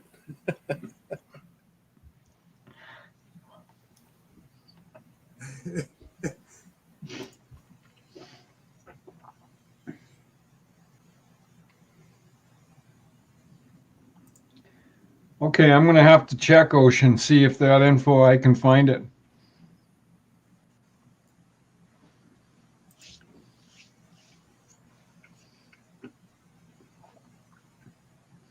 I don't know if I'll ever shoot them, to be honest. I bought them to have them, and I'll wait till I'm building an 870 right now. I basically have everything I need. I just got to find a beat up old 870 that's missing a barrel and a buttstock, and all I need is a receiver and a trigger group to put together a full 870, and I have a proper slug barrel for it. So even then, I don't know if I'm going to really enjoy it. I don't really enjoy shooting shotgun that much. Here, when I mentioned earlier the 30 cal beat me to death, I had a beautiful Husqvarna bolt action 30-06 Monte Carlo stock. It was a really nice rifle, and I was really happy to own this thing. And I'm the kind of guy who turns the volume up on the TV to an even number, even if the odd number is what sounds better. I like even numbers. And when I was at the range with my 30-06 Husqvarna, I got to shot number 9, and that was it. I just could not do it. My glasses flew right off my face and landed on the shooting bench, and I was shooting off a bipod too. I realized that kind of added to it as well, but I'm kind of glad I got rid of it. I got really, really good money for the rifle. So Reminds me of the day I took the 10 gauge to the range. Everybody wanted to shoot it. I never shot a 10 gauge before. About half of the guys were, oh, that don't kick as bad as I thought. The other half of them were holding their shoulders. I talked to them a week later, and they said, my shoulder's still bruised. You shot one shot. Recoil actually, is very subjective. We used to have a gun shop in town where I used to live, and every year they would have a contest. They would buy a brand new 458 Win Mag, and it was $100 to enter the contest. And for that $100, you got 3 shots. And it didn't matter if it was 5 or 15 or 20 people that entered. Everybody got 3 shots. And whoever got the best group at 100 yards from standing got to keep the rifle. And usually everybody did pretty good, with their first shot. They actually hit the target. And then the second and the third shots sometimes were never to be found. The guys who won them, of course, knew how to shoot them, but yeah, I've shot a lot of heavy calibers. The worst one I shot was a 378 Weatherby and a Ruger number 1. That was the biggest recoil I've shot. I've shot 600s, 550s, 700 Nitro Express. They thump you good. That 378 was just vicious. I think it was more the stock than it was the gun because it's a big case, but it's not a super heavy bullet. It's a 300 grain bullet, but it's a big case. It's got a lot of powder, but it's just violent. yeah. Worst handgun I ever shot was a 4570 in a contender. And those were stiff heavy loads. They were close to 2,000 with a 400 grain bullet, and it would twist your hand with the bullet going down the rifling. It would hurt your elbows. It would like it was unscrewing in your hand. It was way too much. Just not fun. Yeah. But you back it down to 12, 13, 1400 and it was fine. But when you get those top loads, you ever get hit like the side of the head, you get that taste in your mouth? That's what you get every time you shot this thing. And it was not fun. Yeah. Not fun. Yeah, well, That's fun. it's funny because there's always a market for some of those big things too. There's always somebody who's just got to have it. Here on YouTube, there's a video. I think it's a 900 something or other. 900 something. It's really truly insane. And they shoot this, and it's just crazy. Crazy recoil. But it's floating around YouTube here somewhere. It's 900 something or other in a contender. And it's why? or an encore. I don't know, maybe one or the other, but it looks like a contender. But I remember 900. when what was it? It was one of those big revolver one of those big revolvers they come out with, a 460 or something. 460's rough. And I walked into like Gander Mountain, and the guy goes, I was looking at it, you know, just, and he goes, yeah, he goes, that's what you need. I'm like, well, let me go get the monster truck with the 44 mutters, and I'll be back. Because I don't know, it's just one of them things in my world.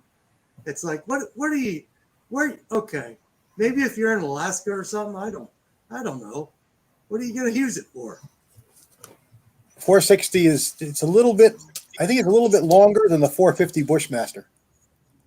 And it's got about the same ballistics. But what you have to realize is the Bushmaster's doing it with a rifle barrel, and the 460's doing it in a revolver pistol barrel. Vented revolver barrel.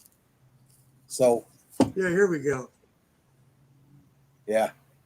I've shot them a few times. They're a lot worse than a 500. They're not ridiculous. They're not as bad as that 4570, but they're stiff. They're stiff. The 454 used to be really rough, and 460 is a lot worse.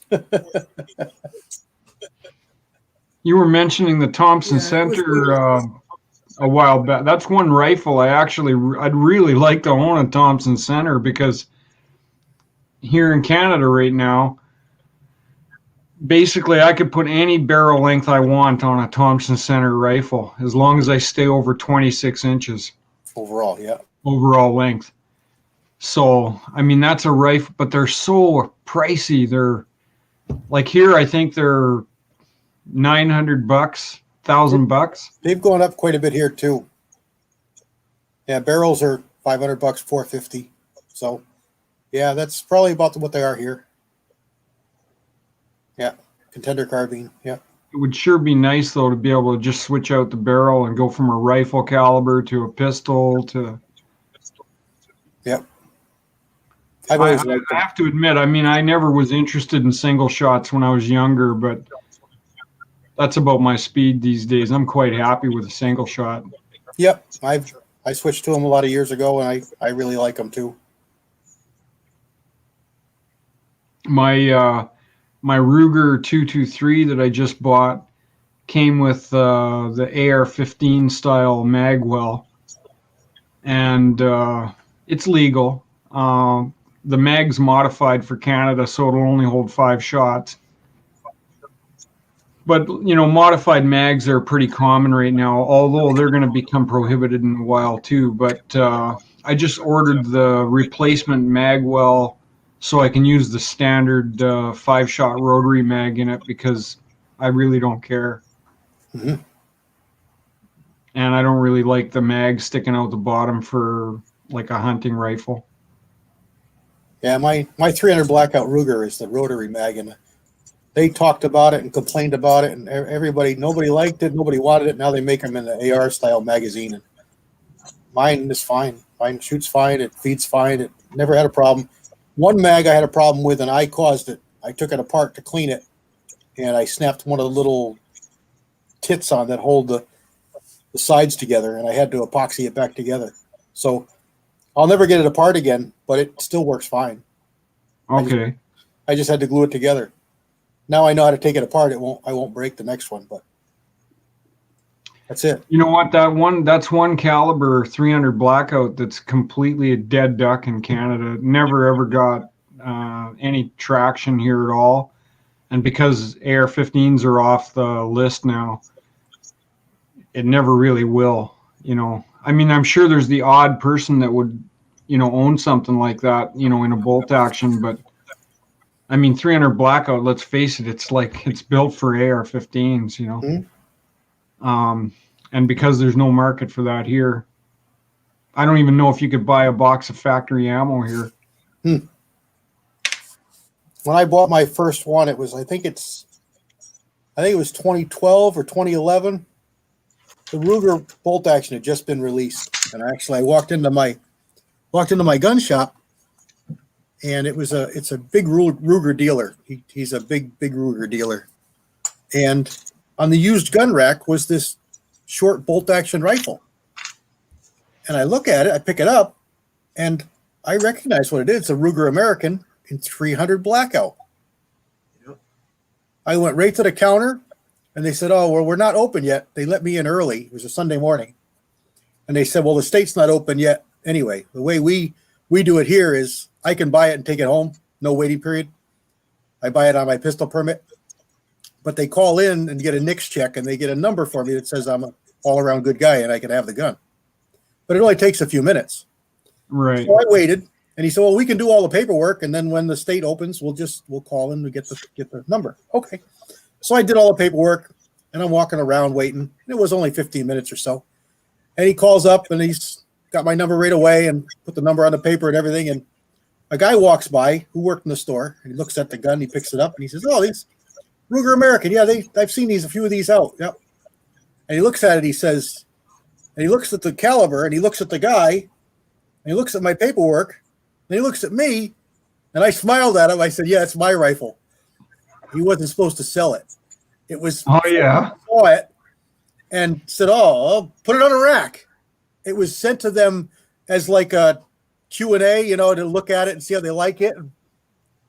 Real gun, everything's legit, but it was before they released it. So my serial number is really, really low. And I got the rifle before I was supposed to get it. I knew about it. I saw him talking about it, but I didn't know it had been released. And I saw it in my hands. I saw it on the shelf. I grabbed that right away. So I got lucky. But at the time, I was big into 32-20. And there's no guns made in that anymore. And you couldn't get good rifles. And I actually had an H&R handy rifle barrel made in 32-20 so I could shoot it more. So to me, this was just a better 32-20, better from the standpoint that it was a repeater bolt action that I couldn't get in the 32-20, and I could buy ammo for it, and it did everything I wanted it to do. So I was thrilled with it as that. I don't have a suppressor. I don't shoot suppressed. But second or third time at the range with the gun, my buddy's kid was there the second time we were there. And he was like, I don't know, he was 16 years old at the time, 18 years old at the time. And I gave him a pile of bullets, and he just kept shooting. I said, "Just shoot it. Just shoot it." So he shot it 150 times, 200 times. I don't know. All the bullets, he shot them all up. I scrubbed the barrel, cleaned it, scrubbed it, went back to the range the next weekend. We shot that gun. It was shooting in one hole with various different loads for like 5 different people. It's insane how good this gun shoots for $400, $360 or $370 I paid for it. Yeah. It has no business shooting as good as it does. None. I literally have a 5-shot group that's about 40 caliber. It's crazy how good it shoots. That's the Predator. Nope. This is the Ruger American Ranch. 16-inch barrel with a short buttstock. I was looking at one of those. I actually bought 3 boxes of ammo. That's how close I was. Well, I tell you, I don't want to tell you how many I got because I'm on public television here. But I really like it a lot. Yeah. I never did buy one. Yeah. Well, I had a bunch of them, but they all fell off the boat, Yeah. I kind of know what you mean. Looks like we have a waiting list of guys that want 4 handy rifles in a whole variety of calibers. I had a handy rifle in 300. I sold it just because I didn't use it. Shot good. Everything was great. I just didn't use it. And I had so many others. So I just sold it. But it's just a fun caliber. It shoots so good. I've shot a whole pile of deer with it. for my style of hunting, inside 50, 75 yards, it's all I need. It's not a poke a hole in a deer anywhere and get the deer. It's a precision place your shot. It's not that powerful. It's basically a handgun in power, but it's plenty. It works. I have never lost a deer to it, and I've probably shot more than a dozen. That's the same kind of shooting we have out here. 50 yards is a big long shot. I mean, you can't see past that, in the bush here. In fact, most shots are probably even a lot less than that. And the deer are a lot smaller too. I mean, we're talking 80 pounds by the time hunting season rolls around. Picture a coyote with an extra 6 inches on each leg. Where are you in Canada? I'm on Vancouver Island on the west coast. Oh, okay. Yeah. Yep. I know you got small deer because you got in so the many hunting regs. They call them mule deer, but they're Sitkas or blacktails or whatever you want to call them, but they're small. They run around the front of the house here on the lawn all the time, and they sit right in front of the welcome sign. The welcome sign is on the lawn right in front of my place here, and they just sit down on the lawn and do their thing. They know they're protected. The municipality is really strict here. There's no archery, no slingshots, no pellet guns, no rifles, shotguns, anything allowed, in the municipality as far as hunting goes. They do have a couple of designated hunting areas, but that's archery and shotgun only. So all the animals like to live in town because that's where all the food is and that's where they're safe. Yeah, it's funny how they figure that out. Although when I first moved here, I did ask one of the local guys, I said, how come I'm hearing all these gunshots at night, like at 10 o'clock at night when it's pitch dark out and it's not legal to hunt after dark either? And he's like, oh, that's all the locals that are shooting deer out their back door. All the ones that live on the edge of town that are right on the edge of the woods, they just open the door and shoot them right from the back door. Yep. Nobody complains. It's I think it's kind of a thing that everybody has been doing forever here. So, but we're not even allowed to use, like bear banger type things or you're not even allowed to use bear bangers to scare the sea lions and the seals away from the docks and the logging booms and stuff like that. That's totally against the rules. Well, guys, I'm about ready to hang it up here. All right. Well, we've been almost 5.5 hours, so Yes, sir. we got a good run. Yeah, I had fun. Hope y'all did. Send me a text when you got some time to work on that mold, and we'll see what we can do. I have to figure out what's going on with that. I've seen that before. And I'm pretty sure it's venting. it kind of lends to that, the way it's leaning to one side. Well, the fact that the front one works and you could pressure fill it and it seemed to be okay, it just tells me it's a venting problem. Yeah. Okay, well, I guess that's it then. Thanks for the invite, K24, and Yeah, thanks for coming on. goodbye to everybody who's still on the side chat there. I guess there's 5 out there, so 4 out there. Good talking, everyone. Okay, have a good night, everybody. All right.